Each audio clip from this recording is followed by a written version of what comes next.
8:01 now. It's a minute after 8 o'clock. What is it? It's like 39. It's cold out. I mean, you would think 39 wouldn't feel that cold, but relatively, it's freezing. Yeah. Yeah, it's brisk. It's brisk. There you go. Mm-hmm. See, brisk. Now we're talking. I like that. No question about it.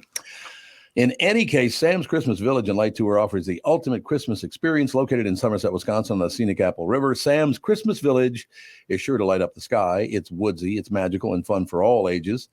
This brand new holiday event will feature over 12 million Christmas lights in the European-style Christmas market. Get your exclusive half-price deal from Hubbard Broadcasting today while supplies last. There will be more than just a handful of local vendors present to take care of all your food and drink needs. Plus, for kids and families, you can rent s'mores cabins, complete with hot chocolate, a fire pit, and a personal visit from Santa Claus. And new this year, a dinosaur light park exhibit and real live actual reindeer to see and feed them snacks. Once again, get a $40 admission for 2 adults for half price on our half price deals page. For details, we have a shared half price deals landing page on scorenorth.com, and click the deals page to buy your discounted tickets to Sam's Christmas Village and Light Show. Why is it Score North site? Why wouldn't it be ours? It's from my understanding, it's one that like all of the like Hubbard stations are just sharing. That's like the main destination, I guess, for it. Why? That's a great question. I'm not in those meetings. I'm not sure. I ain't going to be anymore either. I'll tell you that. I can guarantee you that shit. Okay, let's move forward. Let's do it. We'll plow through, headed out, go. Well, you know, do I have to talk about the Vikings today? I don't know if you have to. It's sad. It's depressing. It goes with the weather. It goes with the weather. They should have won that game. Like, they were the better team. No doubt. The entire game. And then the second to last drive where we marched on the field, it looked like we weren't even trying to score a touchdown. We were rather just trying to kick a field goal.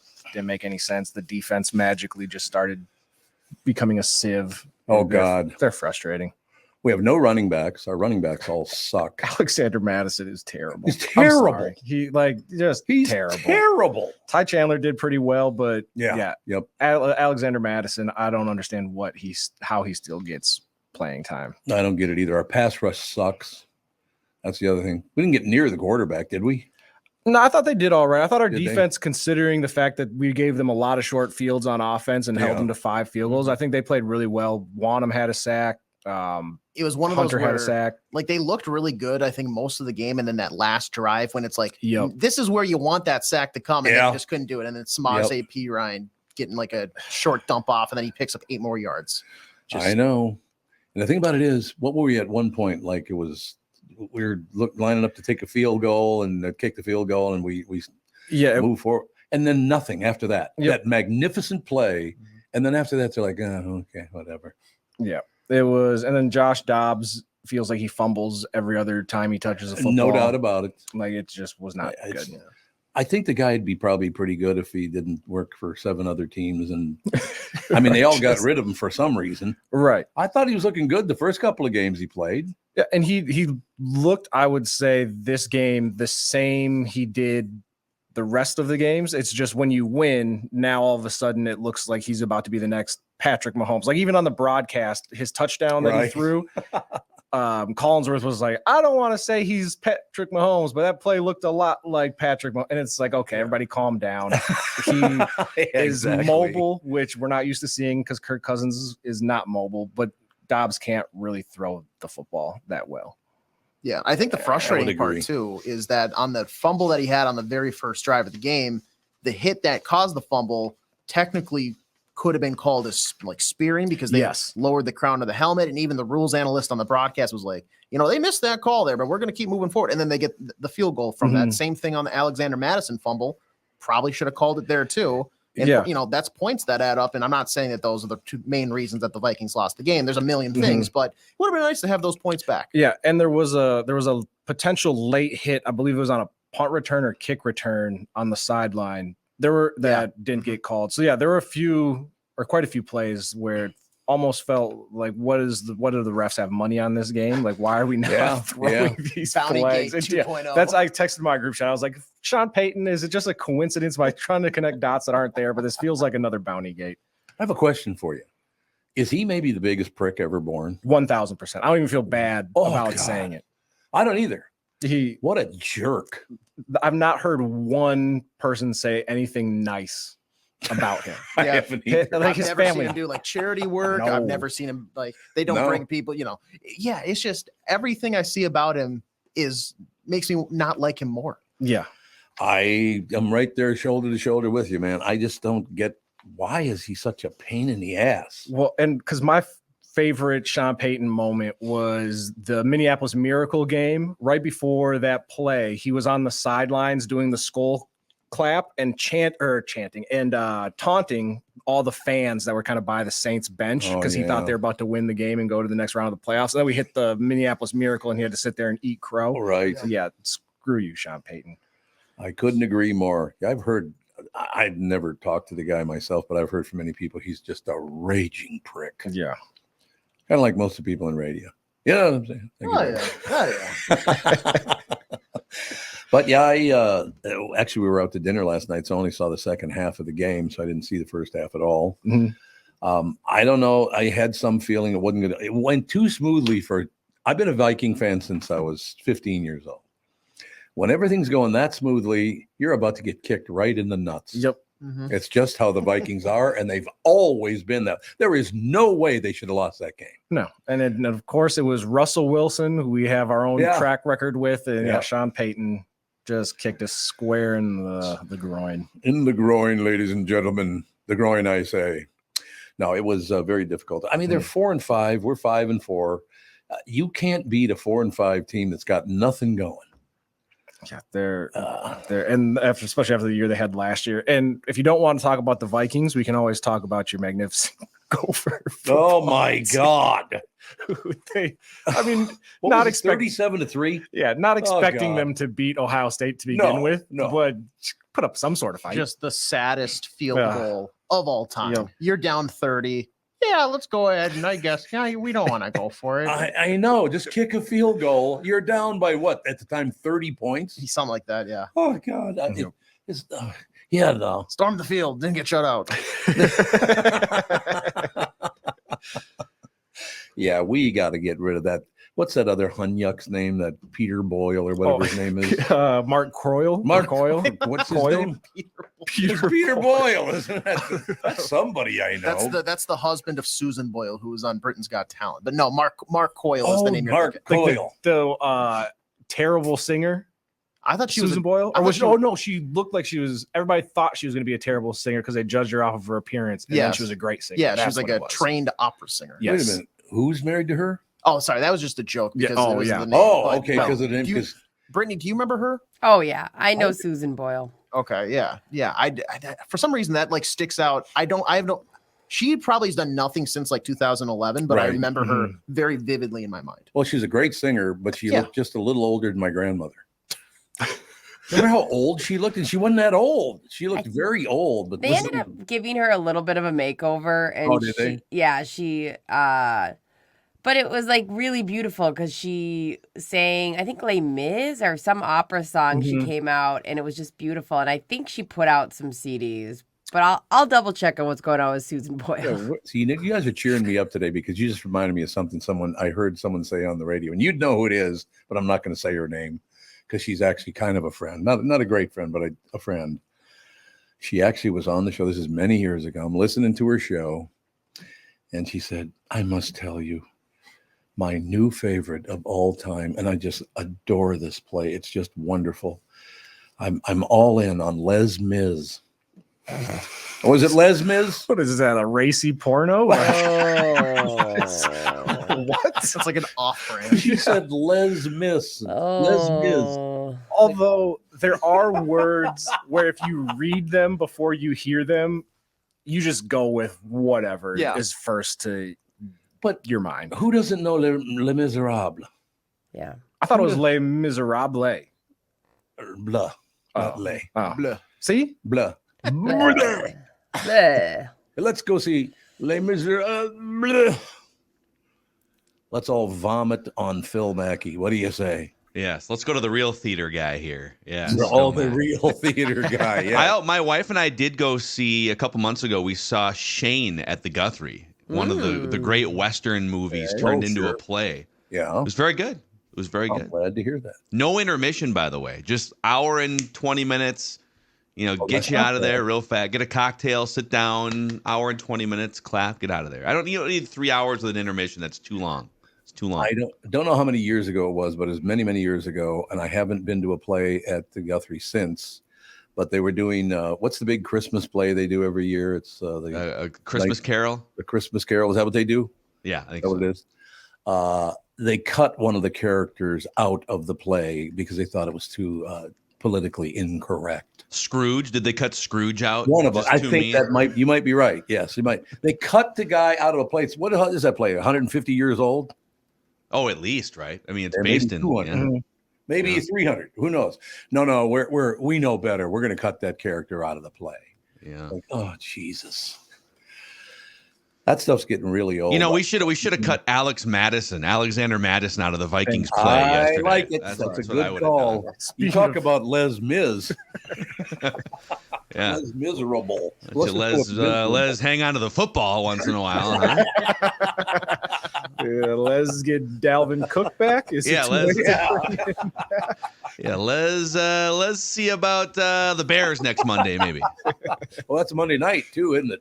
It is, yeah. That'll be. I think the Vikings should handle business in that one. But yeah, last night was just one of they moved the ball up and down the field. The Broncos, you've got like a cardboard cutout version of Russell Wilson out there, just running around like he's 50 years old. And the Vikings just couldn't stop shooting themselves in the foot, which is kind of like every Vikings season ever. I feel like.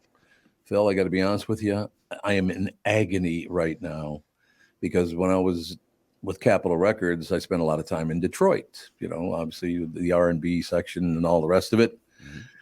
All I hear now from those people, 45 years later, look where the Lions are, Tommy. I'm like, oh God. Finally, one time. We told you, we predicted this 45 years ago. It just takes time. I look at the Lions are in first place. Like, are you kidding me? Yeah.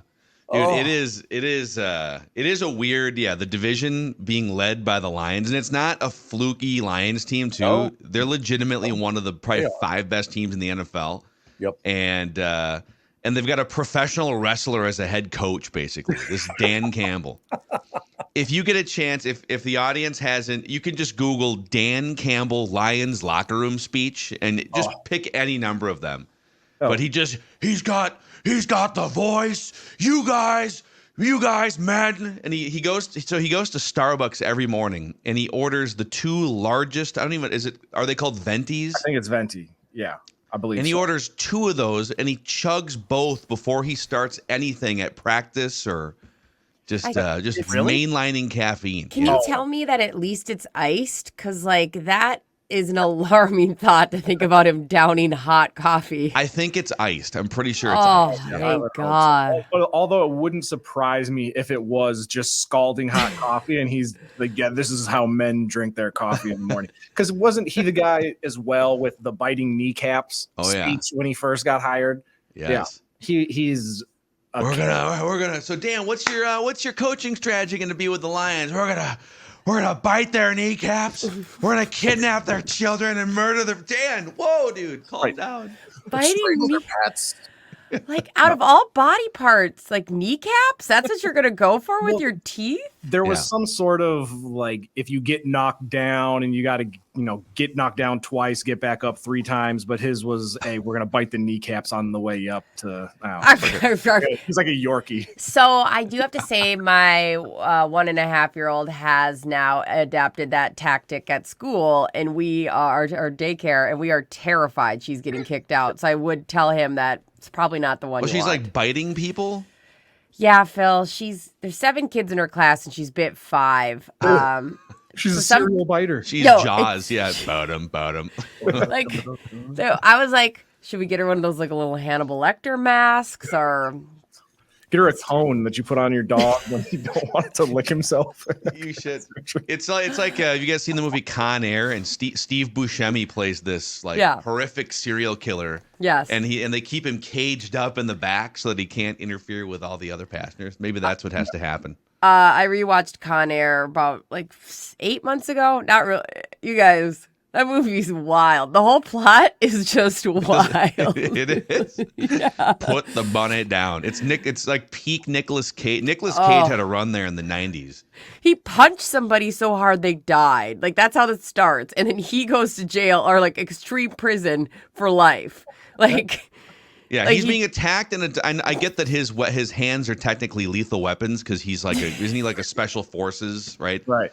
But it's like, okay, he's being attacked by 3 men in a dark parking lot. He defends himself. Nope, you're going to jail for 15 prison, years. like max prison Yeah. with serial killers for life. What are you guys talking about? We got man? sidetracked and talked about Con Air. Yeah, we went Sorry. from talking about the Lions head coach Dan Campbell to talking about Nicolas Cage and Con Air. Sorry, This is what happens. guys. You stand up for 10 seconds and the conversation just completely sidetracks. Oh, Can I ask you one question? I had to go down the hall and talk to somebody quickly.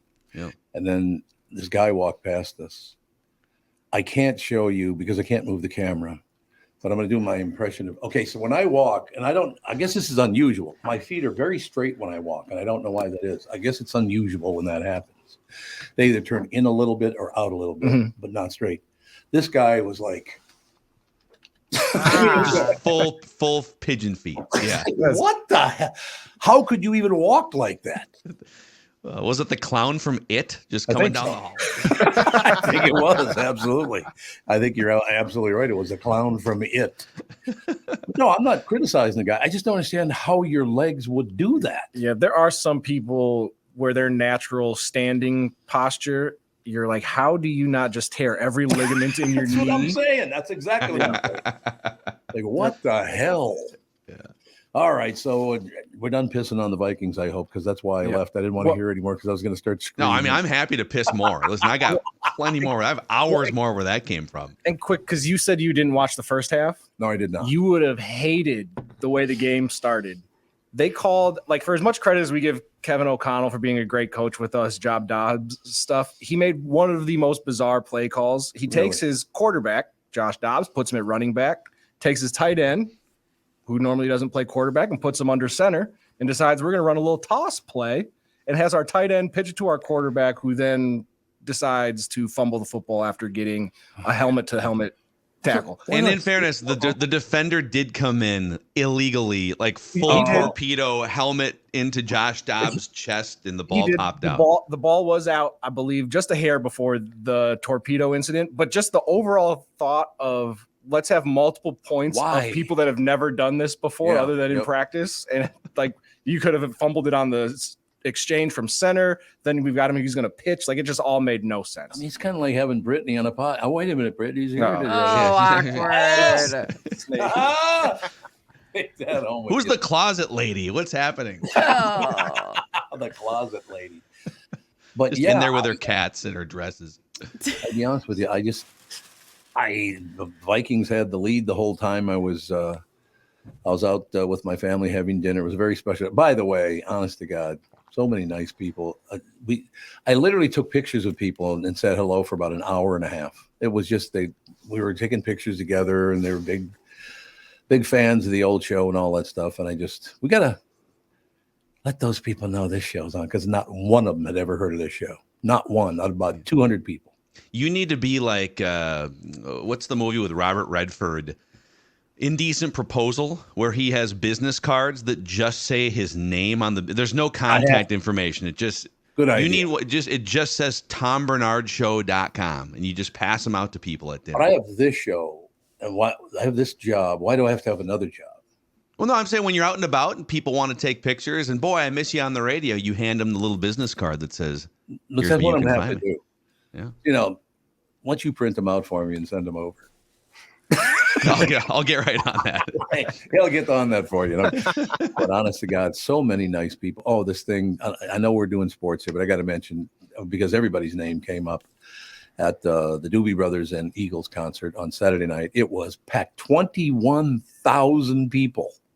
Wow. Holy Hannah, that place was packed. But we had the most beautiful suite. It was literally right in the center, so you would look straight ahead at the stage. It was just a magnificent night. Ran into a ton.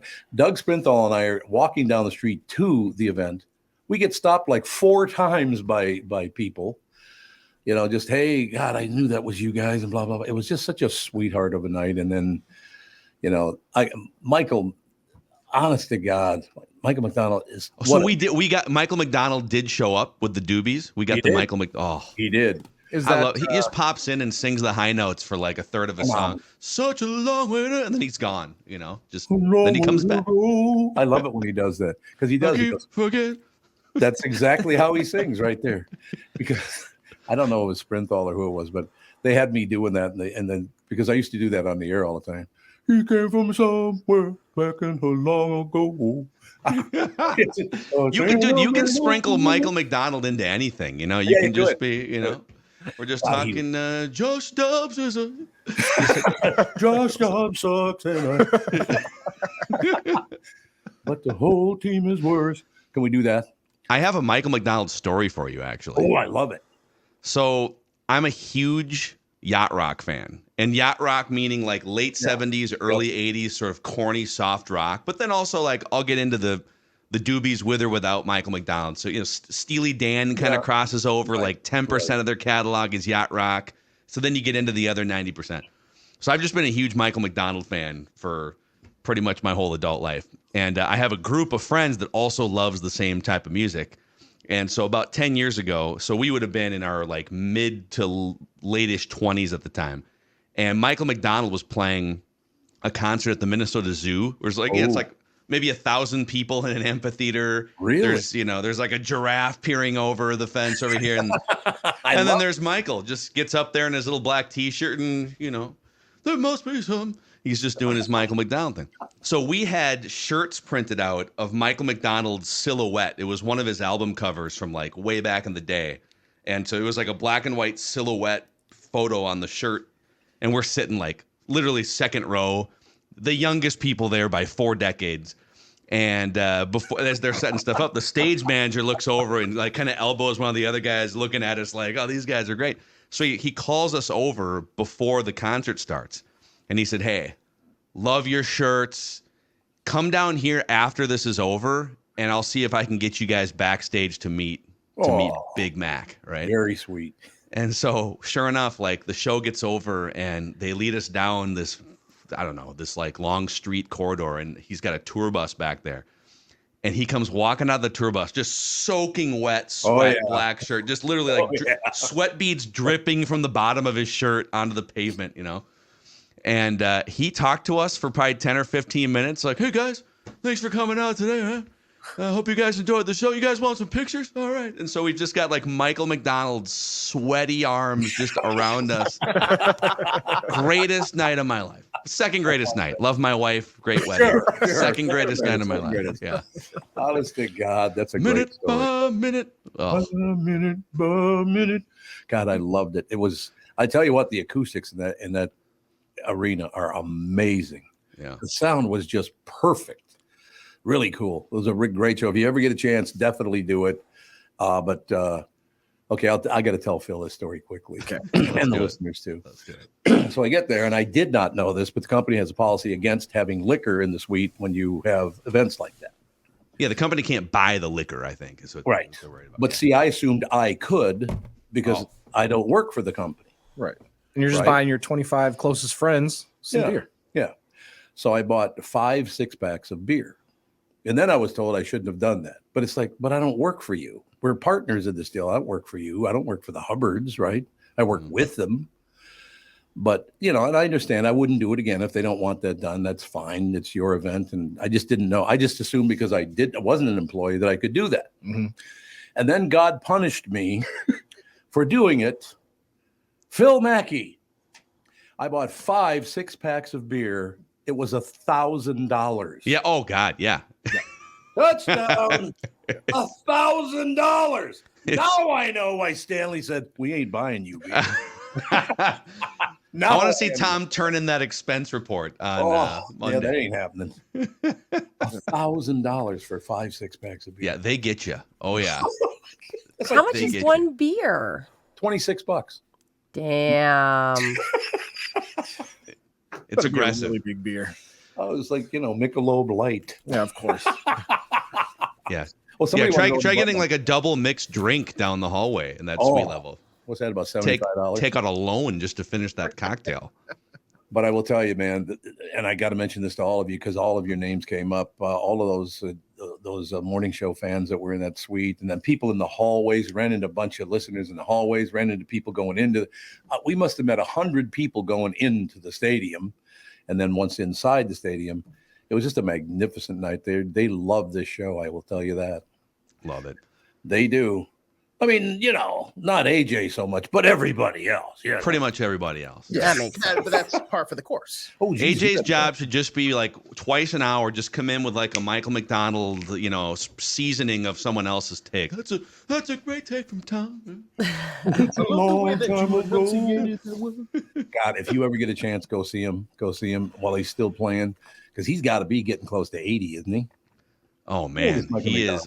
Actually, okay, so I do happen to have his Wikipedia page open right now. He's 71 years old. That's Michael it? McDonald. Yeah. He does look like he's pushing 80. I think he's lived a good life in the rock and roll world. I think you might. That dude's been on the road since 1912, just roaming around. So He was a backup singer for Nat King Cole, I'm pretty sure, back in the day. Unforgettable. That's what you are. God, you and I got to put out an album together. We do. Michael We got McDonald- those chestnuts roasting on that fire. On the open fire. What is happening to this show? That's right. Yeah. You come for the Vikings discussion, stay for the dueling Michael McDonalds. That's right. Oh my gosh. But yeah, each and every one of you I want to mention on the show that they adore you guys. They love the show. Nicest damn people in the world. Every one of them, just a sweetheart. So one woman comes up, where's Catherine? Because Catherine didn't want to get anybody sick. So Doug Sprinthal went in her stead. And this woman walks up and she goes, why isn't Catherine here? I said, because she's sick and didn't want to get you guys sick. She goes, I'm Bohemian. You'd have had two Bohemians in the same suite. I'm like, okay, maybe next time. Could have been a record-setting night right there. So very, very, very nice people. And I'm not just making that up because they showed up and they support the show. And they're really nice people. They are, every one of them. Oh, there was a few of them because my email started acting like a slot machine over the weekend. And I was like, why? Oh, there must be some people listening to the episodes or podcasting it. And it was just messages after messages of we had so much fun at the concert and sending that's pictures and nice. stuff. So See, look like you guys had fun. it was a great. So thank you to everybody that was involved in setting that whole deal up, because that thing was just spectacular from the beginning.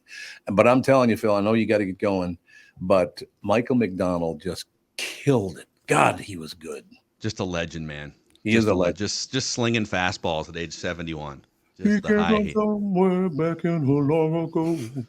I just love that stuff. I love that stuff. That's amazing. Sentimental fool. See, he's got it. Yeah, but okay, we're going to keep you on the rest of the show. Let's go to a music break. Here's Phil Mackey. He came from somewhere. I love it. All right, pal, let me know. Oh, man. All right, we'll talk to you. Happy Thanksgiving Happy to you guys. Thanksgiving. We'll That's talk right. to you soon. We won't talk to you again this week, but we'll talk to you next week.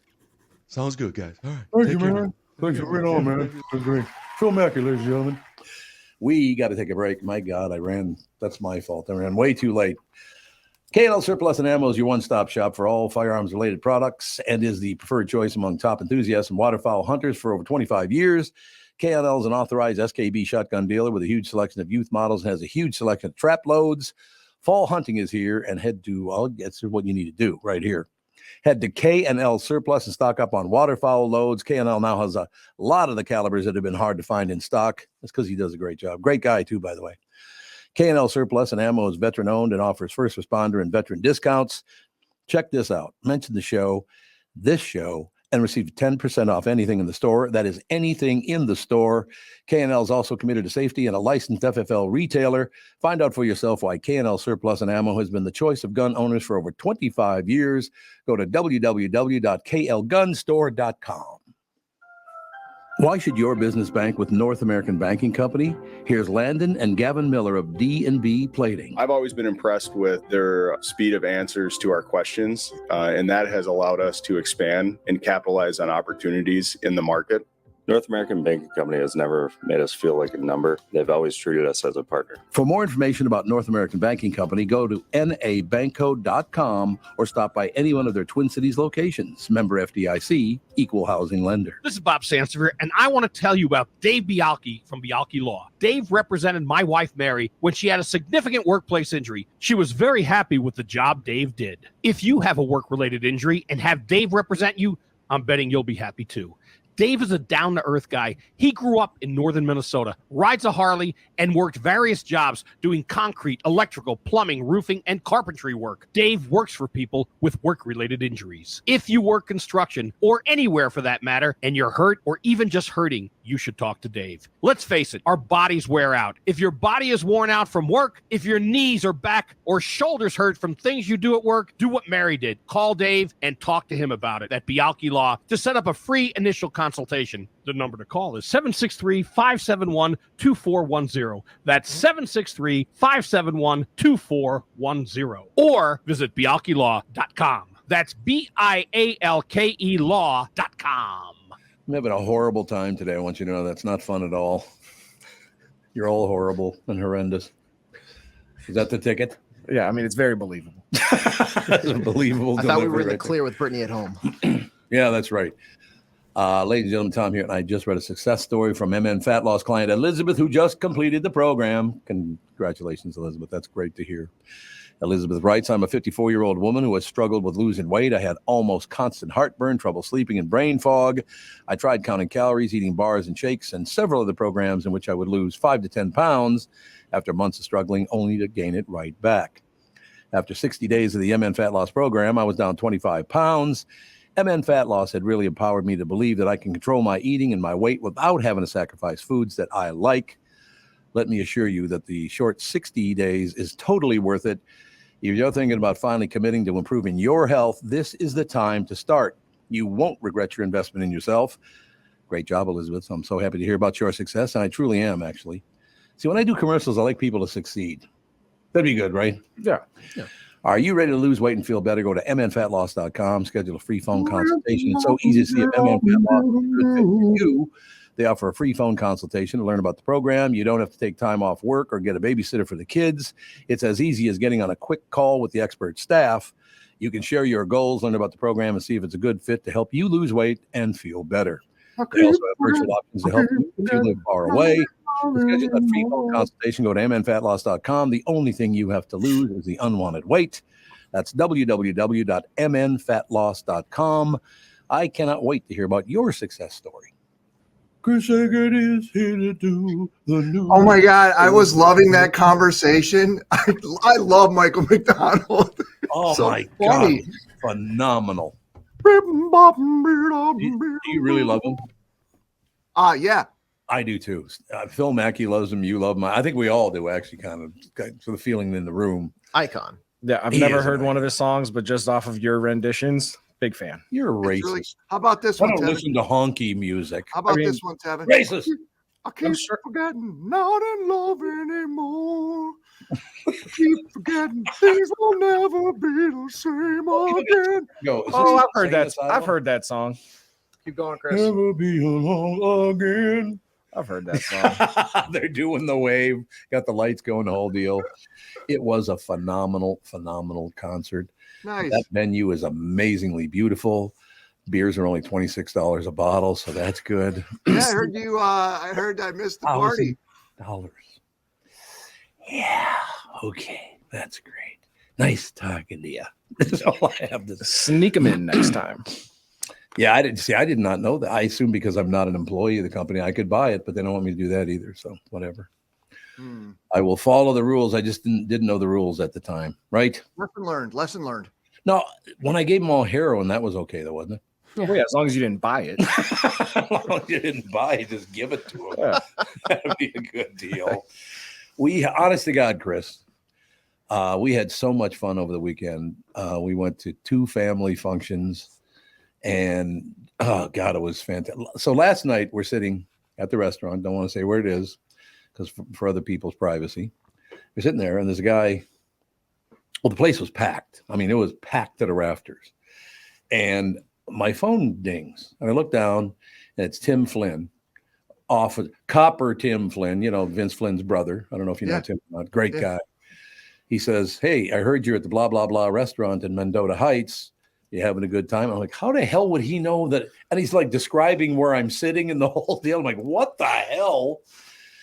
And I look over and this guy gives a nod and he goes, "Oh, sorry, man. I had to tell him that I saw you here." Nice guy. His name. So Tim Flynn, one of Tim Flynn's friends is Tim Fallon. So you got Tim Flynn and Tim Fallon. That's got a little confusing, don't you think? Yeah, lots of Tim action there. So we're talking, and he said, "Do you mind if we take a picture?" So we get up and we take a picture. Then all of a sudden, like 4 or 5 tables of people get up and go, "Well, are you taking pictures?" So we took pictures for like an hour. It was phenomenal. It was very, very sweet. And did you charge? You should charge people for them. I was going to charge them $26 a picture to pay for the beer. Yeah, maybe you pay for that beer that you bought. I can do it. By the way, the woman serving the suite was what a sweetheart. Fan of the show, as a matter of fact. She listens to the show. She was a very, very nice woman. Ran into a lot of people. Just I had such a wonderful time this weekend. Very, very, a lot of family events. I'm a weird dad or whatever, but I love family events. No question about it. Except for that means you got a close crew. Not everybody has a close family like that, but that's good. That says good things about your family. 2-year-old Ethan. Okay, let's say that this thing is not cardboard, that it's a glass flower pot, that beautiful glass flower pot. And there are about, 5 of them. He kept all through the night, bop, bop. He'd bring me one. And I'm like, oh God, he's going to shatter that thing. I got to run over and get it. He did it 5 times. I'm like, oh my God. It was rather scary. Yeah, that's anytime the little kids are walking around with stuff, you're just like, let's not do that, shall we? But yeah, I mean, that's the one thing you talk about Thanksgiving. I had one of those weekends, to tell you the truth. I am very, very grateful to friends and family, and my God, a lot of wonderful, wonderful people and saying such nice things. So I appreciate it. Just before Thanksgiving, I was grateful way before Thanksgiving. So that's good. Right? Good. So anything big going on in the news we should know about? Obviously, Rosalind Carter, that's probably the biggest story that we've got that we're following today. I didn't know, we had an interview with Amy Klobuchar. I'm not sure if you heard it this morning on the news, but she was saying that there were a bunch of people who were interviewing to be Jimmy Carter's vice president. And really? Walter Mondale was the only one who said Rosalind's name correctly. And he was the one who ended up being picked as the vice president. Isn't that crazy? Most horseshit vice president ever. Well, say what it is, but I'm saying just the fact that he knew the name right. I thought it was pretty funny. Yeah, I thought her name was Rosalind Carter. Yeah, no, it's Rosalind. Yeah. I did not know that. I was just a little anecdote. I assumed maybe you weren't on board with the politics of that particular individual. But see, what's so amazing to me is everybody keeps saying that to me. I thought Jimmy Carter, not a great president, but he's a wonderful man. Yeah. I can separate politics from human beings, unlike most assholes who are sure. all about politics. No. Yeah. He's a very nice man, very smart man, a hardworking guy, not a great president, but what are you going to do? Right. Well, and I feel like his legacy has been so much post-presidency and not necessarily what he did while he was in the White House. Right. Do you think we'll ever get to the point where people can separate their political bullshit from real life? Because it's not real. No, Chris, you're a news expert. He's not even responding. Expert might be pushing it. I am getting the feeling, and maybe it's, and I'm not bringing up the Vikings again, so don't even talk about them. I don't want to hear about it. But I get the feeling when I tune in the morning, because I watch you guys, and then once you go to 7 o'clock, I tune in the national channels, and I watch about a minute of Fox and a minute of CNN. I am telling you, I don't know where the bunker is, but the head of Fox and the head of CNN get together every morning and go, okay, here's what we're going to do. We're going to head fake that we're really pissed off at you guys. And then you guys come firing back at us and say, oh, the MAGA people over the Trump. Yeah, well, those horrible liberals. I'm telling you, there are meetings that plan every word of these lies they're telling us. I don't know if I'd buy into that completely, but I will say that they definitely play off of each other. That's all. I mean, doubt. It's all for sure. money. Folks, you got to understand something. You could talk about far left, far right. I like Democrats and I like Republicans. I don't like the far left and I don't like the far right because it's all about money. Yeah. It's got nothing to do with serving people or anything. It's all about me making money by bullshitting you. Right. It's a TV show. And Yeah, absolutely. Every TV show, they need eyeballs so they can sell advertisers. Yep. So, yeah, if they pitch it to you down the middle and nobody really pays attention because they want to hear bad news and polarizing opinions. Well, now they don't have as many viewers. They're not making as much money. So you got to press the buttons that get people excited to make more money. So that's all they're doing. Give me an example because I get people once in a while, if you were so conservative and there are all those Republicans. I'm standing there with Michael Bryant and Doug Sprinthal, two of my best friends in the world. You couldn't find two more liberal pains in the ass than those two guys. I love those guys. They're my really good friends. I don't agree with any of their politics, but that's got nothing to do with real life. Yep. When are people going to understand that? That is not real. It's like you said, it's a game. Right. And when you say that they're two of the biggest pains in the asses, like I couldn't have told you if you didn't say they were liberal pains in the asses. I couldn't tell you what. Of course not. They lean politically because it doesn't come up in everyday conversation amongst most normal people. No, both of them are morons, but that's besides the point.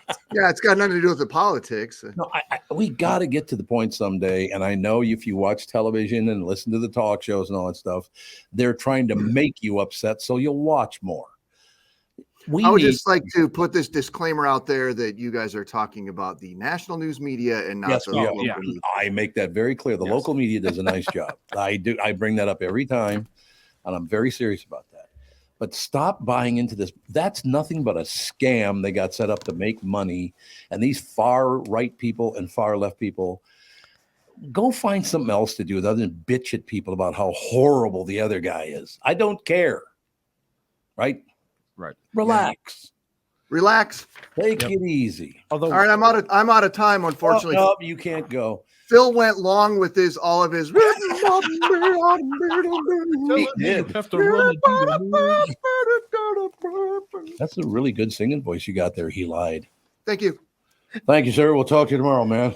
Brittany, good talking to you. Great talk. Great talk. Brittany, you look like one of those things where the people who are in a Zoom meeting and they just put a screen grab up to make it seem like they're there. Yep. And yeah, exactly. All right, you guys. It wasn't before you go. Have you heard what Brittany's got planned? No. She's going to steal Travis Kelce away from that other. What's that? Woman? Taylor Swift. Taylor Swift. Yeah.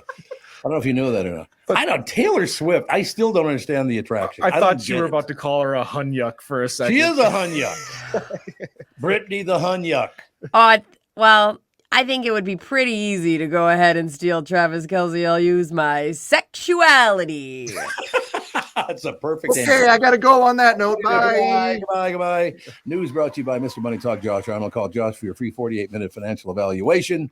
And I don't only say it too often, but a tough titty. I love working with that man. He's got a great sense of humor. Chris? Yeah. He I feel like fights the stereotype of news personalities. Well, no, and again, Passold obviously was. Don Shelby's a really good friend. See, there you go. There's another example. You couldn't find a more liberal guy than Don Shelby. I adore that man. He's one of my favorite people in the world. When are they going to get off that shit? They never. They're too far down the rabbit. Why? Why do you want to live in misery? Right?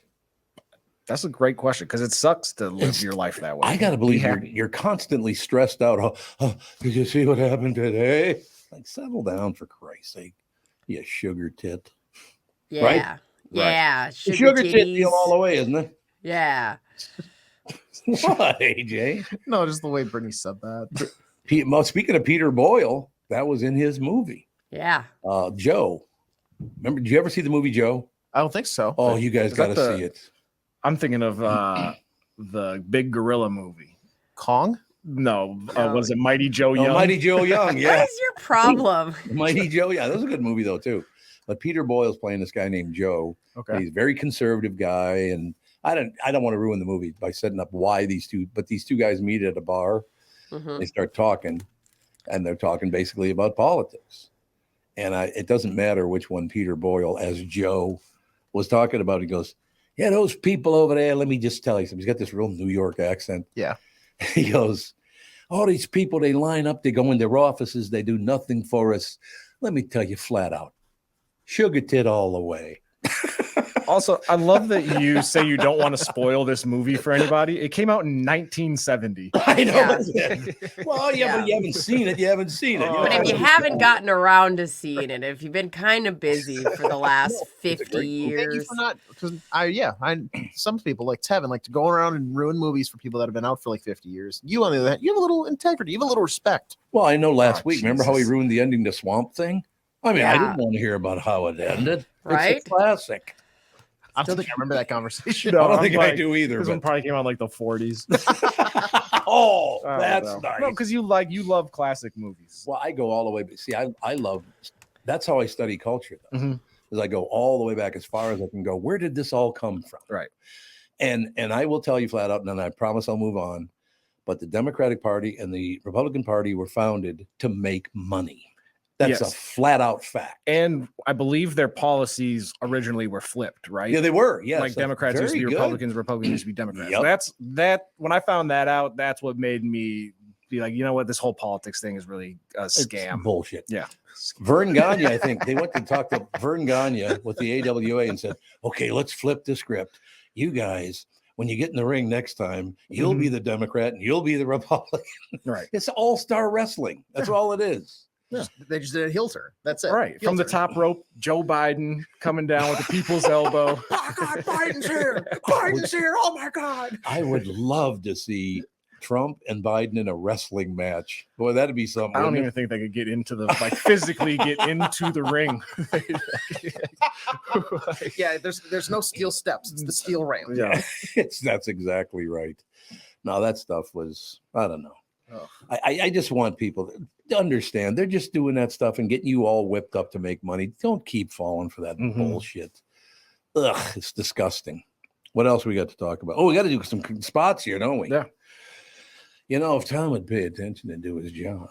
I think we're doing it. When your name's like the title of the show, you just kind of do whatever and we're rolling The with show it. called Asshole?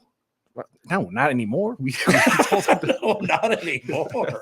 We stopped doing that as soon as you walked through the door, Tom.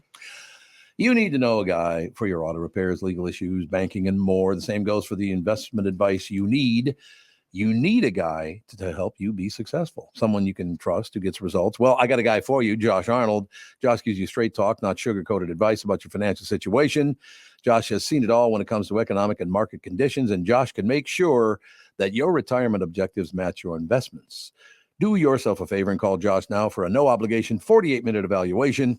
You got nothing to lose, and you'll get a different point of view for your investments. Call Josh at 952-925-5608. That's 952-925-5608.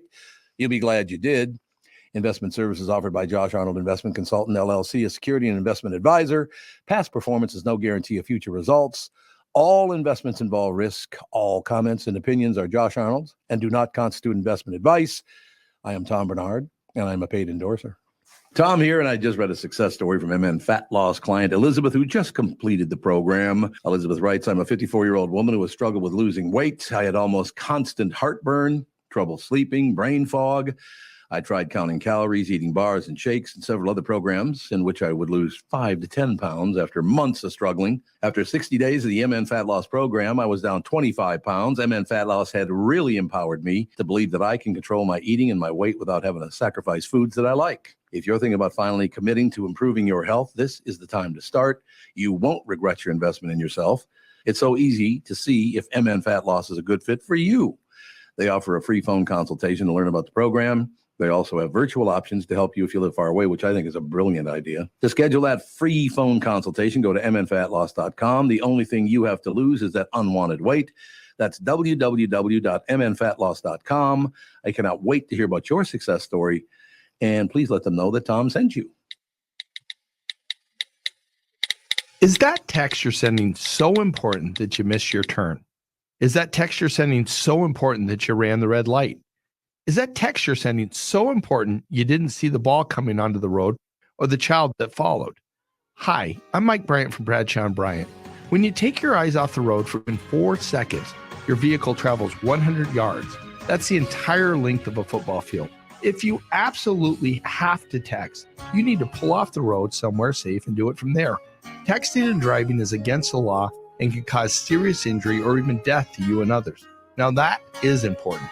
We hope you're never injured in a collision, but if you are, please contact us. Find Bradshaw & Bryant, personal injury attorneys at minnesotapersonalinjury.com.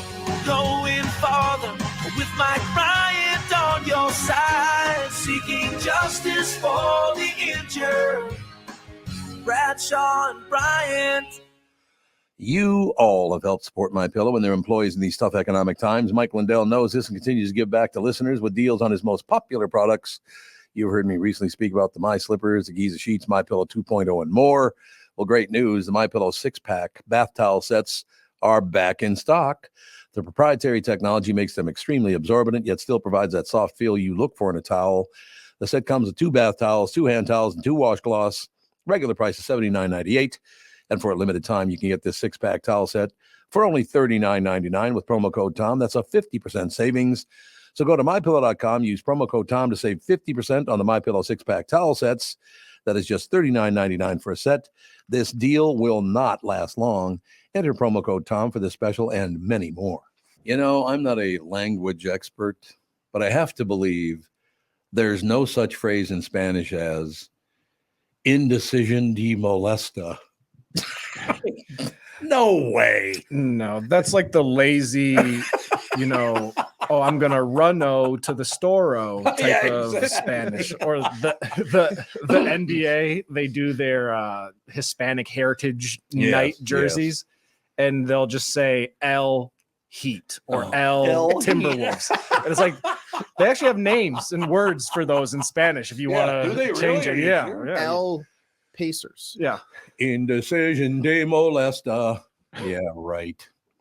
Speaking of molesting the truth, here's Bob Sansevier, ladies and gentlemen. Sandy is brought to you by Michael Bryant, Bradshaw & Bryant. Bradshaw & Bryant, personal injury lawyer seeking justice for the injured. Contact Bradshaw & Bryant at minnesotapersonalinjury.com. That's minnesotapersonalinjury.com. The lovely and talented. Why are you laughing at Bob? He hasn't even started yet. Speaking of molesting the truth, might be the most outrageous intro, but also brilliant. It doesn't look like he's too happy with me. He shouldn't be. I love it. Well, let me just say 2 things. El Vikings sucko and El Tom's intro suck-o-ode. So right? Would you have to put an other O? Why are putting an O at the end of everything makes it Spanish? I will never understand. Oh my goodness. It was one of those things where I was like, I can see the transition hanging out there.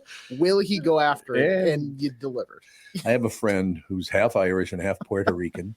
His father was Irish, his mother Puerto Rican. And whenever they'd get in a fight, she would bark at him in Spanish. Okay. Except for one time she looks over, and so I could understand why she was mad at him. She looks at him and goes, "Kiss my ass, Vita," which means kiss my ass, my love. Kiss my ass, Vita. Oh, I love that. So, Sandy. Yes, sir. Vikings were horrible yesterday.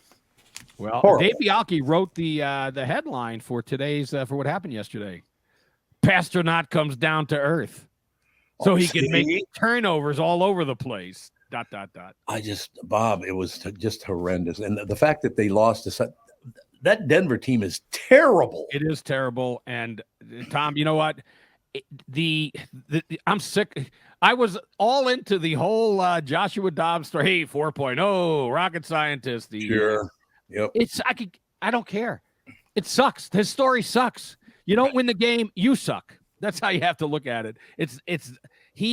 I will say, yes, the Josh Oliver touchdown pass and catch, it did have a little bit of a Patrick Mahomes look because he could make something out of absolutely nothing. Right. But he was terrible last night. Dobbs was. And Alexander Madison was running as good as he has all year, and then he fumbles the ball at a very critical time. He's terrible. And the 2 turnovers by Dobbs, he is, let's say the best thing, he's errant. And we saw it in the first 2 games. He's errant. He made some big plays.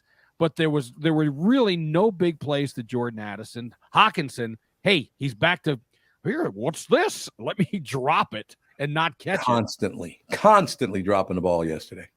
He's better off when he's got the bad back. Remember last week? He's got the bad back. We don't know what he can do. Had 10 catches in the first half.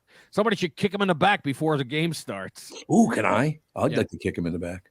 But it was not a good game at all. I was lucky because I had some family stuff to deal with, and it was a very pleasant thing, don't get me wrong. So I didn't see the first half. The Vikings were leading, I believe, when I got home. And I'm kind of glad that I didn't watch the game because I could not having to sit there for 3.5 hours and then watch them fall apart at the end. That's the kind of stuff that pisses me off. I got lucky because I was on my back. I told you my son, they had a great first game. They had a comeback win. The second game didn't go as great. But we're driving back and we're watching on a tablet, so it was smaller. It still, you could see the loss, but on a big screen, it would have been excruciating to watch. Yeah, so we watched it all the way back. There's nothing going. When I look back at that game, Chandler and Madison, they ran hard, but he fumbled the ball. And Dobbs, he's not going to be, for people that were thinking, I was hoping that would be the case. He's not the answer for next year and beyond. I think with Vikings are finding out why 7 other teams didn't keep him. Yeah. Right. And he had 2 or 3 passes that should have been, intercepted that they just dropped. Yes, there were drops. His numbers could have been a lot worse. And yeah, he has issues with his accuracy and ball placement. He's not coming, like you said, Bob, he's not coming in to save the franchise. The defense, I thought, played extremely well given the situations. 5 field goals, and with the turnovers, they did, except the Cortland Sutton catch that won the game for them was a terrific catch. Yeah, and who I believe was Mekhi Blackman was right there. Yes. There, cover 3 could have hit the ball out, but I mean, Cortland Sutton is just so much bigger and stronger than he is. So it was a tough play, and it was a good play by them. And they got fortunate, the Vikings defense, that Jerry Jeudy earlier in the fourth quarter did not catch a touchdown pass. Because that was right there for him.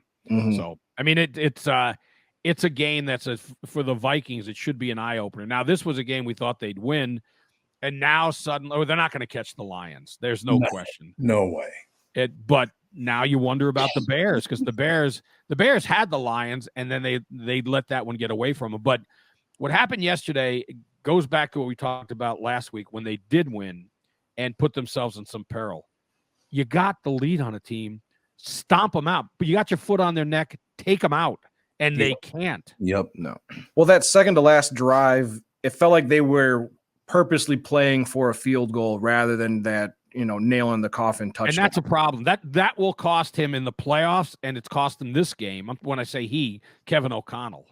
And all right, he's young, he's learning, second young coach. But this should be something that's inherent when you are a coach. You just want to stomp teams, and he wants to play and protect the lead.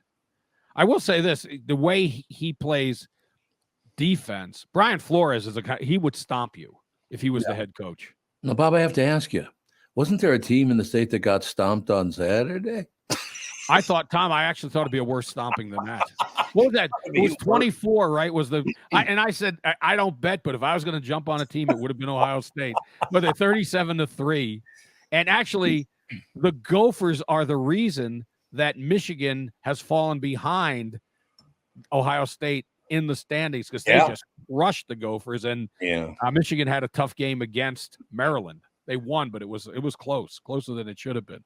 Bob, how many more years do we have to put up with this coach? He's horrendous. He signed a 7-year extension. I think it's through 2029 at least. When to get rid of Peter Boyle then, or whatever the hell that guy's name is? Mark Coyle. Coyle's the problem. We've talked about this before. And Tom, I can almost guarantee you he'll give him another extension when the season's over. Oh, God. They're not yet bowl eligible. If they beat Wisconsin, they will be. The best thing that could happen is they don't, because they get bowl eligible. They'll play in they still have the Weed Eater Pull-On Bowl. They'll play in that, and they'll treat it like they won a national championship. I know. That team sucks. And I mean sucks. And you can't be complaining, and he has, about the NIL. We don't have any. Why would anyone give you money for a team and players like that? Yeah, I agree. I'm not going to waste that money. You know, all these Fortune 500 companies. Why do you want to be associated with that? Yeah, it's garbage. Are you the one who told me when he walks into a room, the players have to stand up and applaud? Yes, that was in the story that that was out there. Oh God, you know, Tevin does that same thing. We're gonna start. Yeah, every time Tom walks in, we just no. You. Oh, I have to stand up and applaud for. That's even better. Oh, you're the greatest. That's of all even time. better. That's even better.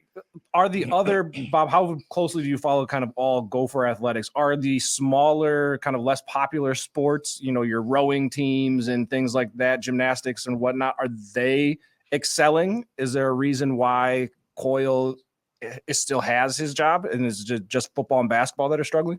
I think some of the reason is that they've had a turnover at the president, right? You know, for the college president, and usually when people come in, they don't do something right away, and he's probably got them fooled into thinking that he's good.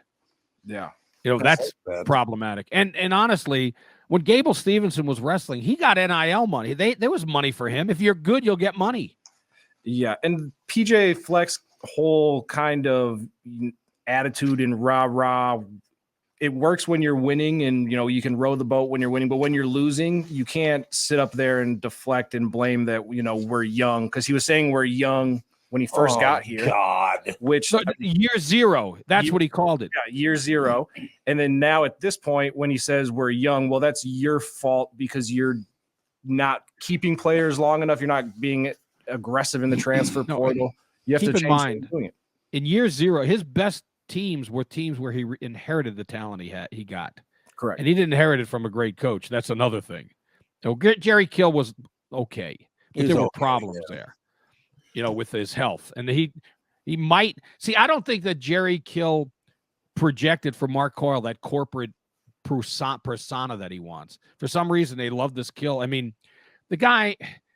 Name another coach anywhere who runs out on the field before his team. I know. Or body surfs in the locker room. He dives on top of their hands and he body surfs on them. Well, like, doesn't Dabo Sweeney do that down in Clemson? That being said, I don't like him either. But I know that a lot of coaches will run out in like the first 5 steps, and then all the players kind of pass them. But PJ Fleck, you might as well give him the American flag, and he just runs out and stabs it on the field. Mm-hmm. But he won't let a player pass him. Right, he's motoring because it's his it's his moment. All right, Bob. So, apparently, the people who made out the log have never heard the show because I have to read something here. Oh no, sorry, that was the one I handed you before the show. No, this is Sam's Christmas Village. Yeah, gotcha. To go to the top of the hour, right? Yeah. You ever heard the show? A couple times. I'll be done in 60 seconds, Bob. Sam's Christmas Village and Light Tour offers the ultimate Christmas experience located in Somerset, Wisconsin on the scenic Apple River. Sam's Christmas Village is sure to light up the sky. It's woodsy, it's magical, and fun for all ages. This brand new holiday event will feature over 12 million Christmas lights in the European-style Christmas market. Get your exclusive half-price deal from Hubbard Broadcasting today while supplies last. There will be more than just a handful of local vendors present to take care of all your food and drink needs. Plus, for kids and families, you can rent s'mores cabins, complete with hot chocolate, a fire pit, and a personal visit from Santa Claus. And new this year, a dinosaur light park exhibit and real actual live reindeer to see and feed them snacks. Once again, get a $40 admission for 2 adults, half price. Our half price deals page right there on that page. For deals, we have a shared half-price deal landing page on scorenorth.com. Click the deals page to buy your discounted tickets to Sam's Christmas Village and Light Show. There you go. It's a piece of business I brought over that they took all of it. So that was nice of them to do that too. Another reason I hate these people. Anyway, moving forward, back to Sandy. Well, you said you did not watch the second half, or was the first half? No, it's the first half I didn't see because I was at a family event. Oh, okay. So you saw the misery. Yeah, I saw all the misery. You saw the second half. You saw the misery. Yep. You're right. I just don't. I mean, everything about Joshua Dobbs doesn't seem as wonderful as it did after the 2 games. I don't care. I was leaning toward becoming a fan, and boy, did I slam on the brakes last night. He was horrible last night. But in last night's game, it's also, you wondered, KJ Osborne, they showed him once because he had a penalty. I didn't even know he was on the field. And I'm wondering too, Jordan Addison, did he get hurt? Because he didn't go to him as much as he normally does. And then I think Collinsworth, they're talking, well, when they get back Jefferson. Well, that doesn't mean anything if your quarterback is going to. Now, let's just say maybe it was just a bad game for him. But, see, this is where I turn from being an adoring fan of his. He was 1-7 with Arizona. There's a reason for it. Yeah. It wasn't just the team. Exactly. So and Kyler Murray played pretty good in yesterday's game for them. So, I mean, it's still a great story, but it's not as great as it was a few days ago. And yeah, I would have to agree. Yep. So, and your Gophers play Wisconsin. Woo effing who? Gophers. Well, Wisconsin always kicks their ass, don't they? Yeah, they've won. The Gophers usually play good in these trophy games that they have. So I don't think they're going to win. I mean, that would be surprising to me, even though Wisconsin's down. Every time you mention Wisconsin, I think of we're coming over what's the bridge called that goes over to Wisconsin from Minnesota there in Hudson? There's a name for that bridge. I don't whatever know the name of it. Anyway, we're driving over, and it was on a Sunday afternoon. It was after the Vikings game, and nobody got hurt, thank God. I want to make that very clear that nobody got hurt, because it's very important to think that. But we see all these ambulances and trucks and all this stuff. We're like, what the hell's that all about? So as we're inching by, you look down in the ditch between eastbound and westbound. There's a ditch, right? Yeah. And there's a car on its roof. The car is upside down. Ooh. And again, nobody got hurt, thank God.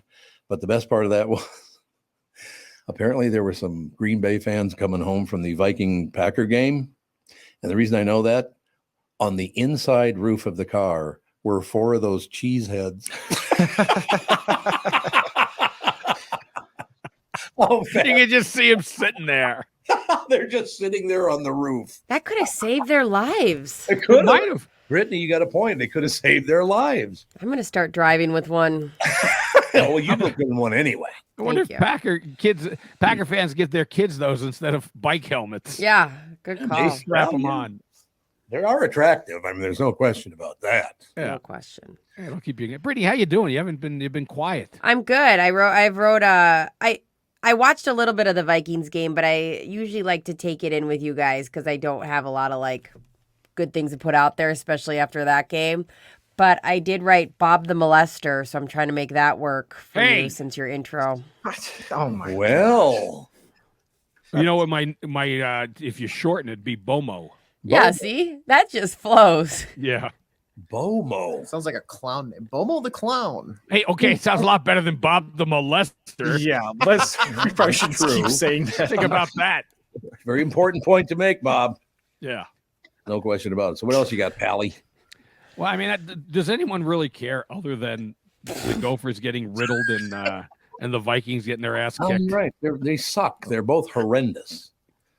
Wolves won again. That's positive. Yeah, that's right. The Wolves keep winning. Yeah, they win. They're NBA champions in waiting, I'm sure. Yeah. Yeah. I'm not so sure about that. You know what? Talk to me when the playoffs come around, because that's the only time the NBA has any interest. These regular season games, come on. Timberwolves, what, 87, 88? Is that when they started?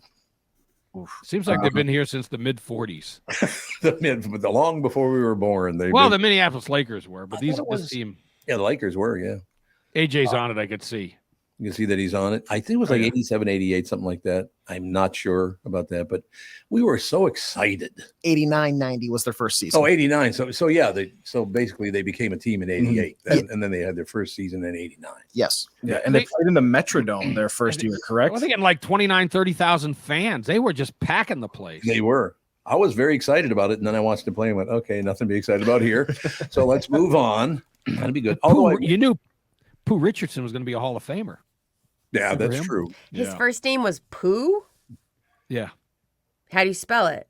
P-O-O-H. Like Winnie the Pooh? Okay. Oh, I thought it was P-O-O-P, just like she's thinking.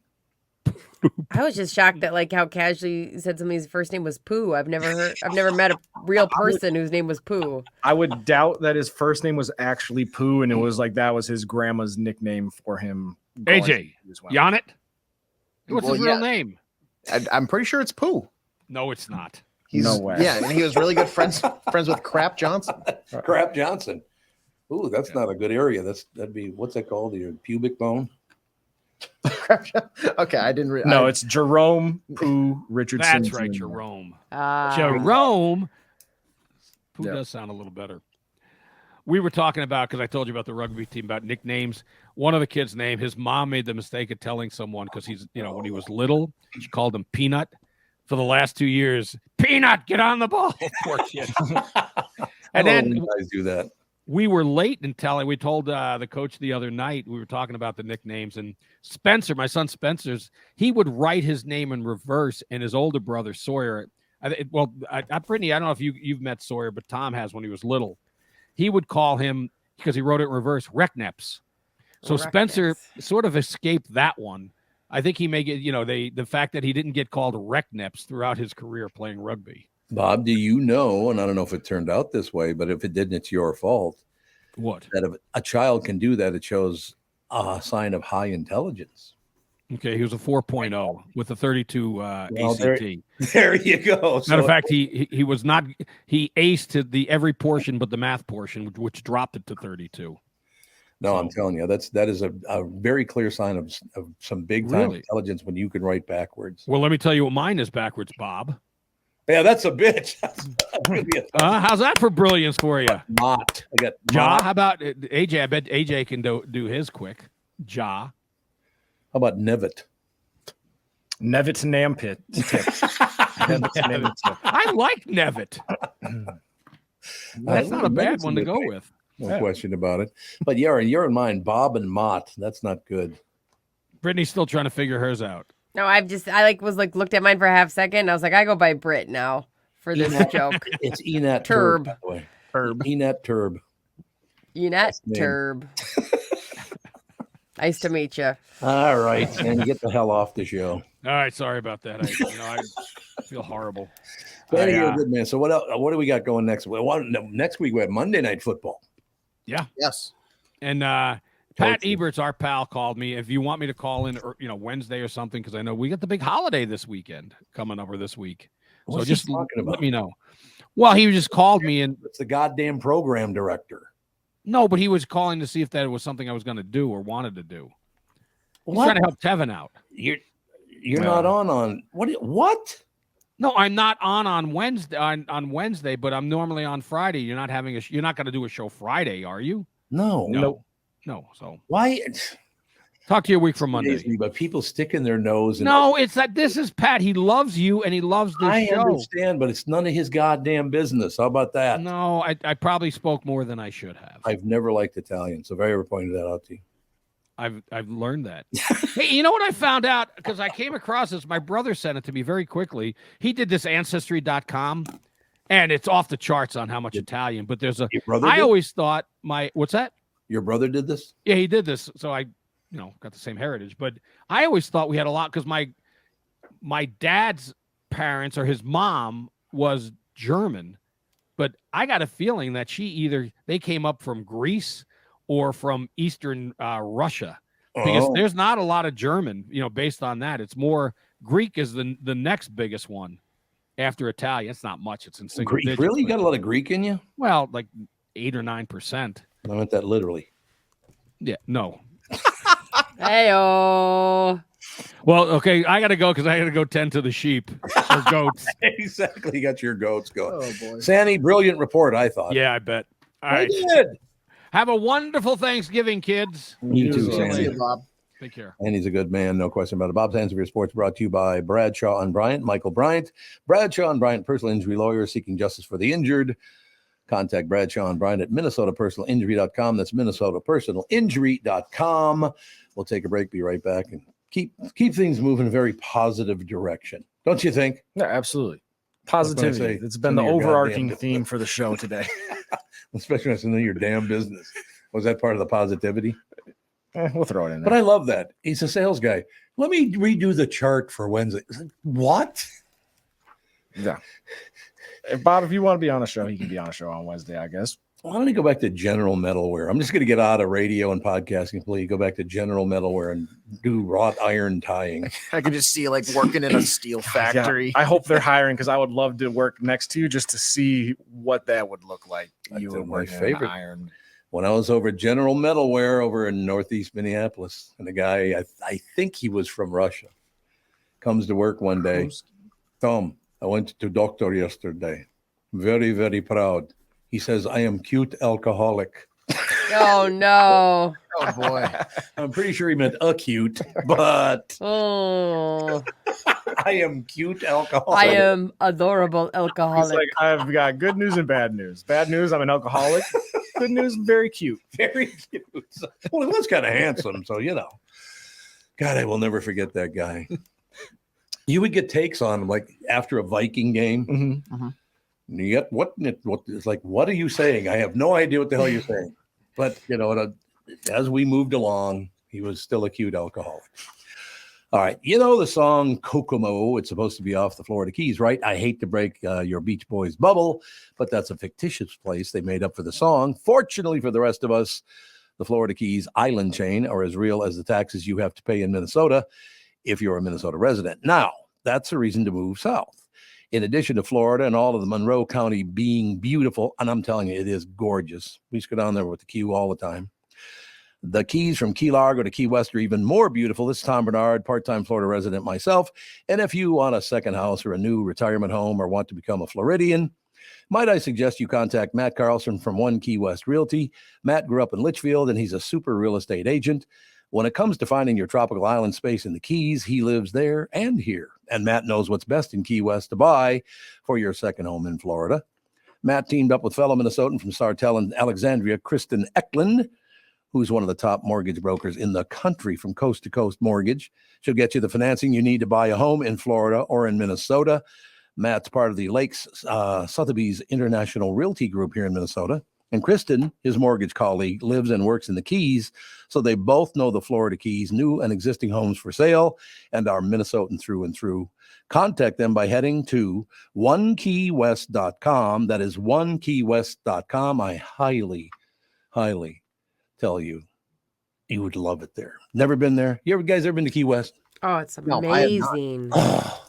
Did you ever come to the Key West shows, Kristen? I mean, Kristen. I just said Kristen here. Brittany, you ever been to Key West? Yeah, I loved it. I went with you and forever ago. And me and I flew down with Alex and her kids, and it was perfect. It was like it could be both romantic and kid friendly. Like there was just so much for everybody. Plus the fact they actually have a sense of humor down there that I just love. Yeah, the Key West sense of humor. Yeah, it's very. I will tell you, it's one of my favorites of all time. The guy wearing the t-shirt. Well, he wasn't wearing it when I walked by Duval Street. We did the show from what the hell was it? It was supposed to be this big club, and it turned out it was just a house they took over. Yeah. I forget the name of the bar. It was very cool. Yeah. But I'm walking by and I went, wait a minute, what did that say? And I go back, there's a t-shirt shop, right? Mm-hmm. And this is why I love Key West. They've got a sense of humor, for Christ's sake, right? So I walk by, I go back and I look at the shirt and it says, I'm not gay, but $20 is $20. You think you could ever see that in Minnesota? That had never happened. No. I love the fact they have a sense of humor about everything there. You'd love it. It was just so beautiful. And then they had chickens random places. And Sage was super obsessed with the chickens. And that was super fun to me. I don't know. It was just like a very kid friendly without being a kid vibe. It was a blast. Again, One Key West, that's onekeywest.com. I'm telling you, you'd love it. Yeah, I liked it. Recently, Jim Paul of Valley Buick GMC was contacted by a company that does on-site sales. Jim was confused. Wait, they don't know anything about us, our staff, our reputation, most importantly, our customers. Hey, pal, no problem. We do them all over the country. You know, get the manager off the roof sale, inflatable gorilla sale, and our favorite, the 13-hour sale with a giant clock that goes to 13. Urgency, baby. We bring our crew because, well, your people are, let's just say, a little laid back. And the pricing? Nothing special, sport. But Jim thought, we price competitively every day. Our prices are special. We definitely don't need these guys. But sale does convey some urgency, so we made a bold decision for his fine dealerships. Announcing the Valley Buick GMC 365-day sale. And we can even extend it a couple years or so. I got the air dancer guy, scratch-offs, plastic keys, bubble machine. Valley Buick GMC in Apple Valley or Hastings, or valleycardealers.com. Hurry. Why should your business bank with North American Banking Company? Here's Landon and Gavin Miller of D&B Plating. I've always been impressed with their speed of answers to our questions, and that has allowed us to expand and capitalize on opportunities in the market. North American Banking Company has never made us feel like a number. They've always treated us as a partner. For more information about North American Banking Company, go to nabankco.com or stop by any one of their Twin Cities locations. Member FDIC, equal housing lender. You want to listen. Go to wherever you get your podcasts and search for The Tom Barnard Show. Don't tell me what to do. You know what I'm saying. Where the hell did Brittany go? Did she have to poop? Probably. That's what I'm thinking. I look up and she's got the door standing wide open. Here she comes. Knowing Brittany, there you go. That was a quick one. Jesus, what do you got? You spill? Yeah, she spilled all over your shirt. No. Yes, what's on the left side of your stomach? There's a little tag, but I didn't spill on me. Wow, it looked like I thought you maybe spilled some coffee or something as you're rushing back to get. Gogo saw me. I tried to sneak in and out, and then Gogo saw me, so we had to do a little hugging. I know. I should just bring enough coffee up here that I don't go down there because now she's freaking out, and I always feel so bad. Babies. I know. We love babies, man. I'm telling you, honest God, Brittany, I was with my family Friday, Saturday, Sunday. It was wonderful. You know, the whole family got together on Saturday, which I found really, really, I love that stuff. I never did understand, like when I was a kid, fathers were not around their families much. I honestly don't know how that would be. Like the benefits of having kids, you wouldn't get any of the fun parts. I just love that. I love watching that. And by the way, Fawn and Sage and Ethan get along terrific. Oh, Ethan just thinks that Fawn is the greatest thing ever born. That's so fun. Yeah. I just love watching that. Yeah, Gogo is obsessed with Finn and Ike for sure. Right now, she's in this really weird baby phase where like she everything is a baby. She goes babies, like she holds them, and then she drops them and goes uh-oh, and I'm like, that's not a great sign for you as a caretaker. But the neighbors gave us some bassinets, and now she looks like she's stressed out all the time. She's got like 5 babies in there rocking them, and I'm like, ma'am, you can take a break. And she's like, oh, rockabye, rockabye, rockabye. It's like, oh my God. That innocence is so spectacular. Innocent children. I just love it. I know. It's I like waking up with her early and then making breakfast, and that's what's cool about doing the show here is I get to see her for a little bit before it starts. And then, man, hiding from her though sucks. I'm not good at that. I got to get better at like not coming out during the show. Well, you got to move. You had to go get more coffee, didn't you? I did, but I think next time I'll just bring I'm just gonna put a Keurig in here. You'll just hear a. Nothing wrong with that. That's what I would do if I were you. I'll tell you that. Yeah, that might be a smart idea. No, get one of those hats where you put like the cups in and it has the straw that comes down. Yeah. Oh my gosh. There you go. Oh. That would be cool. I'd attach it to my headphones. Yeah. Now I know what I'm getting you for Christmas. Oh, cool. Cool. Good. There you go. I got to do this because it looks really a lot better than it did initially. Very quiet weather for travelers. And of course, the big travel days, Wednesday and Saturday, I believe, are the 2 biggest travel days because people go somewhere for Thanksgiving, stay for Friday, and then come back Saturday. Today, mostly cloudy with a brief shower, the high of 46. Cloudy, a brief shower, and maybe even some flakes, low of 38 tonight. Then tomorrow, breezy with partial sun, a high of 41, though. Wednesday, mostly sunny, almost 50 on Wednesday.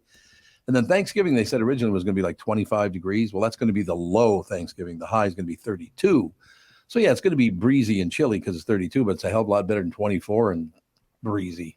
Yeah, I feel most of the time this time of year is much, much colder. There's snow on the ground. So I'm thankful for every day above 32 degrees. This time of the year, when Christmas is near. Christmas.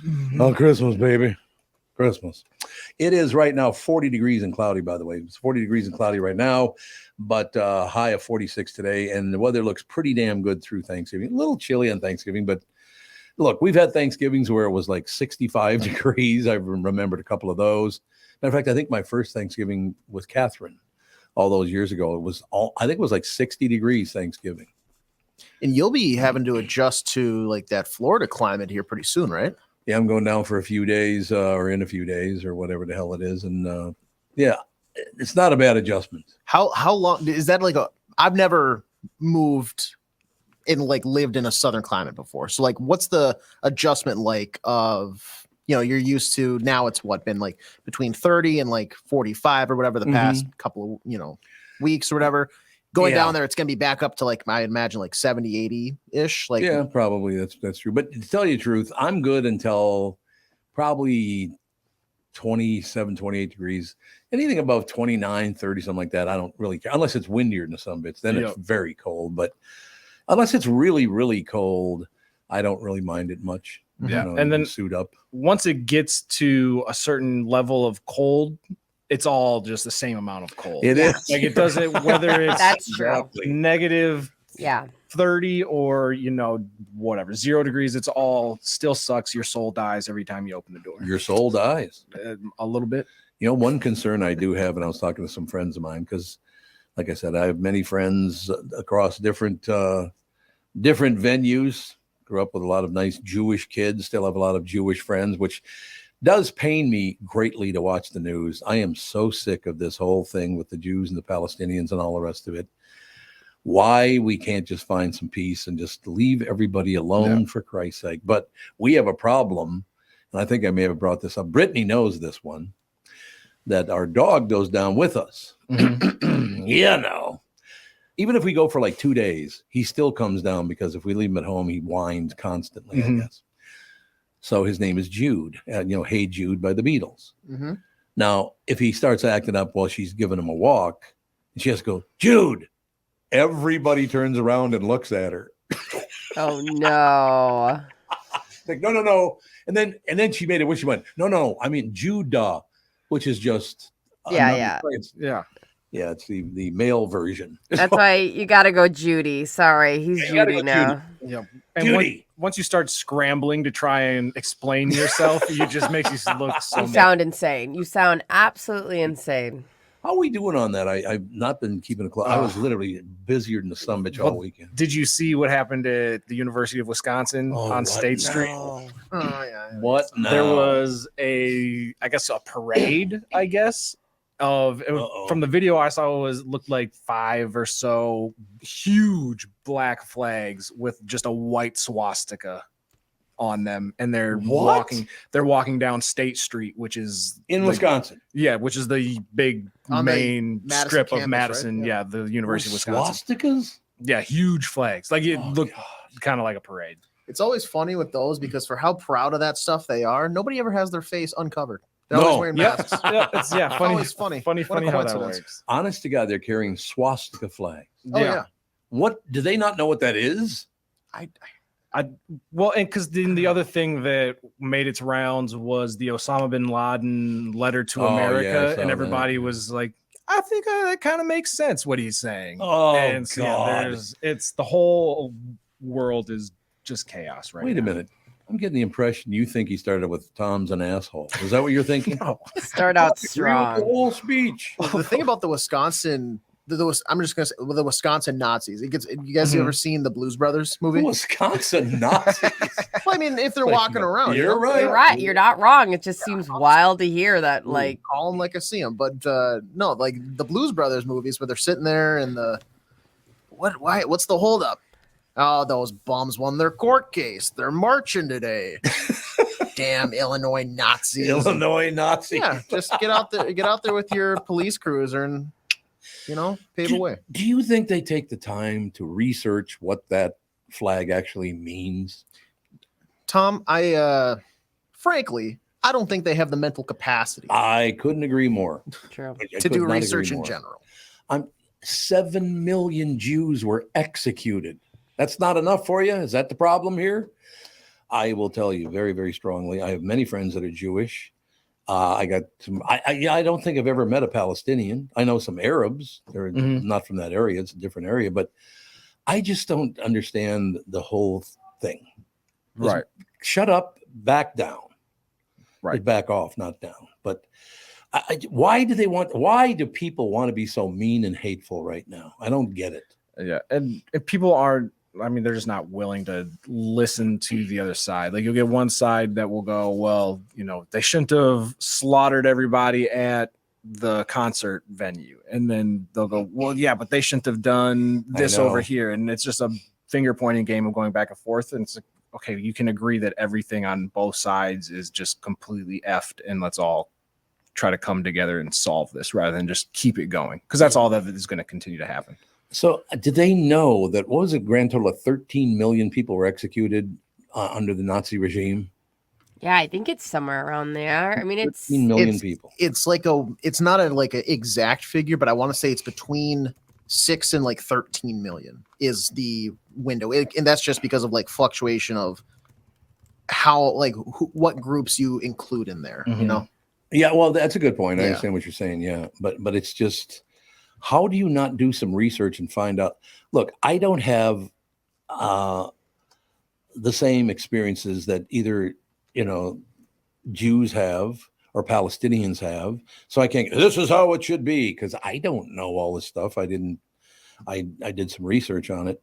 But why do you think it is? Because it's just all part of this era we're in right now, where hatred is this overwhelming feeling that people have now in the world, not just in America, it's in the world.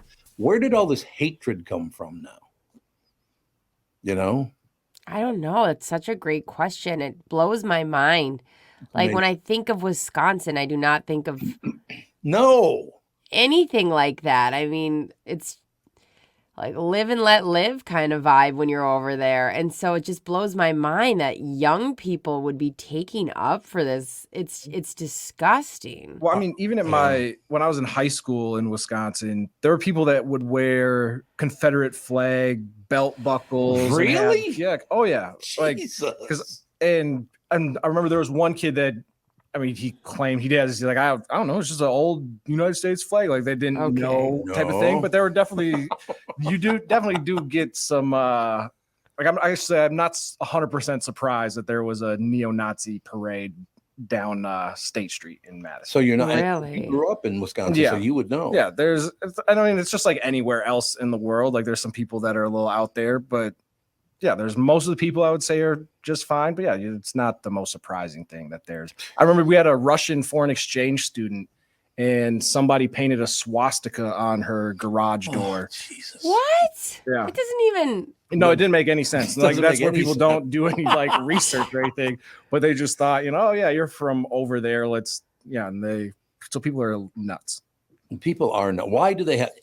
Is our education system just totally failing us in America now? Do they teach hatred in our schools? I don't know. I'm asking the question. It's a great question. I'd listen. The closest I get to knowing what's in schools is either my sister's kids or the next door neighbors, the Goldens, and none of them come home with that mentality at all. But I think a lot of it stems from what you're taught at home. Like I think that's their biggest influence is your home life. So it's like home and school, don't you think? Yeah, but yeah, I don't know. My mom was a teacher in St. Paul schools for years, and I can't imagine. I mean, she is so apolitical when it was coming to school. She would never. I mean, first off, she's a very like apolitical person in general, like somebody who likes to avoid all that, but she would never have said anything to divide up her class. Yeah. Well, I wonder today too, because when we were in school, if you're doing, let's say, a research project on something and you go online, I feel like there wasn't as much misinformation and extremist views on each side. So if a teacher goes, okay, go home and research this topic and write a paper on it, you're probably going to come back with something that's pretty accurate. Where nowadays, if you just send a kid off by themselves to go research something, who knows what rabbit hole they'll find themselves down. And now they're not able to kind of say, oh, this is actually not true or this is true. Mm-hmm. But that's a big part of the curriculum in schools right now is sources, like talking about what is a legitimate source. I mean, that's what that mass amount of information is. I mean, they have classes upon classes of let's talk about what's a reliable source and what's not. Like that is huge in schools. So I made the right move when I left when I was 16. No, you did for you, but let's not advise everyone to drop school. I tested out, so I got a diploma and the whole deal. They still made me show up for homeroom for the last 2 years, though. Let's ask Alex if we should advise her kids to drop out of school. At 16. Oh, okay. We'll wait till till Vaughn is 16. But I lasted 1 day in college, so that was good. That's great. More than most. Yeah, they have career day, and it's just Tom coming in and telling all the kids, once you turn 16, test out and get the hell out of here. Get out of this place. People. Look at these shitty desks. You want to sit in these? I just imagine the like the scene from Talladega Nights where his dad comes in for career day. He's just like just making fun of the teachers. Like, yeah, I do the real work, not like your pansy teacher over here. Racing cars and sleeping with women. Yeah. Okay, Man. so there was more to the story. No, just dumb scene. So, like I said, I had to go back for homeroom, otherwise they wouldn't give me my diploma. So for 2 years, I had to go for homeroom. Even though I had already tested out and gotten a diploma, they wouldn't give it to me until I sat through all the bullshit. Why? Because they made money when I sat in that chair. But do you think it's so bad that you were forced to have like a routine early on, like a touchstone in the morning? Do you really think it's that bad to have a 16-year-old show up for something to prove that he's alive? No, get away from me and leave me alone. That's what I thought. I bet you did as a 16-year-old. I bet you still did. do. And now, what am I, 47? What is it? I still think of you as that 16-year-old rebellious child. Well, one of the things that drove me nuts is the last year, and Tevin and I have talked about this too. People do not understand racism at all. They see it one way, and that's the only way they see it. Now, I'm sorry, going way over the top because of someone's skin color is every bit as racist as someone who hates you because of your skin color. Yeah. Right? Mm-hmm. So, 1969, the Minneapolis North Polar Bears, the Polars, right? Mm-hmm. So because the bear is white and there were a number of black students in the school, you know what the slogan was 1969? You can look this up if you want because it's true. Minneapolis North. You know what the slogan was for homecoming? The only thing white is the bear. That would be a better one. That would have been a better one. You ready? Yep. Bears have soul. Not great. Not a great slogan. Doesn't really make a whole lot of sense. Also, it makes you go like, because there's probably like people that argue that animals don't have souls, and like getting them involved in the mix seems weird. Like getting that argument. It makes me think of that the gingers have souls. Oh yeah. Wait a minute, what's that? There was some. I don't even know. It was probably a bit, but Like there was some South Park. Yeah, it was essentially there was a time where people were making fun of gingers and they were saying that they were like demonic and don't have souls, and so South Park did this. Catherine wouldn't like that. Catherine definitely would remember the gingers don't have souls thing. Why do gingers not have souls? Oh, there's no reasoning behind it. It was just some dumb social media thing, and then South Park jumped on. 1969. So you're talking what, 74 years ago, or 54 years ago? Excuse me. Mm-hmm. 54 years ago, we were already going over the top. It's like, why don't we? The best way to do this is everybody gets treated the same. Not one group is better than the other group, or one group is this. Everybody gets treated the same. The only way you're ever going to find true happiness is if that's true. Yeah. Well, I mean, I think of that as well when I go to like the Minnesota Zoo and I see the polar bears. You know, the white bear gets this big, luxurious pool. See? Why doesn't the black bear get the big pool? You know, is that racist? It's like people just make up. They do shit wherever they want to make stuff up. Like, couldn't agree more. It's annoying. And like it makes me a better person. No, it makes you look like a moron is what it does. And oftentimes it makes you look like a lunatic. I remember my high school was the Chieftains growing up, and it still is, but obviously very controversial because there were, we didn't have a person dressed up as a Indian or Native American. We didn't do any tomahawk chants or anything like that. Right. Whatever. And we had a school, Prescott, Wisconsin, protested our game. Yeah. And they were like, Indians are people, not mascots. They like threw stuff at our student sections. They had to like stop the game and be like, hey guys, everybody stop throwing stuff at everybody's parents because we're just here to play basketball. Like people would just go off the deep end. Okay, we'll close with and this is going to be on AJ. Are you ready? I'm ready. I'm here. Pekin High School in Illinois. Pekin, I believe it's spelled. Look back and see what the name of their school mascot was. This is Pekin, Illinois. Pekin, Illinois. They don't have that name anymore, but they did. So you know about this. Oh yeah, I've heard this story before. Oh my God, it's amazing. Some of the stuff that I know. There was a so as he's looking this up, there was a video or an old movie that went viral the other day. Oh my God. I'm not saying that. No, absolutely. So not. You found it. I'm not saying that is real, by the way. That's not fake. That was their name. Well, the thing is, the first thing they've done a pretty solid job, like covering that, because I just typed in Pekin Illinois high school mascot, comes up the Dragons. The Dragons. They're the yeah. Dragons. They're now the Dragons. And then you scroll down a little bit, and then I see an article from the Chinese American Museum of Chicago. And yeah, it has their thing right in the title there. And that and they changed it in 1981.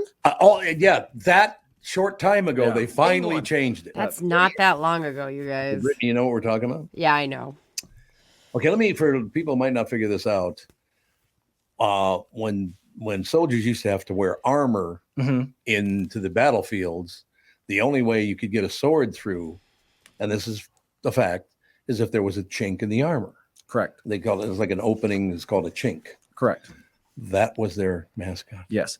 And there was a Jeremy Lin, an Asian American basketball player. Oh yeah. Lin Sanity. He went on this crazy run of like just next level performance from this guy that wasn't drafted. True here, like American underdog story. Has one bad game. And the headline, and I believe it was the New York Times. Oh no. Was there is a chink in the armor. No. That phrase, and then it got by everybody. And woof. So look, the reason we bring this up is we have made some advancement. Yes. We've made advances. So let's focus on that. Thank God we're not as stupid as we were 100 years ago. Oh, thank God. Right? Yeah. Yeah. Still a ways to go, but it's better. Yes, we're better today than we were yesterday, and that's all you can ask for. Well, still the greatest line in that movie. We don't want the Irish. It's one of the funniest things I've ever heard. All right, we got to take a break here. We got a special guest from Sotheby Real Estate coming up right after this break. This is the Tom Barnard Show. Listen live on the Tom Barnard Show app or at tombernardshow.com.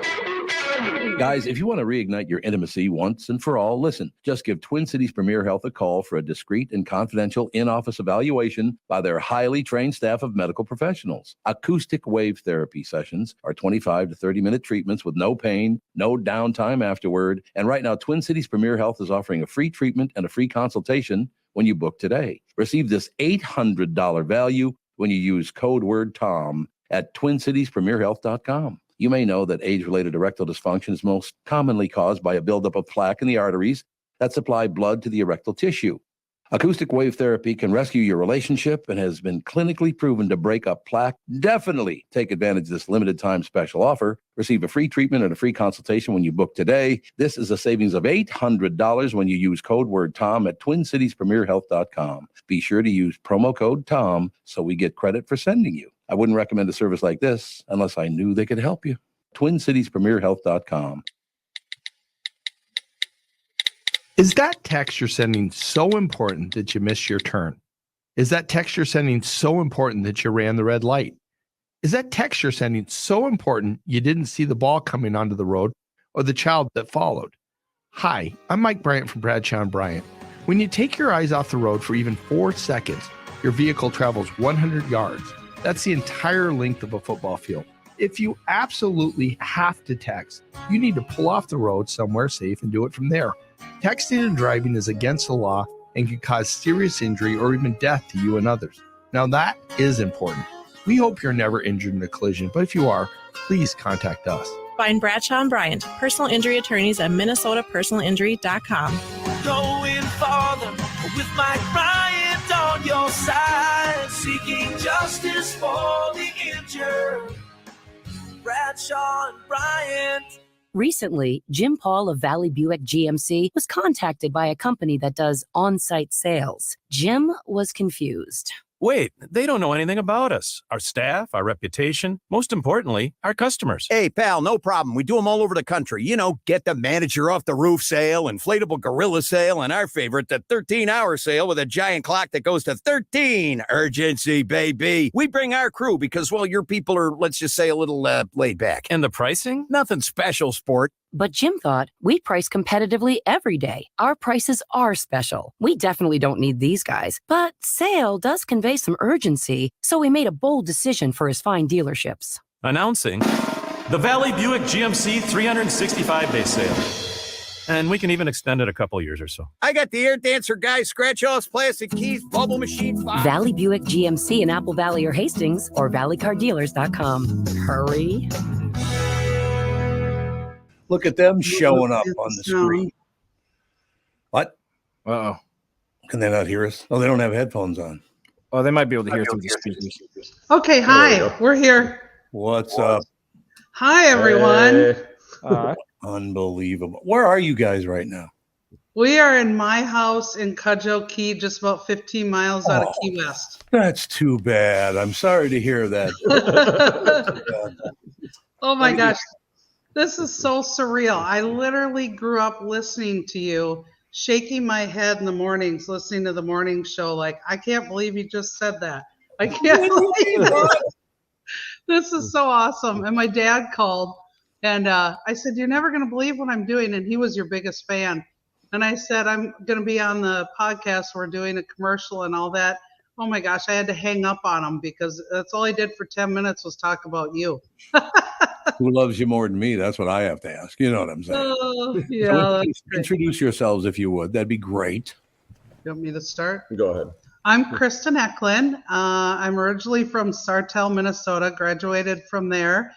And I grew up, then I moved to Alexandria, raised my family, lived there, had a mortgage company up in Minnesota, and had a midlife crisis and moved to Key West. You know, I was born in Long Prairie, right down the block.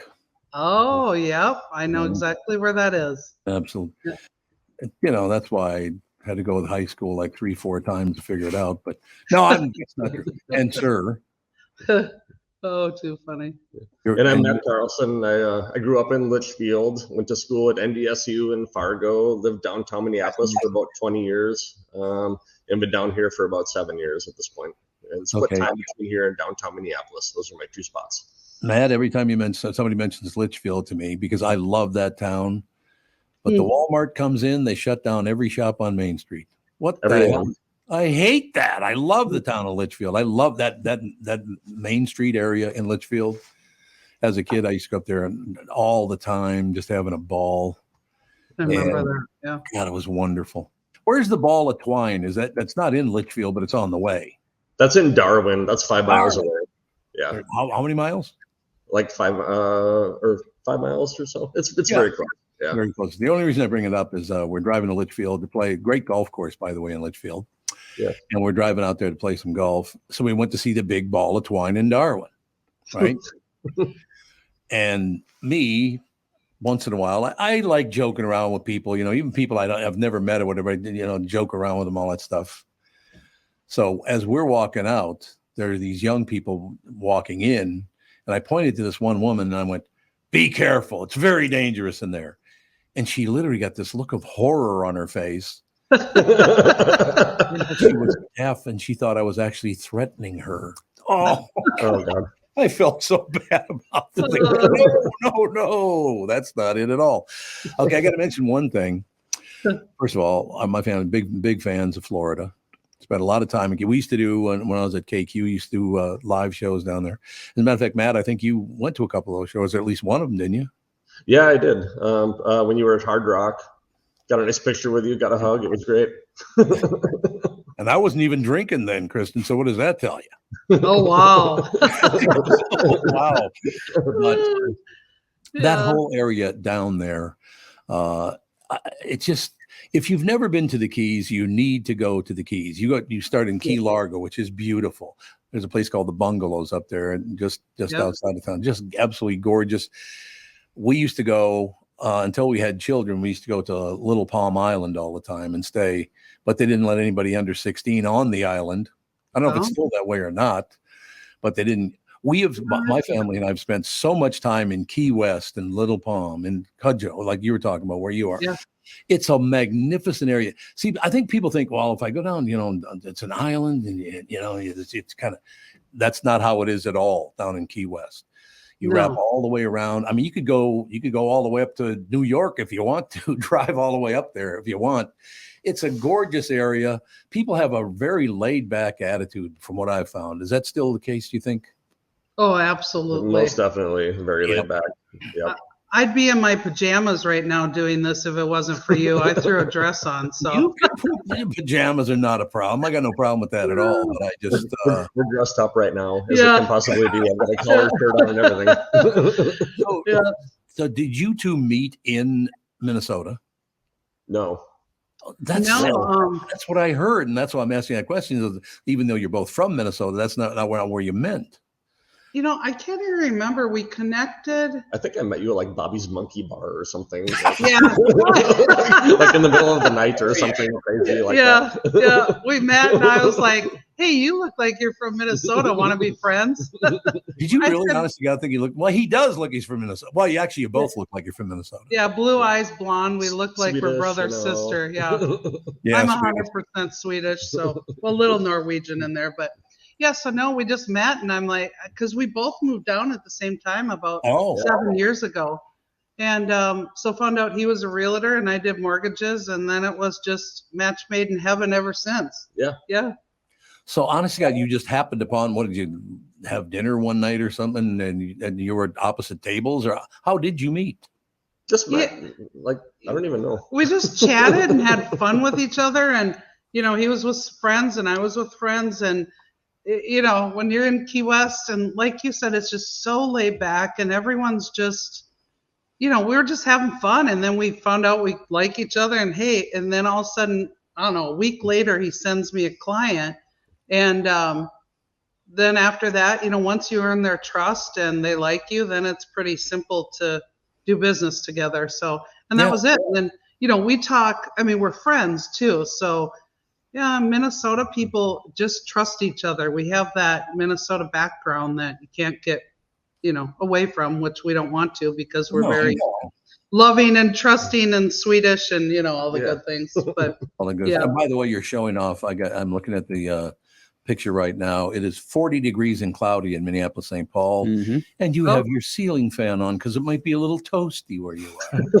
Well, I told Matt we should have done this from the pool. Yeah, you should have.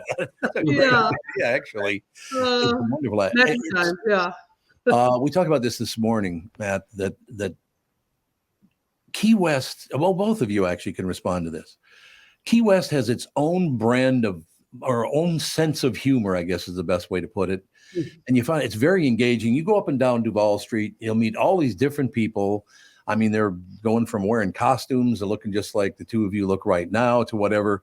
But don't you think Key West has its own brand of humor, kind of? Do you want me to take?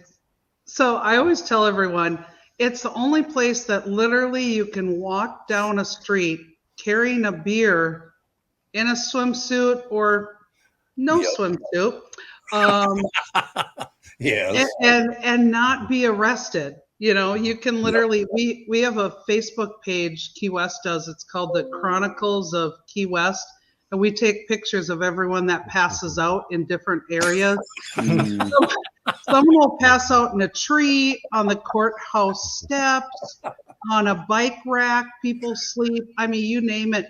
Well, so if you do come down to Key West, be careful because you might end up on our Facebook page. So it's no, but it's just very free. Everyone's accepted. When I first moved down here, I always called it Never Never Land because it truly is. You don't, a lot of people think, oh, how far are you from Fort Lauderdale or Miami or what are you, an hour south of Orlando? No, we're all the way down. Yeah. You pass, you go 123 miles with 42 islands before you get to Key West. Yep. And we're just in a magical little Never Never Land. Anything goes. And by the way, she's not making that up as you go along. It's a very, very special place. Like I said, I've been there many, many times. Love that whole area. Well, I love all the Keys anyway, as I said. Yeah. But you get down to Key West. I have never been anyone being testy with me or being a pain in the ass. You guys are just not interested. You want to live this nice, easy island life. And I really like that about Key West. I love that. And we don't have crime. You can go to Irish Kevin's and be sitting next to Zach Brown and not even know it. That's happened. And Zach Brown's he went up on stage. Nobody even knew who he was till he got up on stage, took the mic and sang Toes in the Sand, So it's like, you just never know who you're sitting next to. You might be sitting next to a multi-millionaire bum. Oh yeah. You want to buy a drink because they look like they're homeless, so. No, and it's just they're relaxed and they're having fun. I don't think all the times I've ever been there, I've ever seen anyone even in an argument. It's not the place. If you're going to be a testy pain in the ass and cause trouble, Key West is not for you because that doesn't fit here. No. We have the police are on horses that go down the street still, and you had lib too, but it's cool to me. Like, I mean, it's not a place to flaunt money. You don't see $100,000 cars driving down all the time. You don't have to be fancy. Like, it's what I liked about it most. I mean, my husband Derek and I used to travel to Miami Beach a lot. That was kind of our spot. 15 years ago. We came here once and we never went to Miami Beach again after that. Yeah, Miami Beach is wonderful. It's just different. Yeah, it's just different. Crowded.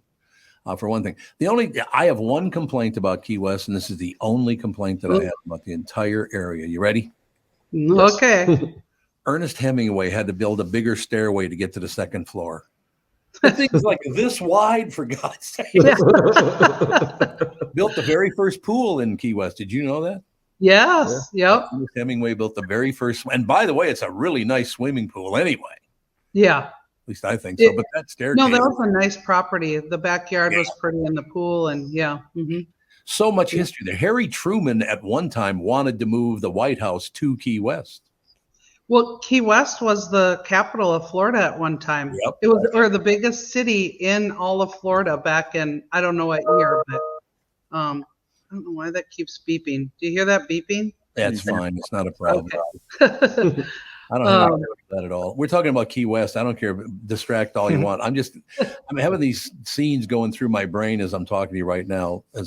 There's an Italian place over by I was trying to think of the name of the hotel over there.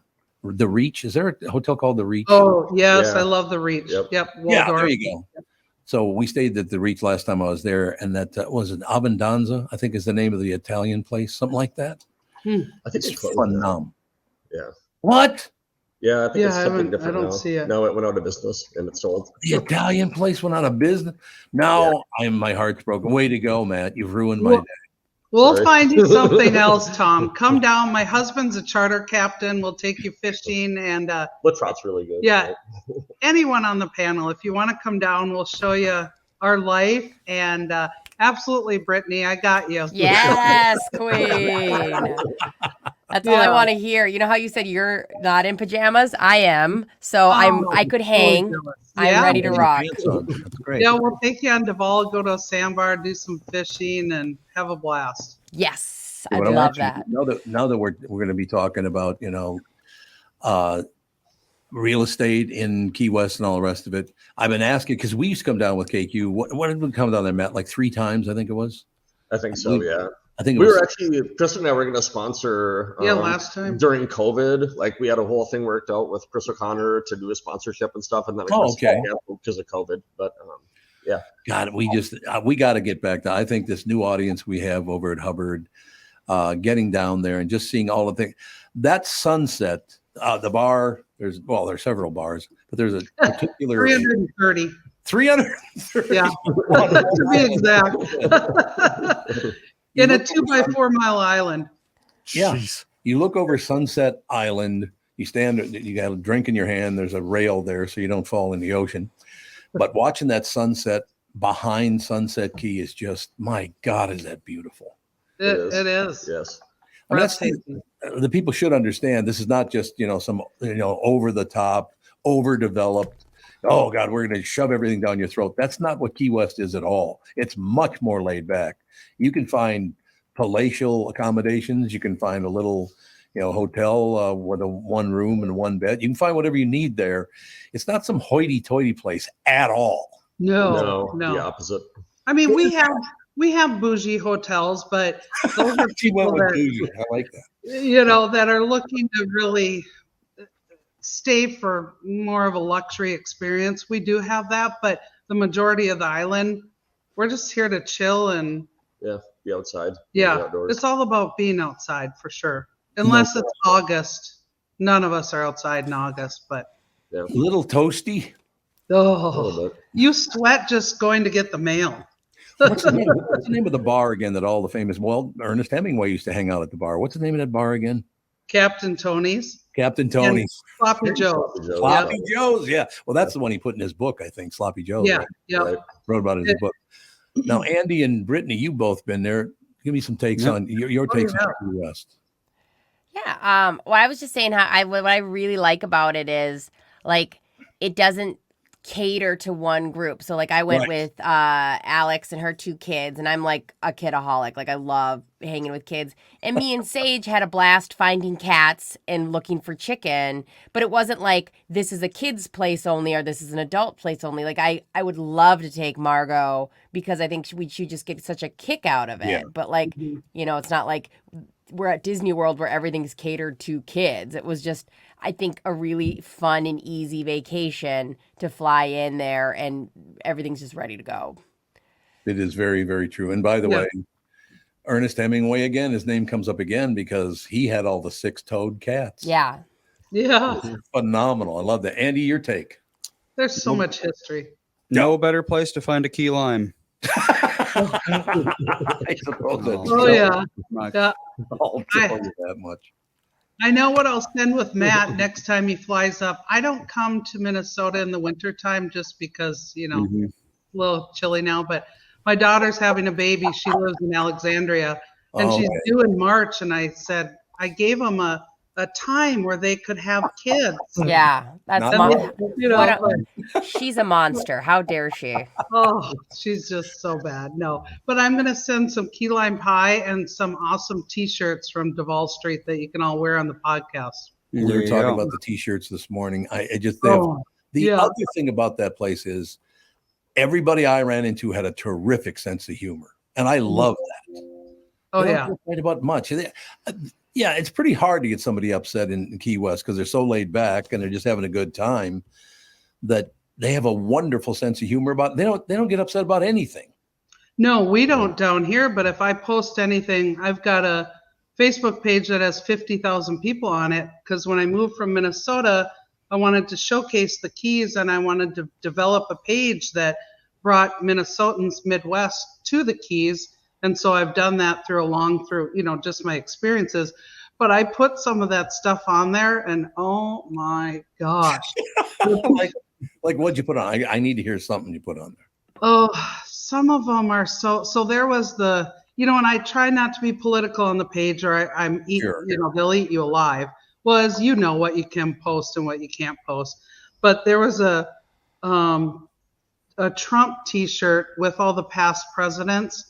And it said, a slogan under each one of the presidents. I can't even say it on this probably, but you can say whatever you want on this show. And I bought some, and there was a lot of swearing in it too. But I sent some back to Minnesota, and literally, like people would be disgusted, like they'd get dirty or nasty comments if they wore it to the bar, and I was like, okay, maybe I won't start sending them T-shirts anymore. What is the famous T-shirt shop as you're walking down Duval toward the hotel? It's a big T-shirt shop there. I just brought this up this morning, and Matt, you mentioned the fact that you have a husband. And one of the things that I love about the gay community in Key West, you have such a wonderful sense of humor about yourselves and everybody else. I wish it were like that everywhere. Well, that one T-shirt is, $20 is $20. $20 bucks. I'm not gay, but $20 is $20 is hilarious. Yeah. Put that in the window in Minnesota, they'd burn the building down. No, that's what I mean. I can't post that stuff on that page anymore. It's funny. They have a sense of humor about Matt. Don't you think everybody down there has a sense of humor about themselves? Most definitely. You have to, or you're not going to make it here. No. Don't get too serious. Well, now we're going to work on some stuff together. I hate to do it, but I'm going to have to come down to Key West and spend some time so I know what I'm talking about. Yeah, you got to be on site live. Oh, Tom, we'll take you everywhere. I just seriously, all of it, the whole thing. I don't have one. Oh, the only negative thing I have to say about Key West is that we did some shows down there, and Mike Bilski, who's one of our biggest advertisers, owns a bunch of banks up here in Minnesota. Just the nicest man. It was a great guy. Mike Bilski's his name. He hands his ticket to the guy at the counter in Key West, and the guy goes, "Are you Mike Bilski?" Like he had met one of the Beatles or something, for Christ's sake. Oh, God. That's all I need. No, I love it. You guys are very, very lucky. I'm going to be very happy to be working with you because we've spent a ton of time in Key West, and I just have such an affection for the place because you get these huge cruise ships that pull up. And, they all come off, and they're all, they're on this massive, luxurious cruise ship, and they get off and go, "Oh, my God, we're in Key West. We're going to have fun." Well, I still, when I drive in, because I'm 15, 20 minutes out, and, all our functions, chamber events, you name it, everything surrounds about happy hour and drinking. And, that's just our culture down here when you go to big events, But I get on Duval, and I always say, okay, I'm going to go in for 1 hour. I'm going to have 1 or 2 beers or drinks, and I'm coming home after. No. I get on Duval and I'm like, let's go. And then all of a sudden my simple little happy hour turns into an Uber ride home and me going to get my vehicle the next day. And, but that's our life. Either, Key West has everything to offer what you want to experience. And if you just want to sit at a bougie hotel by the pool, we have that too. But you keep saying bougie. I love that word. Oh, I'm 100%. I'm an island bougie kind of. I don't know. I don't even know what to call it. My tagline on Facebook is hurricane, a Swedish hurricane or something like that. So. Well, yeah, I understand that completely. Oh, you guys are going to have to pop on once in a while and just talk more about Key West because I've had just a great time talking to you. I'm very happy to be working with you guys on this because luckily I've been to Key West once or twice. Maybe a few more times. You just want to write off. Let's call it that. Yeah. 20 minutes and she knows me perfectly, Matt. Hey, no, we're super excited. I always tell people downtown Minneapolis and Key West, those are my 2 spots. Couldn't be any more different from each other. But to me, it's the best of all worlds to me. I go up there, I can get a lot more done than I can down here. It's hard to get things done in Key West, I will tell you that. What all I have to do is go to Minnesota and all of a sudden, boom. Well, we got to see when you're up here, and we'll come down and see you down there. I am very happy that you guys are on board with us, and I will bust my ass to make sure it works out beautifully. Thank you. Oh, we're very excited. Yeah, we're hoping it's a long relationship. We both grew up listening. I was just telling Kristen before we got on the air. I can remember sitting in my friend's car before school in 10th grade listening to the show on KQ. I mean, it's been that long.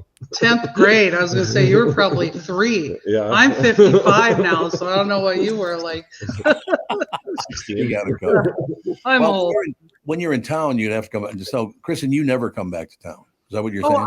All summer, and especially now that my daughter's having a baby, I'll be there May, kind of the month of July, and then I fly in and out for the fall, those months. But yeah, for sure, we'll have to swing in. But more importantly, you guys, you're welcome down here. We can take care of all the arrangements. We got connections, and we'll make sure you have fun. You can't put me in a bougie hotel, though. No. I'll put you in a hostel. Hostile enough the way it is. I don't know if you probably noticed that over the years, though. But Kristen, Matt, this has been terrific. And when you come to town, we'll have to have you in studio. That'd be a lot of fun, too. Yeah, I'll make a special trip back for that. Yeah, let's plan it. All right, we'll get it done. I got Delta miles. It's wonderful. You guys, I will send you the phone number. You ever have any questions or things you need to understand or whatever, just don't ever hesitate just to reach out. Love to talk to you. Well, that's Thank awesome. you so much. That's Thank you. wonderful. And Pat's been great. He's probably sick of us by now. I'm sick of him, so there's nice and even. Works out well. Somebody's calling Pat. I met Pat in person 2 weeks ago, I guess, in Lake Sotheby's up in Edina. And Sure. he met Tammy, who I work with up there, and longtime listener from Delano. It was a real treat to meet him in person. He's an excellent salesperson. We talking about the same Pat? I think so. You know that he sent us the ad at 2 a.m. Oh yeah. And I woke up. I had to go to the bathroom or something. I said, "Does he think I'm going to respond?" I know he does. He does think you're going to respond. It's wild. We texted him at 5 a.m. Yeah, we were up Good early. call. Good call. Yeah. It would have been like 4 a.m. here, so that would have been just yeah, we got to spend more time together. We got absolutely no question. Thank you so much for your time this morning, and you're always welcome on the show. Nice to meet thank y'all. you so much. Bye, guys. Bye. Ladies and gentlemen. Very, very nice people. God, why isn't everybody nice? Well, because you were talking about the T-shirt shop, and I was like, oh, how many T-shirt shops can there be on Key West? First of all, it's just all on the same street. It's just a row of them. Yeah. And some of them, the names are phenomenal. Oh yeah. You have hold on, where did it go? Damn it. No, well, of course now. One was like Salty Hose. Salty Hose. Yeah. Oh yeah. Oh, and yeah. I'm like, what? I don't know what this place is about, but I'm highly intrigued and I need to go. Andy, you loved Key West, didn't you? Yeah, we had a lot of fun. Well, yeah, you guys went on what the whole jet skis? Yes, we did do the jet skis. That was less fun. It's hard for me to imagine, Andy. That's like who picked that activity. That would have been Melissa. But I mean, the jet skis themselves weren't the problem so much that they don't tell you that there's an exponential decrease in handling the more weight there is on a jet ski. Oh yeah. And we had to share a jet ski. So we were the only jet ski with 2 people on it. Everyone else was on their own. So they were like zipping all over the place. And I was like, if I go more than 2 miles an hour, we're capsizing. Well, that's not good news, now, is it? And that was my first time. So it would have been nice to just, if we had both had our own and we could have done easy mode first. I don't want to jump right into 150cc. I just love the fact that Matt and Kristen both had that just laid back. Oh yeah, that's fine. Don't worry about it. Yeah. The world's burning down. That's all right. I don't care. It's okay. I'll go have lunch. Well, Key West flattens every year and they just rebuild. So, that's about it. The only depressing thing about going down to Key West is as you're driving around, you see that railroad that, who is it? Flagler built it, I think. Henry Flagler. Mm-hmm. And I think it lasted 1 year and it was hit by a hurricane. Dang. Damn. You know how much that costs? Yeah. And for as much as it sounds great, your beach, sunset, drink with an umbrella in it, chilling. Yeah. Then you remember that there's hurricane season as well. And a lot of things can go wrong very quickly. Well, that's why they both come back to Minnesota in summertime. Yeah, and I would say the real estate business probably booming in Florida, places that get hit with natural disasters like that. It is now. Officer Dave has a friend named Jumbo Joe who wrote a song about getting caught up in the Key West party life. It's called "The Plane Left Without Me." What is that? Gee, you were a little late getting to the airport, were you? I wonder why it would have left without him. Exactly. All right, we got to thank you so much again to Kristen and Matt. Just terrific people, no doubt. I like working with really nice people. One Key West Realty, the whole shooting at Sotheby's here in Minneapolis, St. Paul. So that makes me very, very happy because I like working with people who you can kind of tell they like to hang out and have fun. You know what I mean? Yeah. What she said, her plan was to go to happy hour and have a couple, and then it turned into I need to Uber home and go get my car tomorrow. Yeah. I had to go back and get my car the next day. We'll take a break. Be right back. Speaking of Kristens, we have Kristen Bird up next. This is the Tom Barnard Show. Listen live at tombernardshow.com or on the Tom Barnard Show app. I'm so happy to welcome back our longtime friend, Sabre Plumbing, Heating, and Air Conditioning, to the show. I've known Steve, the owner, for many years, and I completely trust Sabre to keep my house comfortable. Why? Sabre does everything the right way, and they always put the customer first. I love the team at Sabre because their service experts are experienced NATE certified technicians, not salespeople. Their pricing is completely upfront, and they fix only what needs to be fixed, nothing more. Sabre is dedicated to giving customers what they need when they need it at the fair price, keeping your family safe and comfortable without breaking the bank. Give Sabre Heating and Air Conditioning a try. I know they'll take care of you just like they've taken care of me and my family. Whether you need a new Bryant furnace or air conditioner replaced, or just simply need a service call to get you going again, go to saberheating.com. That's SABRE heating.com.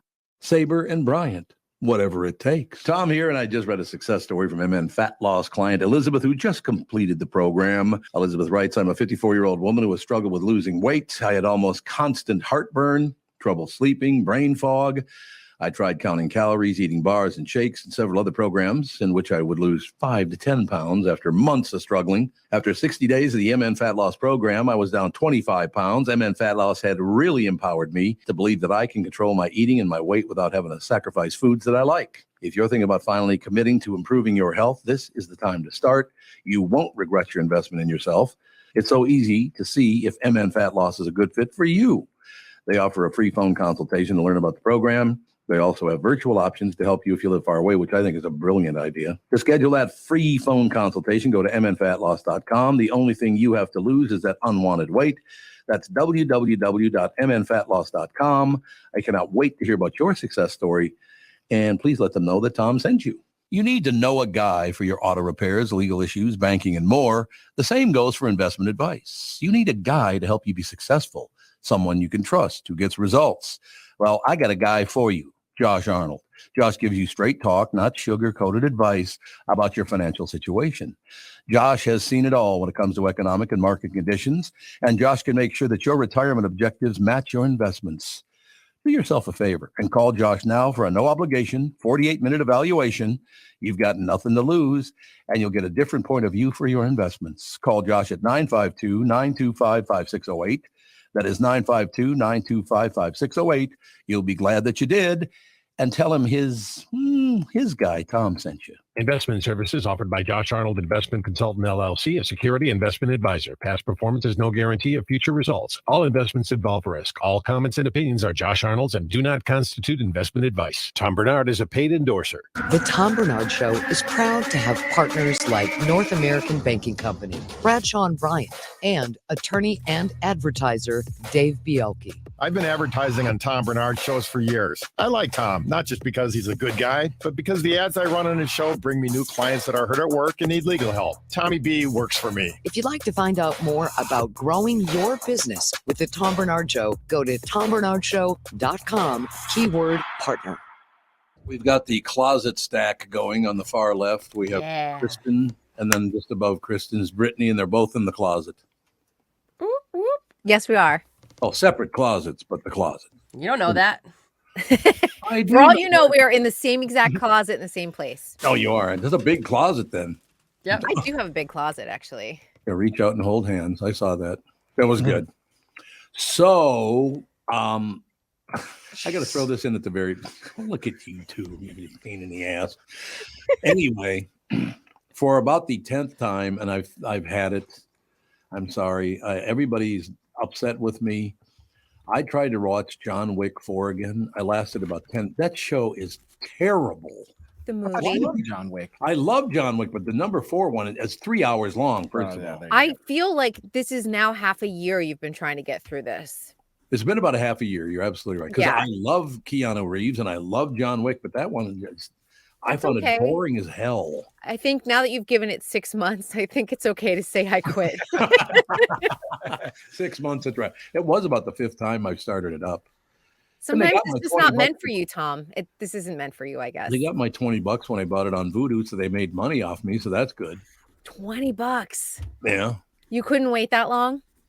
Well, I just thought, because I liked the other John Wick so much. The third one wasn't that great either, to tell you the truth. Andy, will you bring in his like cable and like streaming bill one month? Because I feel like you pay $500 because you buy movies a lot and you have every streaming service. Should I bring up what I spent my money on this weekend? Yeah, please. I want to hear. I love this. So, took a bunch of listeners to the Doobie Brothers and Eagles concert at the XL Energy Center.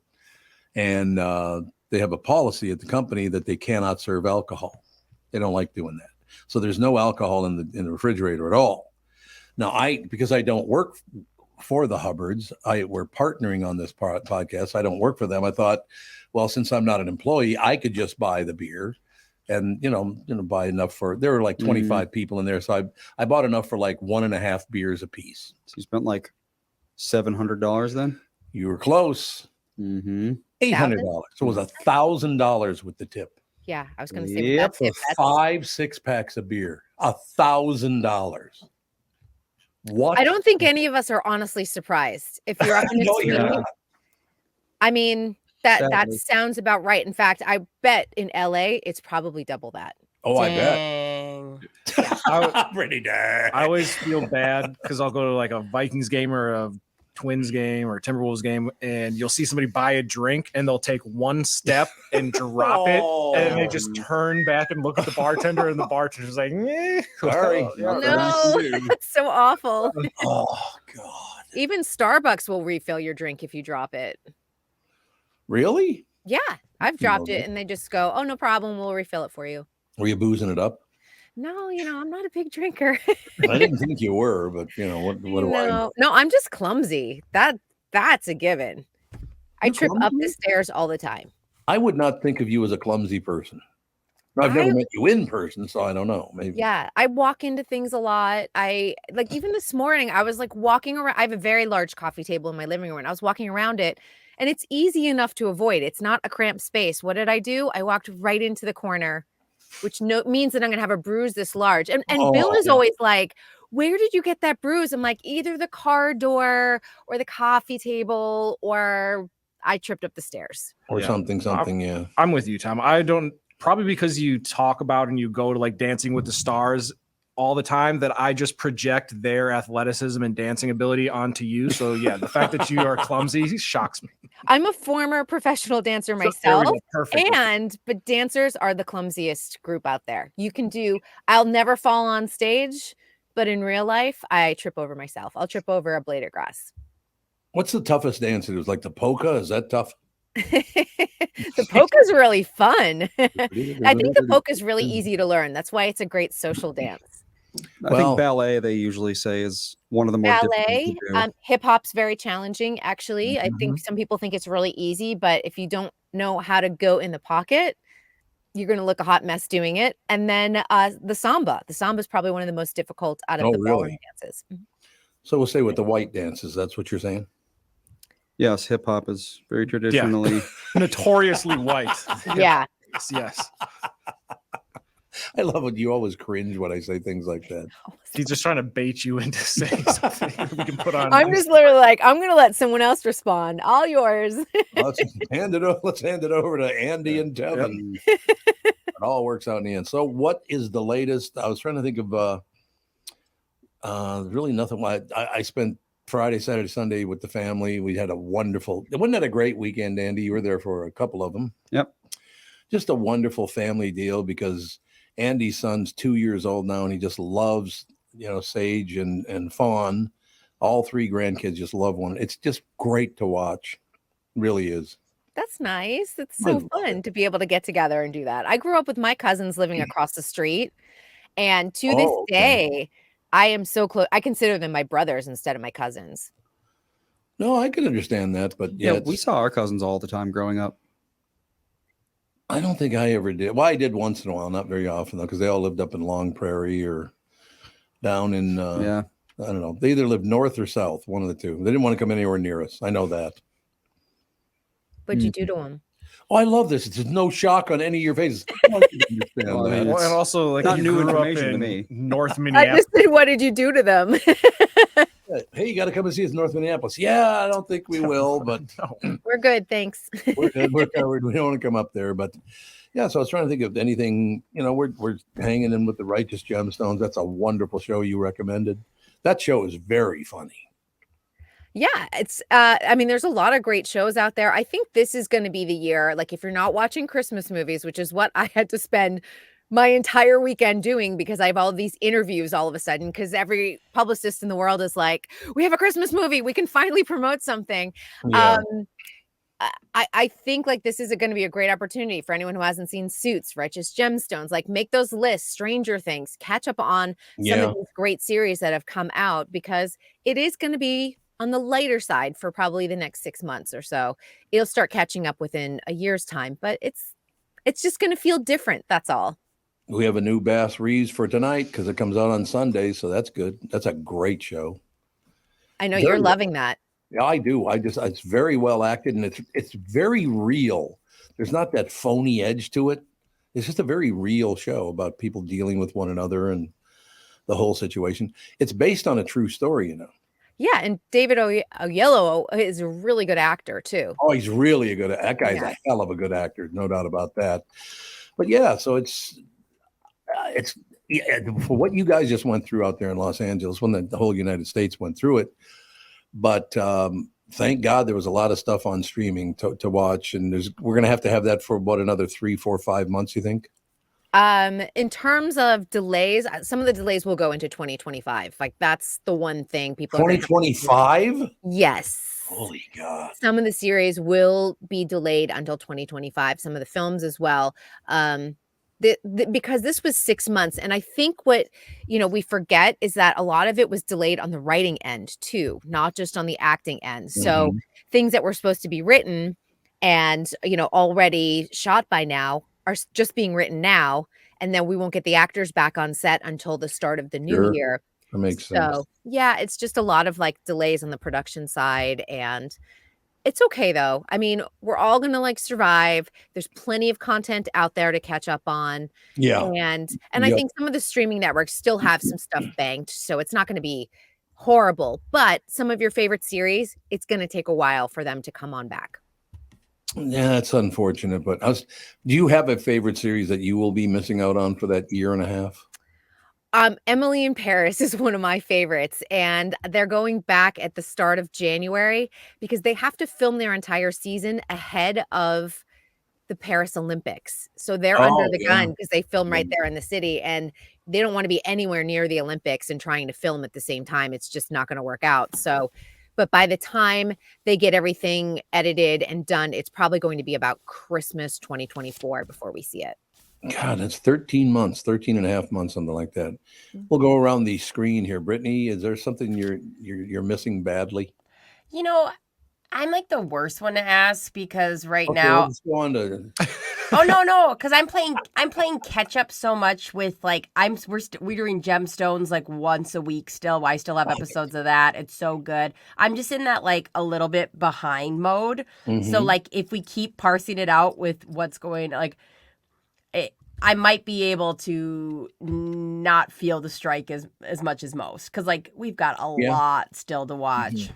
You might be in the best position. I know by accident. Yeah. Is there any one particular other than the Gemstones that you I haven't heard of that I should probably watch? God, well, I liked the zombie one, and I can't remember if you tried that one. And I told you have to watch which one? I'm already out. I hate zombie movies. It's like not. It doesn't rely so much on the zombie. Or Veep. I told you Veep would be amazing for you. I think you'd still love that show because I don't like her. I know, but I think you might by the end of it. I think by like 1 or 2 episodes in, you actually might love her. Why do you have a dislike of Julie Louis-Dreyfus? Because she bought her way into fame. That's why. But she has the talent to back this up. This is not. She has the most Emmys out of any female actress. Bought those too, huh? No, she did not buy those.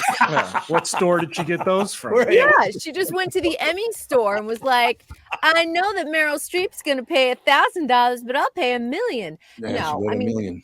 I'm a voter for the Emmys. I'm like, nobody is buying my vote. So how much did she give you for Endo?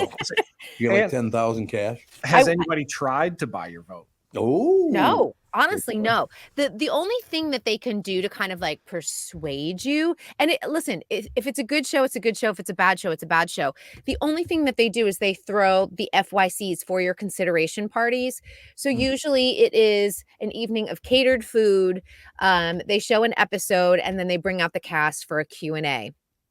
That's all that they can do. And maybe you get like a small little like keychain or trinket or something like that. It has to be under $25 anyway. But the shows that I know are bad, and sometimes I laugh, I'm like, they're trying for an Emmy. You know, I don't even go to those FYCs because I know they're not even going to be in consideration. Yeah, makes sense. Evan, your favorites? Shows that I think I heard. Well, The Boys is going to be affected, right? Yep. Kristen, and then Stranger Things. Those are probably my top two. For new shows, I just watched Who is Aaron Carter on Netflix, and was kind of disappointed in it. Have you watched that, Kristen? I haven't yet. What is that? About it? So it's this woman that is essentially like was a undercover police officer that lives in Barcelona now with her daughter, and it starts out as kind of almost like a psychological thriller where you're like, we don't know her true identity, and her daughter sees this kind of deer-headed figure, and then at the end of it's 6 episodes that it feels like at the end they were like, we were planning on doing 12, but we're only going to do 6. Now let's cram a bunch of violence in at the end and murder and end the series or end the whatever season. So it's set up for a season 2, but I don't know. It felt weird, to be honest with you. I wouldn't watch it. Don't waste your time. You know, I was shocked because I thought when I said, Devin, how about you? Anything on BET? You know. Well, yeah, BET, that's really, that's my wheelhouse. I'm hoping they bring back, I don't even know what's on BET. I haven't watched BET. What was their talk show? Like Park in 105th? There was. 106 in Park used to be the best. Yeah. I was like, that was a good show. Yeah, peak television. But no, BET, that's we don't have to get into that. That's like a we made this specifically for Black people, and we're going to lean so far into the stereotypes of what we think. Have you ever seen the Boondocks episode about BET? No. So the Boondocks is a show produced by a Black guy and Black people about a Black family. And they have an episode about BET that I'm pretty sure got banned from the air because they name BET specifically. And I'm pretty sure the CEO of BET is also named explicitly and characterized because the motto of BET in the show is "We hate Black people." And so she's a Black woman, the CEO, but she hates Black people, so she makes nothing but garbage shows. So Black people have nothing better to do. Oh my! Yeah, and I don't think BET was happy about this. No, it might have hit a little bit too close to home because that's the thing. Is some of the shows that they greenlight to put on the air. We could have just went without and ran infomercials, I think. You could have just scrapped it and taken the tax write-off. Yes. All right. It's Alex, a cool new thing to do. We're going to go to Andy next. We're talking about your favorite TV show, so think about that while Andy's reporting his, okay? Okay. Favorite new TV shows? What do you got, New Andy? to new? Well, no, just favorite show. Oh, I was like, Great British Baking Show and over. That's Yeah, all there- I can. yeah, there you go. Right now, we are watching Home Improvement. Home Improvement. See, I love going back. Not and affected by the strike. No, not affected at all. Not affected by the strike. And I you had love such a Kids crush though on them. Home Improvement ATT. did not fare well. What? No. A lot of the kids on Home Improvement did not fare well as they adults. all kind of. JTT did the best, and Did the best. he got out of the industry basically. He He's did. like, And at he the end went of to the show, he was like, college. I hate acting. I would rather direct or operate a camera or something like that. He was like the major crush of the. Yeah, he was the one that all the 90s. young TV. girls turned to because he was also Simba. He's the voice of Simba. Yes, he was Mhm. also. He was like hot stuff. Yeah, but then the youngest kid, I think he did okay. And then the oldest kid, I think he went to prison a couple times. I think for like fraud. For domestic violence. He's And that currently, too, yes. he currently Yeah. has a major case with domestic violence. Yeah, and, unfortunately. yeah. Hollywood kids, they rarely turn out super well. And the youngest one wound up marrying, like, I think he was like 17 and wound up marrying a woman who much was older. like 34 or Yep. something. Yep. And they squandered away his fortune. I mean, his parents tried Mm-hmm. so hard to first of all, not let him get married, but also not let him gain access to his fortune. But, a Coogan account at a certain point, you're allowed to gain access to it. And they've spent it all. And even worse, he's a vegan. Hey, They opened a vegan restaurant in Studio City that did not do well. And I'll tell you, vegan restaurants do really well out here. So I don't know what they did. Interestingly, he's also a technician at SpaceX now. Taryn Noah Smith? Yep. The youngest kid from Home Improvement is now doing rocket science, I Well, guess. good. I'm glad he's okay. He does. so is He your looks like the quarterback. same. He looks the same. What? The quarterback for the Vikings. Yeah, right? the astronaut. Yeah. The Pastronaut. Yeah, there you That, go. oh my gosh, that's amazing. All right, Alex, your favorite TV show? Oh, show like singular. Well, whatever you like to watch. What are you watching? Wait a minute, Now, Kristen Great wanted to British make a Baking point. Show. No, I just was going to say, the question really was, what are you going to miss? What are you going to miss? Because Yeah, of there the you go. strike. Right. Oh, I That don't might get pushed. an answer for that. I don't watch any I can't think of anything that I watch currently. I know. The That's new like- shows. No. We don't watch new show. Ghosts is the only new show we watch, And I don't know what that is. and it only comes out like once every 7 or 8 years with a new episode. Did you watch the American or the British version? American version? Yeah, because there's a British version of that too. Because there are shows that I'll watch sometimes and then I'll kind of forget about them for years, like current Mhm. shows like Virgin River. I watched it and it's just absolute trash. It's terrible. It's a horrible It's a show. Hallmark show that's It's on like Netflix. yes. It's so Oh. cheesy and so stupid. And you're like, Mhm. I love this. I am committed and it's great. But like if I didn't watch it for 2 years, I didn't even know it was back. Like there's a new season. Didn't even know. I just don't keep up with. It's not really a Hallmark show if someone doesn't learn the true meaning of Christmas, though. Right. At some That's true. point. Yes. I mean, I think that did No, happen. but you forgot about When Calls the Heart. Yeah. When Calls the Heart on Hallmark is their ongoing series without Christmas.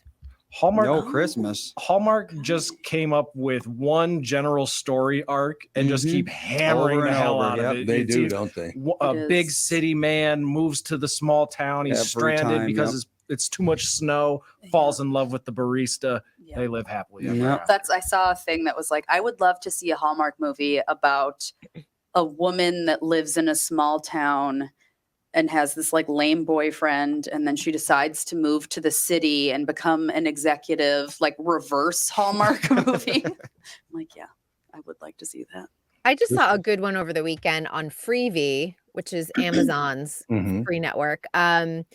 Xmas, and it was with Leighton Meester and Robbie Amell, and it was about a couple that was engaged. They broke up, and he was not supposed to go home for Christmas, but the family loved her so much, so they invited her home, and then of course he winds up home for Christmas. But it kind of has a little bit of an unexpected twist, and it was actually really cute. It was smartly written. So if anyone's looking for just like a fun rom-com holiday situation, it's Xmas on Freevee. Okay.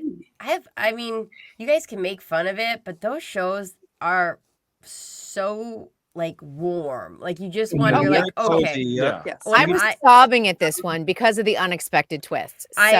When I was doing clinicals at a long-term care facility, we would have to do like our diabetic, blood test, blood sugar test.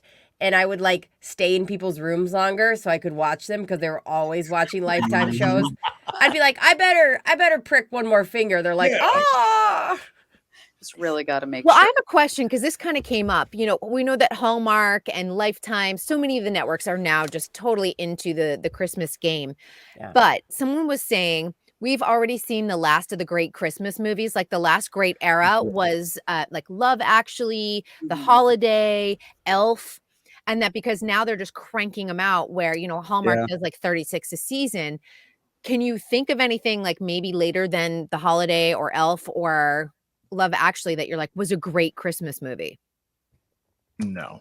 Oh, what was it's not The Ring, but the one with Sarah Ring. Jessica. Oh, the Family Great Stone. Christmas movie. Yeah. The Ring, Brittany.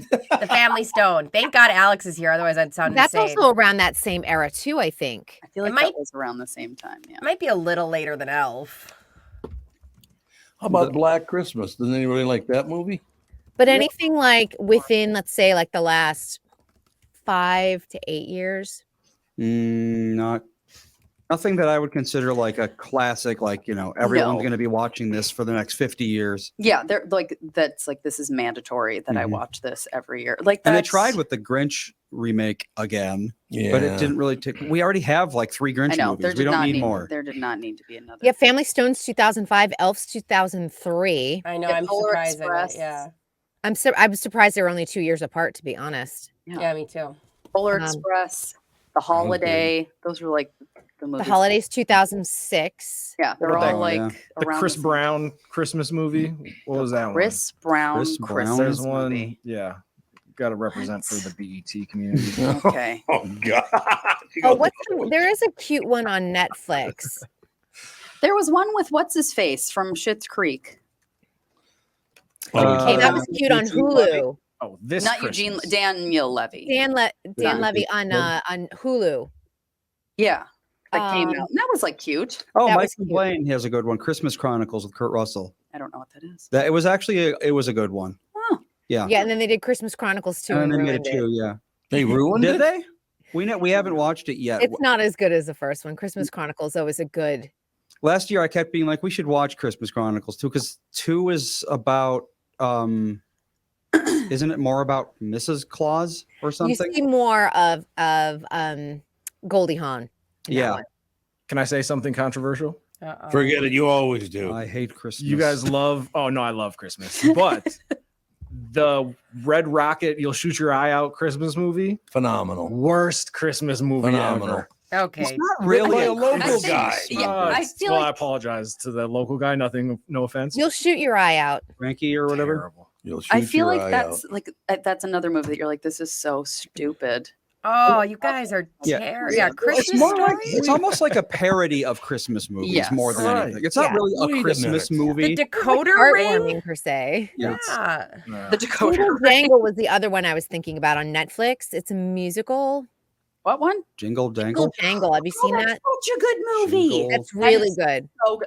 That's like the best recent. And that was Christmas 2020. They sunk a lot of money into that movie too. It's I'm gonna write it so down. It's got good. Ricky Martin in and it. it's got a so- bunch of black people in it, so you'd like it. Gosh, I love that you just hopped on the. Alex. This is a great day. Anytime Alex can get on with, Exactly. with some comments, yes. Exactly right. Hey, you didn't like that line? Ooh, fragile. Must be Italian. It's a funny movie. It's just not a Christmas movie. Yeah, it just No, It doesn't just feel takes place during Christmas. Yes. So it's like the Die Hard Christmas movie Yes. argument. It's not that far removed, but it's honestly pretty close. Like, even though half of the movie is about Christmas, it's like it could be his birthday, and it could be the same thing. Oh, okay. Because it's about wanting this specific thing, and he gets a bunch of crap, and you know. Yeah. Yeah, it makes sense. And there's also Last Holiday, the Queen Latifah Christmas movie. Oh, yep. That's like around the same time as that was 2006. Happiest Season was the Dan Levy one. That was good. Yes. How about that Silent was Night, Deadly Night? good. That sounds good. Garbage Day. What? Garbage Day. I She knows what I'm talking about. Yeah, I'm the only person in Yes. the only one who knows what the hell he's talking Yeah. about. And honestly, name another line from that movie, Brittany. I don't think I can. I didn't think so. No one can. There's a new Eddie Murphy Pass. Christmas movie. Eddie Murphy, really? There's a new Christmas Automatic movie with pass. is that Brandy? Brandy. Oh, Candy Cane Lane. That's the Eddie That's Murphy Candy one. Lane. It actually looks kind of cute. He makes basically a deal with the devil, who is an elf, a bad elf, and tries to have like the best display of lights in his neighborhood. It actually looks good. That's a That ripoff of sounds Home kind of Improvement. Cute. Um, It's in everything with Home Improvement with you now, Andy. Yep. Brittany and Alex, did you see the Walmart commercial with that was the Mean Girls? Of course, best marketing ploy ever. So cute. So is it just me, or should they really make that a show / movie? Yeah, they should that- have. Well, It was a they're great- okay. So Mean Girls was a movie. Yeah. And then it turned into a musical. There was like a musical Mean okay. Girls. And now the musical Mean Girls is a movie. And it was like an ad for that, Okay. but also Yeah. Walmart. Yeah. Gotcha. Mm. But then they had everybody from the original Mean Girls movie in the ad. It's But they're so not good. advertising Mean Girls as a musical, though. That's the crazy thing. Huh. Yeah, they don't really talk about that. Because the musicals are not doing well at the box office, so they don't want to advertise that people are singing and dancing in the new Mean Girls musical movie. Well, so they're just going to surprise everybody and then get terrible reviews. Come see this movie.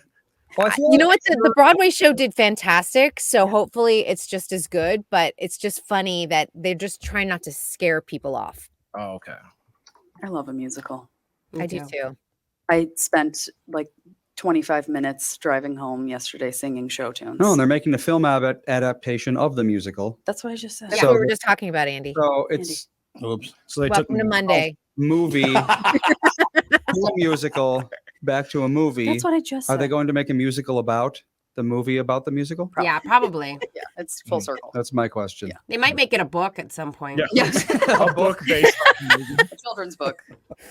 Or behind the scenes of making the Yes. movie into a musical, back into a movie musical. Yes. Yeah. It feels like it feels like the future of entertainment once every corporation unleashes their AI. It's just going to be like, yes, the AI is going to write a book, and then it's going to write a movie about that book that it wrote, and it's going to write a book about the movie. Yes. And it's all going to happen within the span of like 45 minutes. And then there's a documentary about all of that as well. And all of our AI people will talk about this on the Tom Barnard Show in mornings. Yes. Yes. I like And years from now, AI will go on strike because it needs more money in residuals. Oh my. The robots. will All revolt. right, that's gonna wrap it up. Unbelievable. You guys have been a pain in the ass. All of us today, like everyone's just a little spicy. It's why holiday is that? weekend. It's a holiday week. Holidays I coming up. know. I kind of feel like I just am like, come on, just a couple more days until the holiday break. It's interesting you bring that up because when I went to Catholic school, I always noticed that on Monday, Tuesday, everybody was crabbier than a sumbitch just before Thanksgiving because they were like, let's go, let's go, let's go, let's go. Oh, trust me, the teacher and I last week we Yeah. were like, next Really? week is going to be rough. It is Like, rough. it I is remember it going being to rough when We're I was like, in school. but why even try to teach them anything? Like Your kids are in school. The kids have school this week because They have school LA today they have the whole week off. Oh, really? They Oh, have my school. They have school God. today and tomorrow, Well, but it's then like- they have Wednesday. It's like the last day of school. It's like, why are we even Right. here, to be honest? Well, because there's always going to be a last day of school. That's true.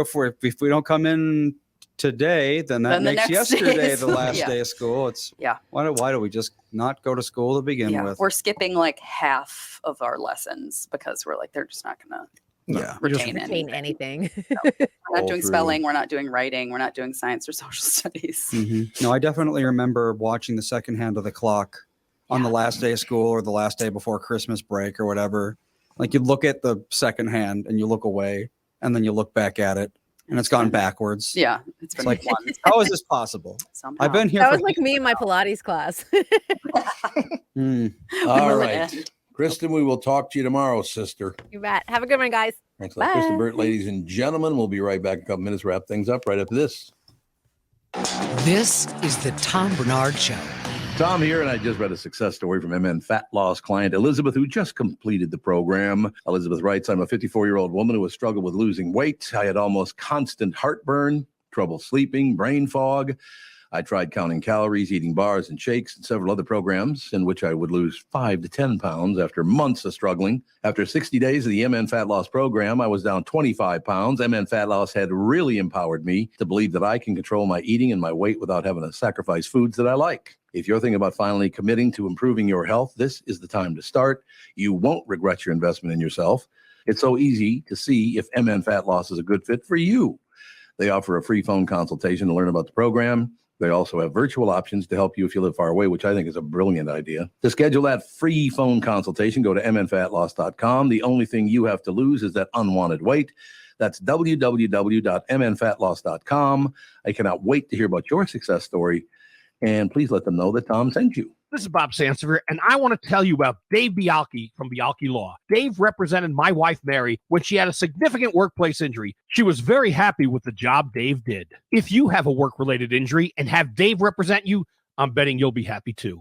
Dave is a down-to-earth guy. He grew up in northern Minnesota, rides a Harley, and worked various jobs doing concrete, electrical, plumbing, roofing, and carpentry work. Dave works for people with work-related injuries. If you work construction, or anywhere for that matter, and you're hurt or even just hurting, you should talk to Dave. Let's face it, our bodies wear out. If your body is worn out from work, if your knees or back or shoulders hurt from things you do at work, do what Mary did. Call Dave and talk to him about it at Bialki Law to set up a free initial consultation. The number to call is 763-571-2410. That's 763-571-2410. Or visit bialkilaw.com. That's BIALKE law.com. Before you head back to one of the big box stores for your hunting and shooting needs this season, do yourself a favor and visit My Choice, K&L Surplus and Ammo in Lino Lakes. Not only does K&L have one of the widest selections of firearms and ammo in the Twin Cities, they also do business the right way. They want to make sure that you have the right firearm and the right ammo for your needs. Jim, the owner, has over 25 years of experience in the business and will help you find what you need at a fair price. Speaking of prices, a lot of stores are using inflation and supply shortages as an excuse to raise prices on ammunition. Not K&L. Jim's doing everything to hold the line on pricing so you can spend more time on the range. Find out for yourself why K&L Surplus and Ammo has been the choice of gun owners for over 25 years. Go in and chat with Jim in person at the store on Lake Drive in Lino Lakes or online at klgunstore.com. klgunstore.com. Ladies and gentlemen, we are back to wrap things up just before the family show starts in about 10 minutes, somewhere in there. If you're hosting Thanksgiving and aren't fully confident in your plumbing, you might want to get on it now. Roto-Rooter would like to remind America that Black Friday is also Brown Friday, the busiest day of the year for plumbers. Ew. That's gross. How much are you eating? Solid marketing, but that is a hell of a visual. Also, like, you're at your relative's house, so not only are you eating, but you're like, I feel very comfortable to stay here during what is about to go down. And pinch one off. Is that what you're saying? Yeah, but like, it's not like normal poop. If we're talking like devastating your plumbing poop, like you are you are sick. Also, what do you do to prepare? Yeah, how do you? That is a really good point. Yeah, this is amazing. It's not a myth. They expect to get 50% more calls on Friday than average. I just don't get it. That's amazing. I believe it. I mean, you're stuffing your face full of turkey and mashed potatoes and whatever else, and yeah. I mean, I could put away food pretty hardcore in my day, but I never got close to needing to call Roto-Rooter. Like, I don't know. I don't even know how physically that's possible. Brittany's given up. She's covered her face. I keep rethinking the thought of what do you do to prepare? Like Alex is hosting at her house. Should she get like a hazmat suit ready or like rent an outhouse and be like, just go there? Because you can't you can't pre-plunge your toilet. Like that's not a thing. No, once the plumbing's in, the plumbing's in. Well, and like, here's the thing: when you eat a big meal, so everybody's coming over to our house for Thanksgiving. We have like 1,000 people coming over. 1,000. We all eat. And then usually with like an hour or two, you leave. Yeah, and like in that time, it's not like you eat and all of a sudden you're like blowing up the bathroom. No, but it takes 2 to 3 days to fully digest food. Yeah. So I'm confused. I don't know. It doesn't make any sense to me. Yeah. I understand that. Okay, so here's the deal. It's not only because our toilets see a lot more punishment they call it. Okay, they really really got in there and used and abused that bathroom. That's this weekend, but that's part of it. Roto-Rooter says the main culprits are clogged toilets, kitchen sinks, and also garbage disposals. Kitchen sinks and garbage disposal makes sense. I can understand. Absolutely. Right. Well, here you go. Here are a few tips to avoid the issue. We got 4 tips for you to avoid Brown Friday. Okay. Number 1, if you're hosting people, don't offer flushable wipes. Yeah, that's not a good idea. Yeah. Okay.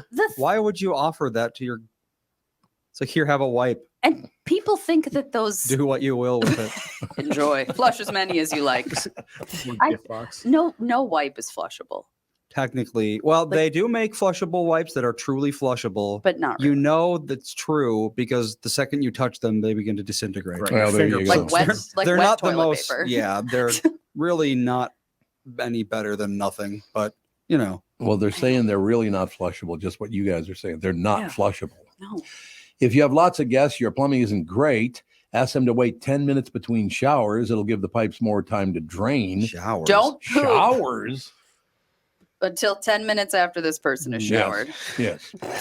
What? While you're cooking, don't pour fats or cooking oils down the drain. Yeah, well, that's- why would a lot you of do that? people do that. Why? Yep. No. It's like the bacon grease Mhm. stuff. Yeah, you Yeah. can't just dump that down. One time, my mother-in-law poured an entire box of potato flakes, like instant potatoes, down her garbage disposal. Oh, not a good idea. And then she turned on the water and Mashed turned on the potatoes garbage in the- disposal. And it was yep. just mashed potatoes. Oh, Instant mashed potatoes. I'm like, why would you not throw them in the garbage? what is Diane? like? What life is Diane living? It's a Good, wild time. that's a good question, Brittany. And finally, don't put starchy things like potato peels in your Oh, garbage disposal. there you There go. it is. Mhm. Since they don't break down well, you should toss them or compost them instead. Yep. A lot of people just think garbage disposal equals It's a black hole. You Just, can just throw the Yep. whole turkey down there Yeah. and it'll chop it up. Yeah, it's not No. like it's a. No, they're not even blades. Really? Yeah, they're just Grinders. yeah, they're Yeah. they're like it's more like a macerator kind of thing. Mhm. It doesn't chop things up. It just like pulverizes it until it's small enough to. Yeah, it's not like flow there's out. like a Vitamix down there. Yeah, no, it's not a blender like most people imagine. I just did anybody as a child like feel horrified of having to put their hand like when you Oh. got Still your am. first home, like Gosh. you'd put your hand down and you'd be like, it's gonna be super sharp and I'm gonna cut my finger off and make sure nobody turns it on. Oh, yeah, while like- it's just a No, we have a pair of footlong pliers that I use. why Oh don't yeah, you just I put use your a hand down there? absolutely not. I have a fork that I will fish whatever's down Mhm. there. What do you Oh, think you is guys gonna are happen, though? Well, It's babies. gross. I don't want to touch that. I've seen horror Nasty. movies where you stick your hand in and it magically turns on, and now all of a sudden you come back with a nub. We've all seen Heroes. Magically turns on. Mhm. Magically. Cut I the want to power. close with this. Brittany, I think you know both people, but I'm not sure if you know both people. But I'm going to find out. You know what I mean? Mm-hmm. Over the weekend, Grant from well, he works. Does he work for KS95 or who does he work for directly? Yeah, the other Or one. all of Hubbard? You mean My Talk? Mhm. So he works for My Talk. Mhm. He's one of my favorite people in the world. I just love the guy. Grant's lovely. He's a great guy. And have you seen his? Well, I don't want to. It's none of my business to put out if they're going to get married or not or whatever the situation. Oh, Have they're engaged. they're engaged. You ever met her? Yep, she's lovely. Lily. Much like me, she's far too good for him. Oh, That's she's gorgeous. Lily She's is gorgeous. and she's just very smart and very nice. So Grant, just a great guy. Lily is just phenomenal as well. And then yesterday, we were doing this bingo deal. Alex was there. Beth and I sucked at bingo. We all did. All four of us did. It's true. It was horrifying. But you know who I met who was calling the bingo? Who? Sioux Falls. City? Her name Oh, was radio. Sue Falls. Her name is Yeah. Sioux Falls. Yeah, radio lady. I never got to meet her, but I know who that is. Yeah. She was at KS95 for a long time, was she Yeah. not? She's now at the WDGY. She and her husband, John, could not be nicer people. She was such a sweetheart. That's awesome. Man, you had a radio weekend. I did have a radio weekend. It was really, really nice. But Sue and John, just really, you're both really, really nice. Everybody I ran into was just so sweet. And then, like I said, I'm sitting there at the table and I get a text message from Tim Flynn. Hey, I understand you're at so-and-so restaurant in Mendota Heights. I hope you're having a good. I'm like, how the hell would he know I'm here? And the guy at the next table goes, and his name is Tim Fallon, by the way. So you got Tim Flynn and Tim Fallon are good friends. That's got to be a little confusing, don't you think? It's like Alex Gerard and Alex Bernard. Yeah, that's right. There you go. But also just great people. Tim Fallon's just a really, really nice guy. We had one of those weekends, Friday, Saturday, Sunday. There was a lot of family time and all the rest of it. Just had a magnificent weekend. It was That's fantastic. awesome. Tomorrow I got to read we had listeners email in about the concert, and I know they probably want to. Oh yeah, that'd be great. I'll do that tomorrow. Then we can talk about some of the people you met because I think they'd love that. Oh, they are. Seriously, everybody was so unbelievably nice. I I have just had a wonderful weekend. Quick, funny story about the Eagles concert. Okay. So Melissa is the social media person. Mhm. She posts that kind of thing to social media. But before she did, they wanted to make sure that her verbiage and everything was correct. Mhm. So they were like, okay, we're going to send you an example post of what to post for this Eagles concert, saying like, everyone had a great time, that sort of thing. Mm-hmm. The example post that they sent her was her post about the last time we had an event. So it's like, you could have just said, keep on keeping on, but it is interesting.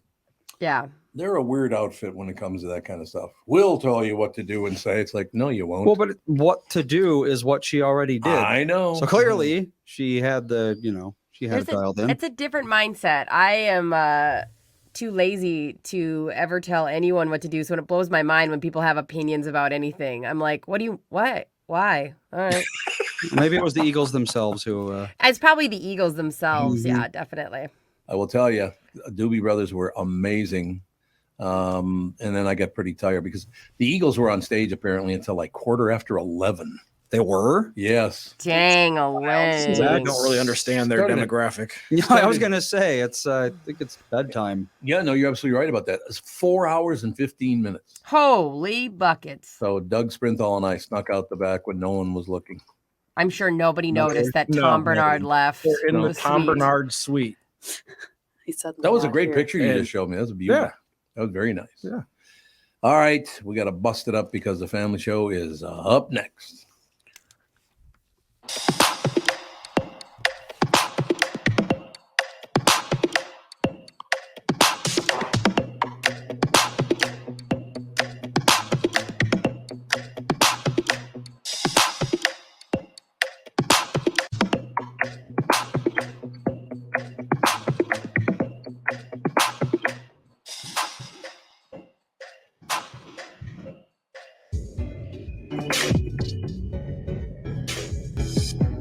Guys, if you want to reignite your intimacy once and for all, listen, just give Twin Cities Premier Health a call for a discreet and confidential in-office evaluation by their highly trained staff of medical professionals. Acoustic wave therapy sessions are 25 to 30-minute treatments with no pain, no downtime afterward. And right now, Twin Cities Premier Health is offering a free treatment and a free consultation when you book today. Receive this $800 value when you use code word TOM at TwinCitiesPremierHealth.com. You may know that age-related erectile dysfunction is most commonly caused by a buildup of plaque in the arteries that supply blood to the erectile tissue. Acoustic wave therapy can rescue your relationship and has been clinically proven to break up plaque. Definitely take advantage of this limited time special offer. Receive a free treatment and a free consultation when you book today. This is a savings of $800 when you use code word TOM at TwinCitiesPremierHealth.com. Be sure to use promo code TOM so we get credit for sending you. I wouldn't recommend a service like this unless I knew they could help you. TwinCitiesPremierHealth.com. The Tom Barnard Show is proud to have partners like North American Banking Company, Bradshaw & Bryant, and attorney and advertiser Dave Bialke. I've been advertising on Tom Barnard shows for years. I like Tom, not just because he's a good guy, but because the ads I run on his show bring me new clients that are hurt at work and need legal help. Tommy B works for me. If you'd like to find out more about growing your business with the Tom Barnard Show, go to TomBarnardShow.com, keyword partner. Why should your business bank with North American Banking Company? Here's Landon and Gavin Miller of D&B Plating. I've always been impressed with their speed of answers to our questions, and that has allowed us to expand and capitalize on opportunities in the market. North American Banking Company has never made us feel like a number. They've always treated us as a partner. For more information about North American Banking Company, go to nabankco.com or stop by any one of their Twin Cities locations. Member FDIC, equal housing lender. You know the song Kokomo? It's supposed to be off the Florida Keys, right? Hate to break your Beach Boys bubble, but that's a fictitious place they made up for the song. Fortunately for the rest of us, though, the Florida Keys island chain are as real as the taxes you have to pay in Minnesota if you're a Minnesota resident. Now, that's a reason to move south. In addition to Florida and all of Monroe County being beautiful, the Keys from Key Largo to Key West are even more beautiful. This is Tom Barnard, part-time Florida resident myself. And if you want a second house or a new retirement home or want to become a Floridian, might I suggest you contact Matt Carlson from One Key West Realty. Matt grew up in Litchfield. He is a real estate genius when it comes to finding your tropical island space in the Keys. He lives there and here, and Matt knows what's best in the Keys to buy for your second home in Florida. Matt teamed up with fellow Minnesotan loan wizard Kristen Eklund from Coast to Coast Mortgage to get you the financing piece of the puzzle done. You're going to be hearing a lot about Matt, who's part of the Lake Sotheby's International Realty Group here in Minnesota, and Kristen, his mortgage colleague. They know the Florida Keys' new and existing homes for sale and are Minnesotan through and through. Contact them by heading to onekeywest.com. That's onekeywest.com. You need to know a guy for your auto repairs, legal issues, banking, and more. The same goes for investment advice. You need a guy to help you be successful, someone you can trust who gets results. Well, I got a guy for you, Josh Arnold. Josh gives you straight talk, not sugar-coated advice about your financial situation. Josh has seen it all when it comes to economic and market conditions, and Josh can make sure that your retirement objectives match your investments. Do yourself a favor and call Josh now for a no-obligation 48-minute evaluation. You've got nothing to lose, and you'll get a different point of view for your investments. Call Josh at 952-925-5608. That is 952-925-5608. You'll be glad that you did. And tell him his guy, Tom, sent you. Investment services offered by Josh Arnold Investment Consultant, LLC, a security investment advisor. Past performance is no guarantee of future results. All investments involve risk. All comments and opinions are Josh Arnold's and do not constitute investment advice. Tom Barnard is a paid endorser.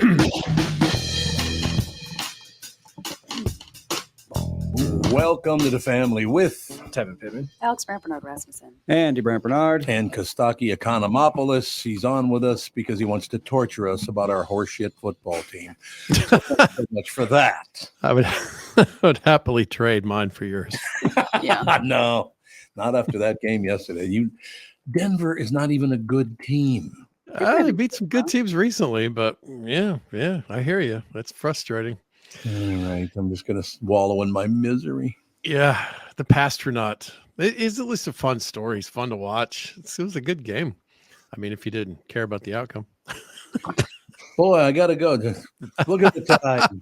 It's a great game. You cared. There were no Falcons this week. It was like a snow day, like 7 hours of Falcon free football. Start now. That's very true. Now we got so we had Sunday night football followed by Monday night football. This is a big one tonight, actually. Yeah. The primetime games, at least on paper, the matchups are, some of them have been really good. So, that's all you can ask for as a fan. So many injuries, though. The NFL's losing stars faster than a fancy restaurant with a rat problem. Oh, how long did it take you to come up with that one? Part-time restaurateur. There you go. 4 stars, 5 stars, and rat stars. I like it. We're like 10 injuries away from watching the USFL. It's a lot of guys gone. Achilles heels are really becoming the NFL's Achilles heel. Thank you. So who's out now? Well, among others, Bengals quarterback Joe Burrow out for the year. Oh, God. Oh, dudes in Cincinnati are more upset than if they couldn't use their right hand for the rest of the season. Oh, see. If I'd predicted a hand injury preseason, I would have gone with Deshaun Watson. I'm pretty sure. I like recycling, Tom. I did a version of this joke a couple of months ago, but it's perfect today. The people of Cincinnati haven't been this upset since WKRP dropped live turkeys from a helicopter. I love that episode, by the way. I thought as God is my witness, I thought turkeys could fly. It was a great line. That's good writing, the whole concept. It was. Oh, yeah, even if they can, it's like, what happens when you take a bunch of birds and hover them over a city? They don't really care where they crap. No, so true. There was no good ending to that stuff. That's what I'm saying. The Bengals are now being investigated for not reporting the Burrow injury. Boy, I hope this doesn't distract them from their playoff run. That would be well. The Browns have signed Joe Flacco. Why? Because as a former Raven, he's been winning in Cleveland for years. Is that what's happening? Yeah, it's a good idea. If that doesn't work out, they should. Oh, he froze up. He sure did. Costaki, unfreeze, defrost. Defrost, Costaki, defrost. I don't think it's going to happen. No. Did I lose you guys? There we go. He's back. Yeah, you froze up. It was weird. I froze up. Maybe it was me. All right. Deshaun Watson's out for the year. He has a Wow. Oh, okay, I think you're doing this on purpose. He has a what? Is this a bit? Yeah. It's a bit. That's the phrase. That it's a shoulder socket injury. No, you froze up again. No, you froze again. No. Yeah. Well, now you did it again. Okay. Okay, we got to reboot. Oh no. Yeah. Got to he do a little needs to reboot be- with Yeah, Costaki. I think so. I've heard of a cold response, but this is ridiculous. Well, then he leans in and he freezes up again. Yeah, I think it's time to restart the computer. Yeah, we do have to Costaki. restart I it. don't know. That Not he can we. hear us. And then call it, jump back on with. So I mean, it could be our internet, but if it is, there's nothing we can do about it. Is it me? I think it think might it's be. you. I Yeah, would. could you I restart? would try restarting or at least rejoining. Okay. Yeah. thank you very much. And Great then to we be can hear here. all Yeah, about he said- Deshaun Watson. Did you hear the one about the? Yeah. That's exactly what it was too. Like, I've got a great joke for you. Two guy. Okay, Yeah. that's great. That's wonderful. No question about that. But he should be back in a couple of seconds. Hopefully, it's not on our end. I suppose it could be on our end, but I hope it's not. Such is life. no. God, I was just walked down the hall and I was coming back and I ran into a guy who's a very, very nice man. And he said, yeah, you guys are talking about that, the school days here, the Monday, Tuesday, Wednesday before Thanksgiving. Mhm. Well, let me tell you, my wife's a teacher.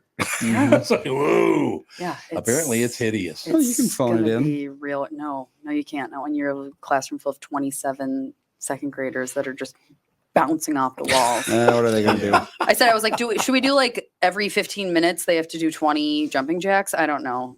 I don't know. You can call them turkey jacks or something. Turkey jacks. Turkey jacks. I like turkey We'll jacks. see. Make it I don't thematic. know. I don't know what we're gonna do. It's Crush up gonna some be- melatonin and stick it in their apple juice or something. Everybody take your Benadryl. Oh, that's not a bad plan. Not a bad plan at all. How'd you get, over the weekend for the first time, I think in about, I bet 45, 50 years, Saturday night, I slept for 10 hours. Jesus. I have not slept that long in a long time. I could sleep for 10 hours every day. I could, but Yeah, you could. I'm physically capable. It's, I'm so good at sleeping. Are you? I used I to am sleep so much. awesome at sleeping. It is like a talent of mine. I never can have been. Fall asleep extremely quickly. I don't move when I sleep. I fall asleep and wake up in the same Neither of those are true for me. situation. I just am really great at sleeping. You know what's amazing that I got to point out? These sleep medications that I take, right? Yeah. Mhm. The over-the-counter ones are much better than prescription ones. Why would that be? Z-Quil. I don't know. Well, I mean, it's all essentially the same, like ingredients and stuff, right? Like, there's not like I they guess.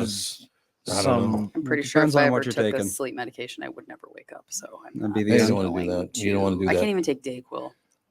The other thing, the reason I started going with the over-the-counter sleep medications, Mhm.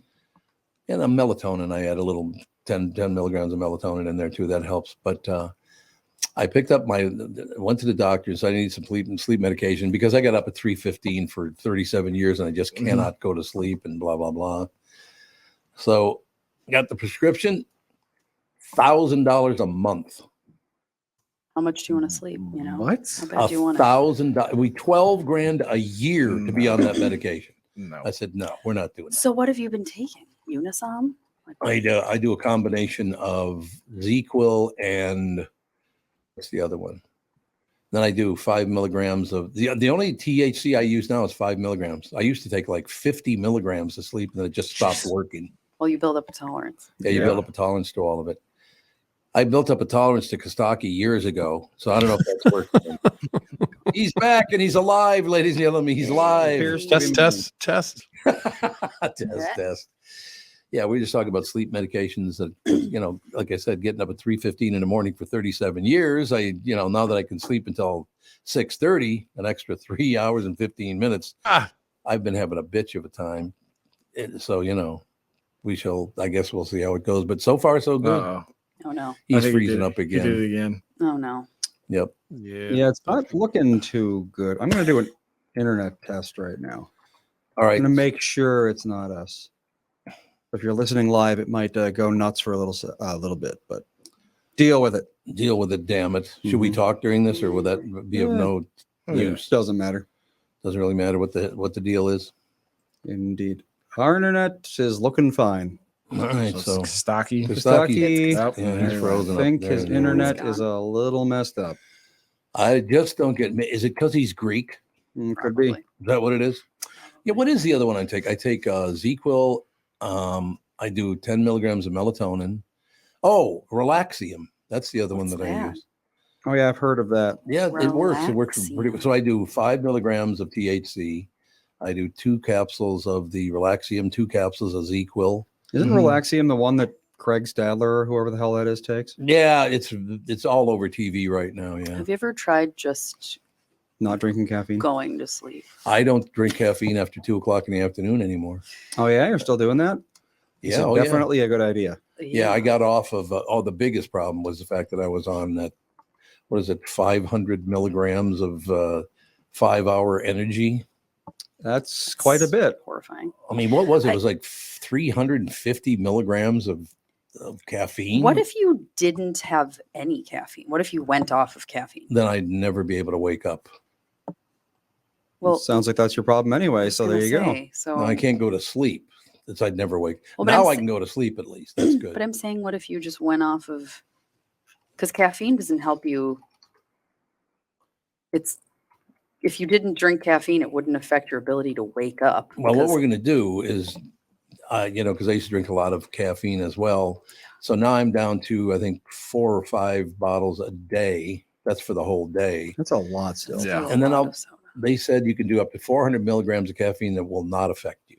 I wouldn't trust whoever told you that. There were doctors, so I don't know. Well, they're also you think doctors Doctors would know. They're also doctors. What I'm saying is that I'm going to cut back from 5 to 4 to 3 to 2, and eventually I'll probably have 1 in the morning for the rest of my life just to wake up a little bit. Because I mean, you're like me. You're just a naturally wound up person. What? What the hell are you trying to In say? a different way. I'm enthusiastic, and you're whatever's going on Very here. enthusiastic. And I can't drink caffeine at all.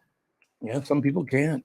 No, it's very, So, very I true. feel like I'm if at a we're- point where I just don't drink caffeine anymore. I Really? used to drink a lot of coffee. But not anymore.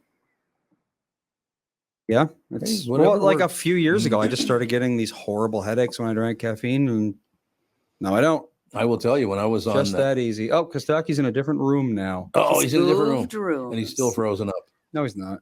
What about now? Oh, Oh my gosh.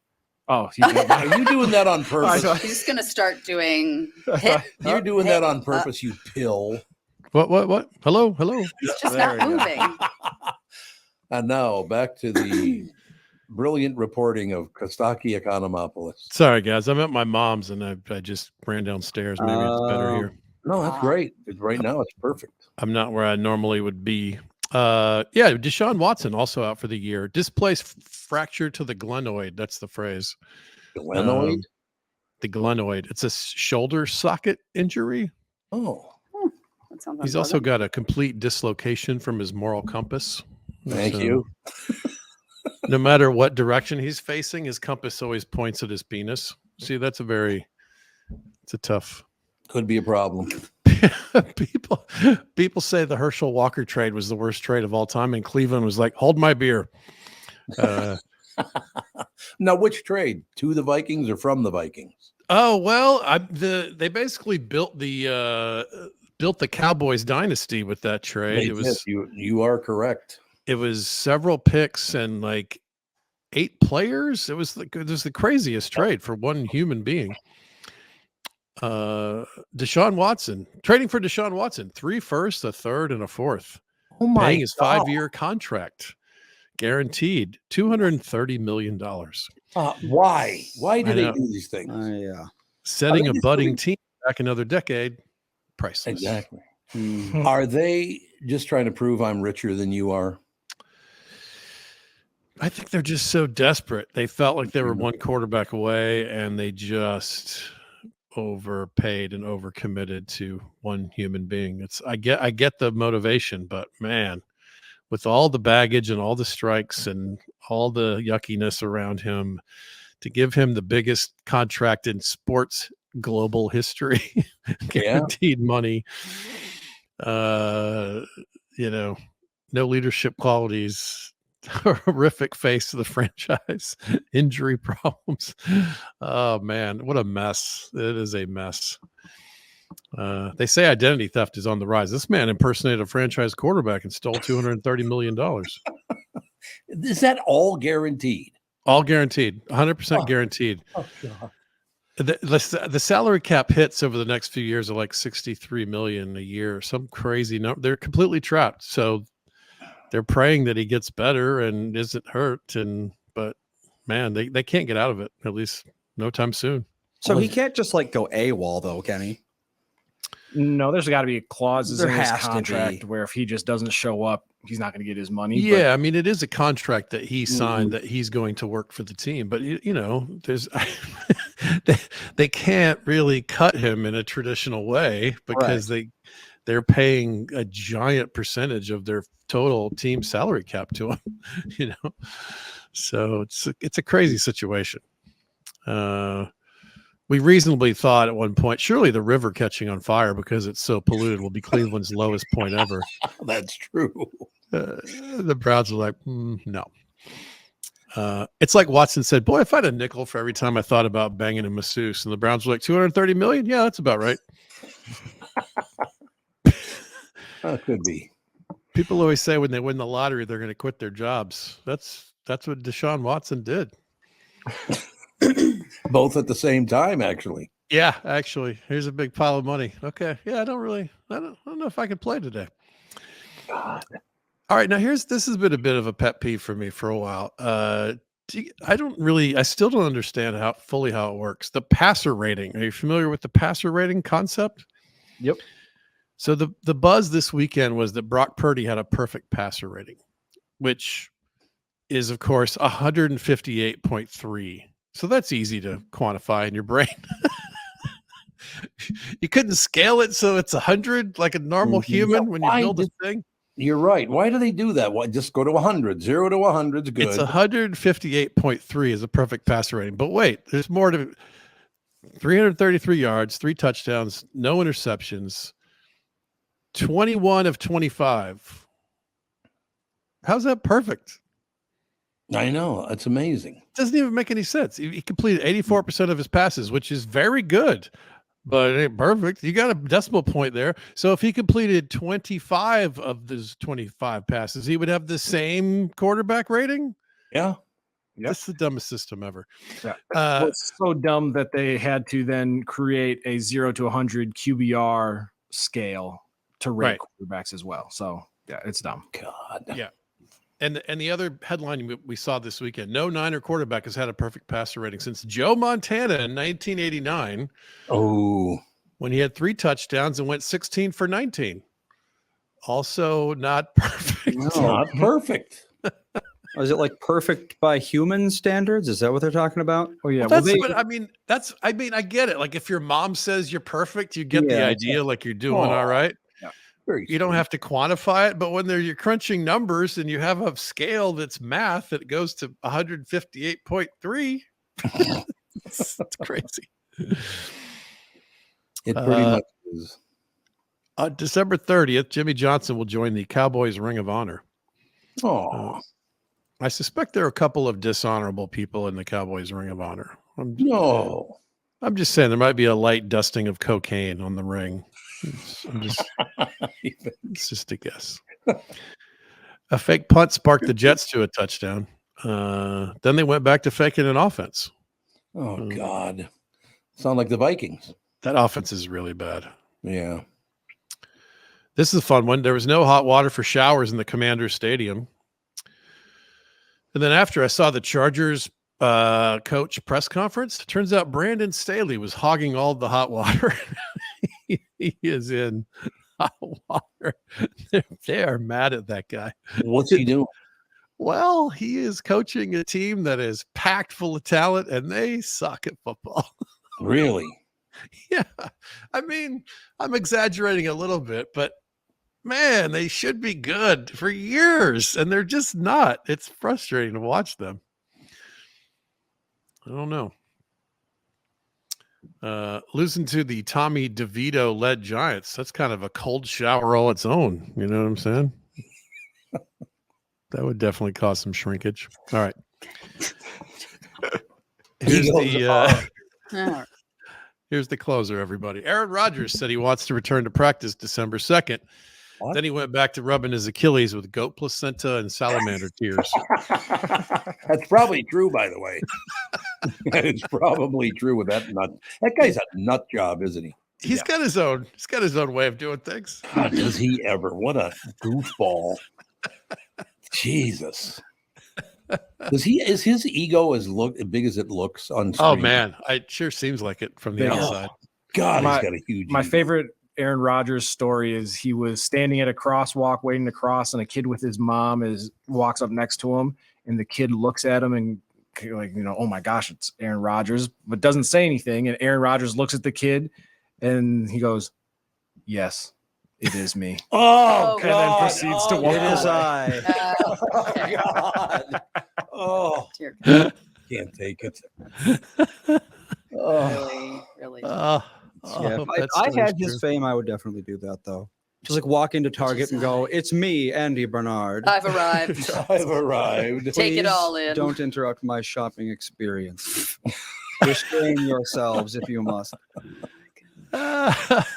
See, now, really nice of you to give us that closer. Now we're going to be pissed off the rest of the day. Way to go, Costaki. Yeah, that's right. I didn't put together the Packers comedy, not the favorite for the purple shirt wearers. Yeah. I hear you. What are you going to do? But at least it's disparaging of the man. Right. We're making fun of the man.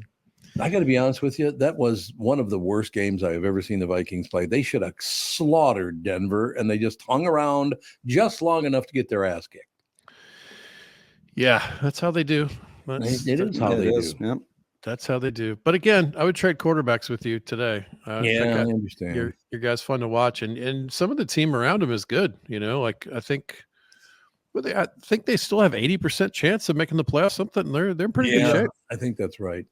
But who knows? They're not going to do anything in the playoffs anyway. No, playoff teams are far too good. A lot better than the Vikings. Yeah, that's how I feel about the Falcons. Like rooting for these other little off games. Like who really cares? They have no chance of continuing on. So I mean, the Vikings have no running game and they have no pass rush. So I don't know how they're going to win any big games. I don't see that happen. Yeah, I mean, I think they're in the weird middle class of they can beat a lot of teams, but they can't beat the top 10 teams. No. Right? No, you're absolutely right. Right. So again, I would trade my team for your team. I understand that things could be worse, but they're bad enough the way it is, and that's just how it is. All right, Pally, we'll talk to you next week. Sorry about the internet weirdness. It's great to talk to you guys. We'll talk again next week. Sounds great. Thanks, Costaki. See you. Costaki Economopoulos, ladies and gentlemen. Well, I'm glad to see that. Here's one thing I like about Costaki. Instead of just folding it up, he worked it out and got back to us, which I really like. I like that about him. I've known him for a number of years. Just a hell of a good guy. That shirt you're wearing, how much would you sell that for? Oh, $10. 10? One of Prince's iconic ruffled shirts sold at an auction over the weekend. You think it got more than $10? I was say you could probably add about 5 zeros to the end, depending on what shirt it was. He was wearing the ruffled one. He had the ruffles all the way down. Oh yeah, somebody bought that for probably I'm gonna say 150,000. God, it was only 33,000. Was a bargain then. Wow, interesting. Was a bargain. It's the one he wore at the 12th Annual American Music Awards in 1985. Wondering what a Prince shirt, i.e. one of the ones he wore during his lifetime, goes for these days. If the recent fashion of Prince auction is any indication, the going rate is tens of thousands of dollars. The purple one stage-worn ruffled shirt from his 1985 American Music Awards performance, which you can see in the video, sold to the highest bidder on Thursday for $33,219. God, you could buy a case of beer over at the XL for that. Oh my gosh. Putting it in the top 5 of the auction's most expensive items. Here is they got a picture of it. And when they say here, God, it's so I hate looking at pictures of him because he should not be dead. Yeah. How old was he when he died? Andy, do you know how old he was when he died? He was like 50 or something. Yeah, he was nowhere near the age that you would expect somebody just to pass away. 57. He was 57 when he died, and they found him in an elevator or something, didn't they? Dead on the floor of an elevator. I think it was something like heard that. Let's see. This Wikipedia article is rather long. No, I imagine it probably is. Well, I can tell a wonderful story. The one time that I met Prince, I was walking west and he was walking east. And as he walked by, he looked up at me and went, "Hi." That was the whole conversation. There you go. That was everything. And by the way, you know, Andy, your son, Ethan. Yes. Are you familiar? I do. He's a little taller than Prince. He was that way. I know. We went to Paisley Park a few years ago. Did you? On Father's Day. I took Dan because he's a very big Prince fan. Oh, okay. Yeah, there's like a bunch of his outfits there. A tiny human being. Yeah. He was tiny. He was. Wow, so small. And when on what was it, the Chappelle show, when they did the Prince skit, phenomenal. So Playing Dave basketball, Chappelle, right? Playing basketball, yeah. basketball, and I think they did quite a few. And Dave Chappelle called Prince because he was like, "Hey, I wonder if Prince wants to be in our skits that we do." And he was like, Dave, he tells a story on stage. He was like, he said it very politely, but essentially told Dave Chappelle, like, "F off, I'm not being in your dumb show," like, type of thing. He was like, "We tried," but he did not want to be in our skits.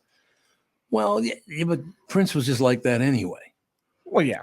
I mean, he was just, I did not know him. Like I said hello to him once and he said hello to me and that was it. And they just walked past one another. Mhm. But I know he had some friends that absolutely adored him. They loved him. Yeah, people loved him. And you hear stories of people that will say that when he was on set of music videos and stuff like that, like do not look Prince in the eyes, whatever you do, type of thing. So yeah, he was a eccentric person. I think he was just one of those people that's like painfully shy. But then once you like he let you in, he was like lovely. Yeah. You know. All right. What was just honored as the best music venue in the entire Midwest of the United States?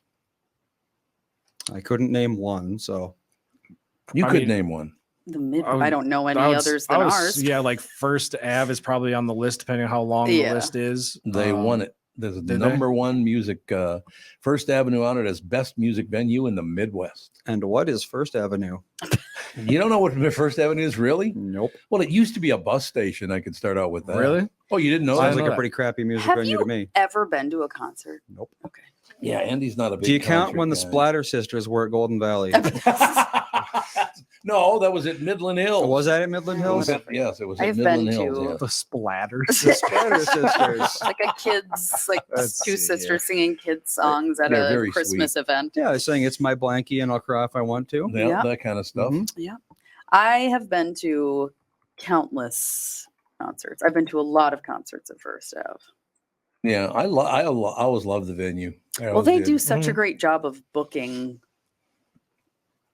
Like, it's just such a wide range of different shows that you can go to there, which is cool. And it's feels more intimate than going to like XL or something like that, you know?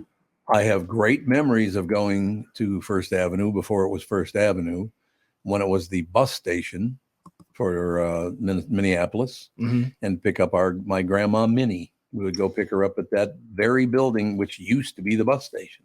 I did not know that it used to be a bus station. Yeah, No, neither did I. absolutely. And I never realized how big a deal First Ave was until I was working at the House of Comedy, and the comedians that would come in would be like, "Can we go see it? Can we Oh, go I see know. First Ave?" They I'm like, get very you mean excited. the dingy? I know. I know. Like- That's the thing. It's like, it's like, not dingy as hell. anything, like, it's not like Right. well kept up and beautiful No. or anything. It's just like a dark. You walk in and Yeah. the floors are all still Yes, sticky from the night absolutely. before, and Yeah, it's like, I don't know why it's so fabulous, but everybody loves it. I don't know. They've had, Prince loved playing there. I know that. Yeah. He absolutely loved being there. Yeah. I had the same experience too. It's so dingy and weird in here. right, and like it's a great place to see a show. It's not. There's nothing wrong with First Ave, but it's not like this over the top, beautiful, gorgeous venue. It's probably Right. looks the same as everyone, but just because of the names and the history of it, that adds to the allure of it. They have your name on the outer wall there in the star. It'll get scraped off so fast. We look at it scraping I'll right be off the painting building. over that before the paint dries for me.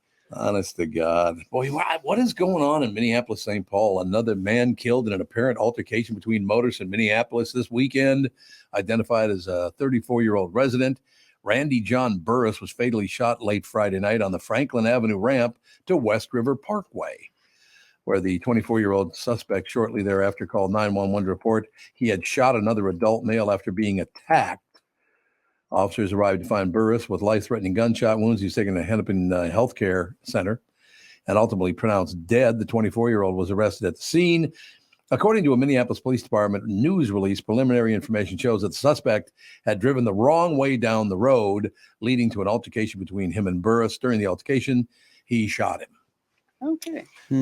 So who was the guy that got shot that was driving the wrong?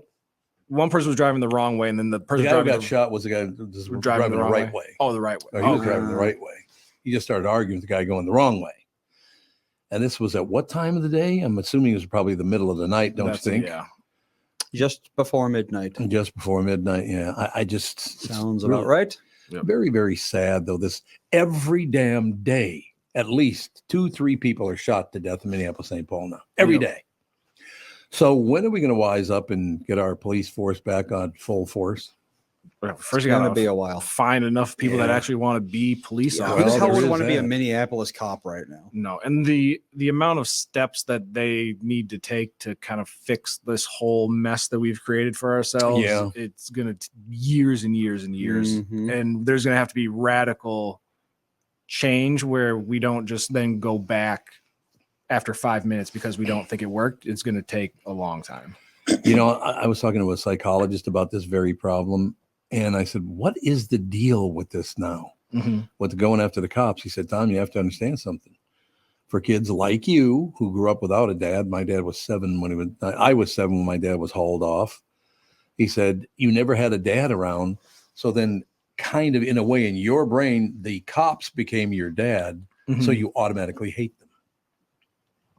I guess that like a kind of authority figure type of thing. Yeah, it's an authority figure deal. You don't like authority figures because he let you down, you know. Yeah, and I mean, essentially, everybody, or I shouldn't say everybody, but a lot of people lost trust in the police force. You gotta have to repair.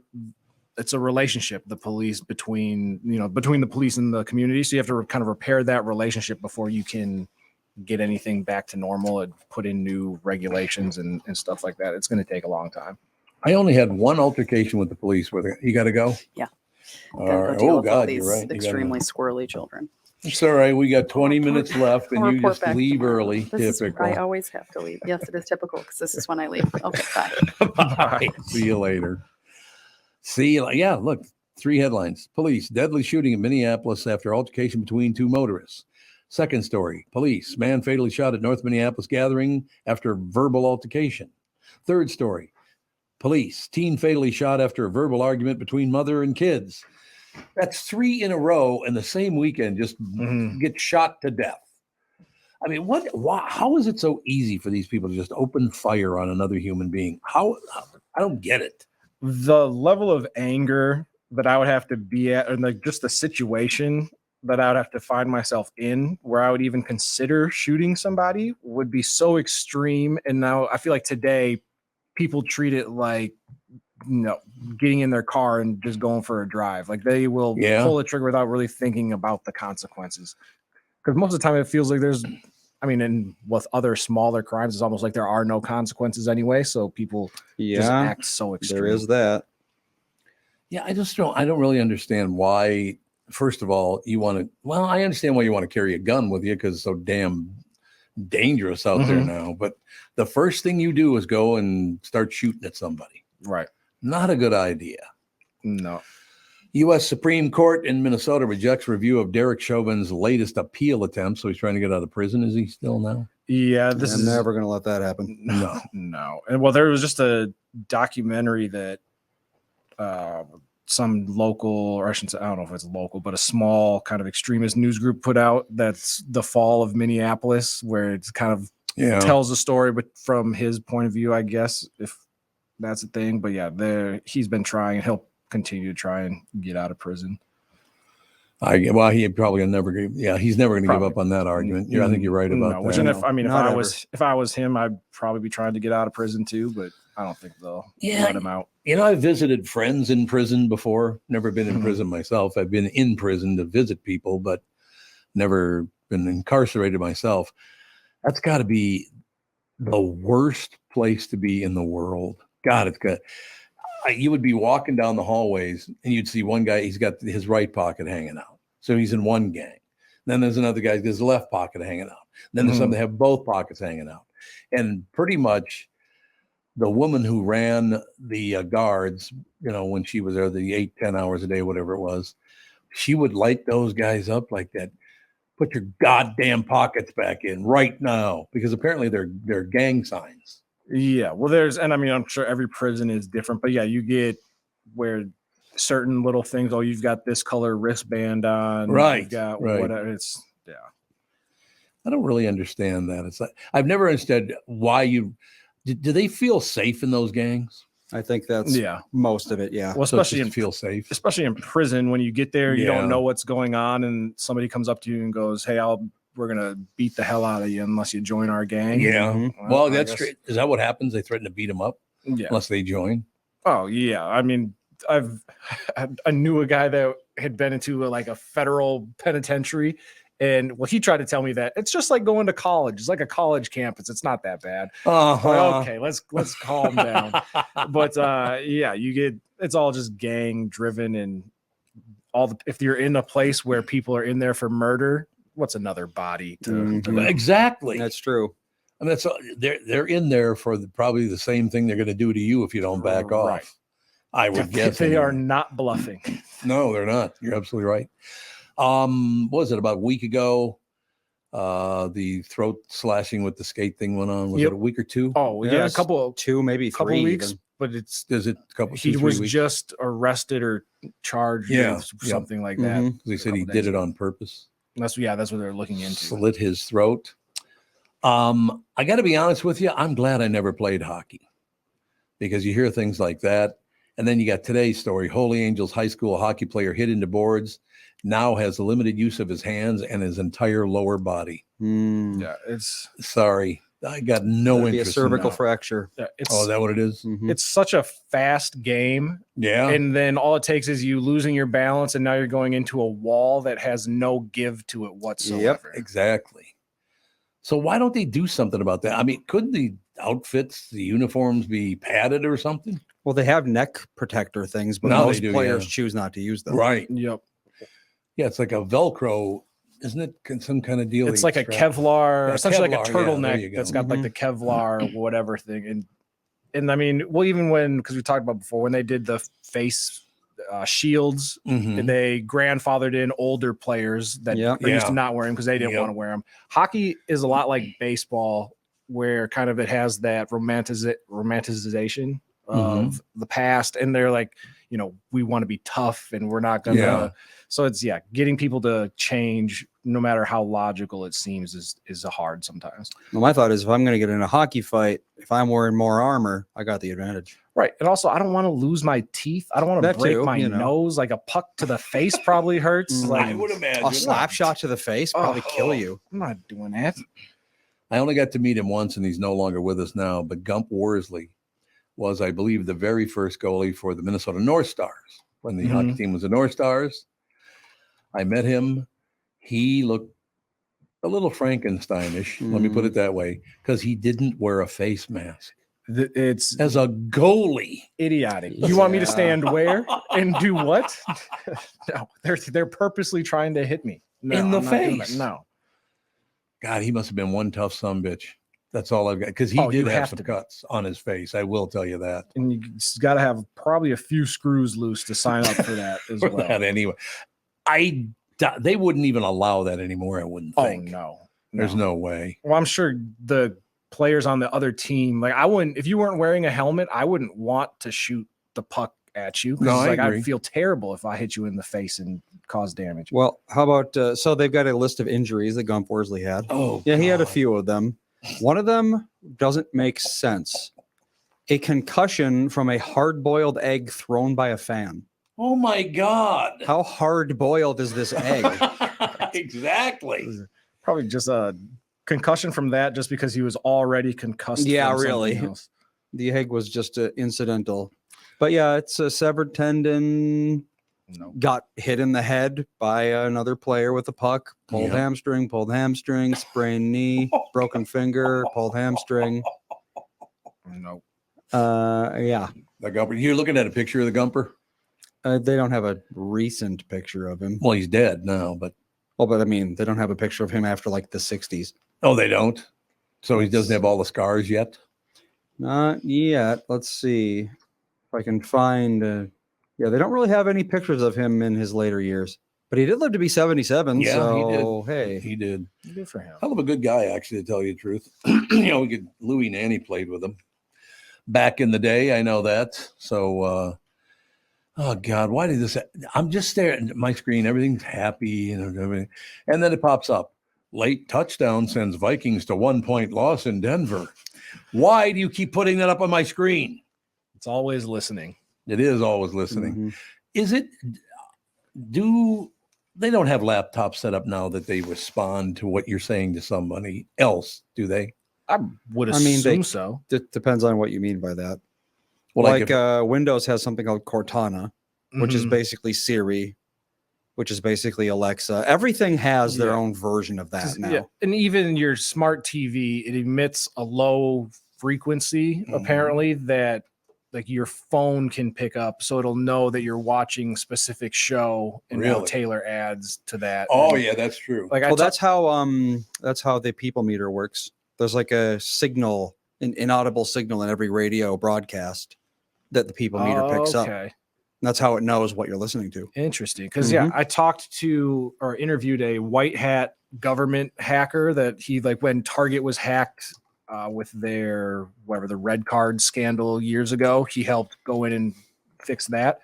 And he is super paranoid. Like he's the type where he'll, cover his camera on his laptop with tape and actually go in and disable it because he's like they're always listening and he's yeah. Oh, I've got my new laptop has a mechanical disconnect for both the camera and the microphone. I have them Good. off all the time unless I'm using them. Yeah, I never covered know. mine up with a postage stamp. Mhm. Yeah, or the location services. I remember when I worked at the House of Comedy, they had a Ford Escape that I would drive for the company car. And depending on what time of day it was, I wouldn't have to put anything into the GPS because the car just knew where I was going to be driving. And it would say, it's going to take you 15 minutes to get to the gym, 15 minutes to get to it's everybody's always watching. I don't like that. Why did they allow them to do that?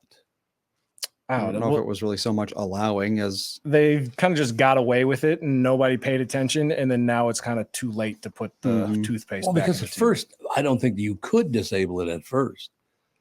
No, probably not, because I mean, it's probably like anything where you make something with good intentions and then people find a way to exploit it. And Yeah, because I mean, if let's say get a job in Europe and I want to talk to my mother, it would be nice to do it on the computer. Well, she could see me and hear me and I could see her and hear her. It was a nice thing at first. But then, of course, I mean, I literally covered mine up several years ago because I was doing some stuff. And all of a sudden I get this email. Oh, nice shirt. I'm like, what? What the hell? And he goes, I'm looking at you right now. And I'm like, oh, God. So that's where the postage stamp came out. The next, about 5 minutes later, the postage stamp went right over. But this one, I don't think has. no, these Yeah, do. they do. Do It's, they? yeah, up on top in the middle. Oh, you just But can't you're see also them. on camera anyway right now. So No, that's absolutely true. So if I do this, no, the booger, booger out of me. So I found out today, I always thought it was Rosalind Carter, but it's Rosalind Carter. Yes. She died. Who is this? Jimmy Carter's wife. Yep. Oh, okay. The President Carter's wife. She was a very, very pleasant person, beautiful woman. No question about that. But she was a very smart woman, very pleasant person.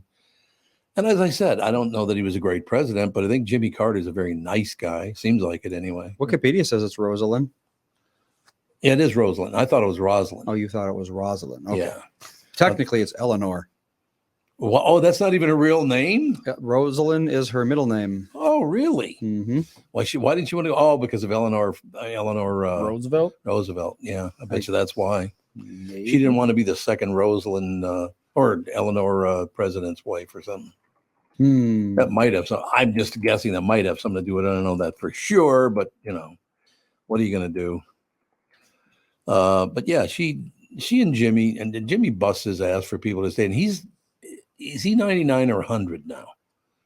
Jimmy Carter is 99. He just turned 99 in October. Oh, so in October he turned 99. So one thing I did hear speculated was that he's probably not going to live a whole lot longer now that Rosalind is gone. And that's usually how it goes. And also at 99, your odds of living another year are not so great. I wouldn't imagine just to begin with. Are. Especially his generation, what he's lived through his entire life. Yeah. I suppose that's probably true, isn't it? You've been through all that stuff, and I don't know. Well, because Biden just turned 81, and so they listed off all the things that he's seen, and it was like Hitler was still alive when he was born and stuff like that. And so like history, it seems so long ago, and then when you hear somebody like Jimmy Carter still alive and kicking, you're like, wow, you've lived through some shit. Oh yeah, the past 100 years, very eventful. I would have to agree with that. What does this mean? Oh, now it disappeared from my screen. I was going to ask you a question and it disappeared from the screen. I'm going to have to scroll down. OpenAI employees threaten to leave unless board quits. What the hell does that mean?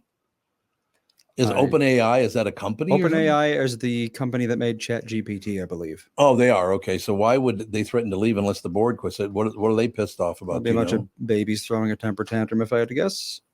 Jesus, this is amazing. The Wall Street Journal, the first two stories are about AI. Is that going to be more and more prevalent as we go on in life? AI is going to be in everything. I don't know. It kind of feels like a fad to me in a lot of ways. I hope Just the fact that everything has to have an AI embedded in it now, Right. that's going to go away, I think.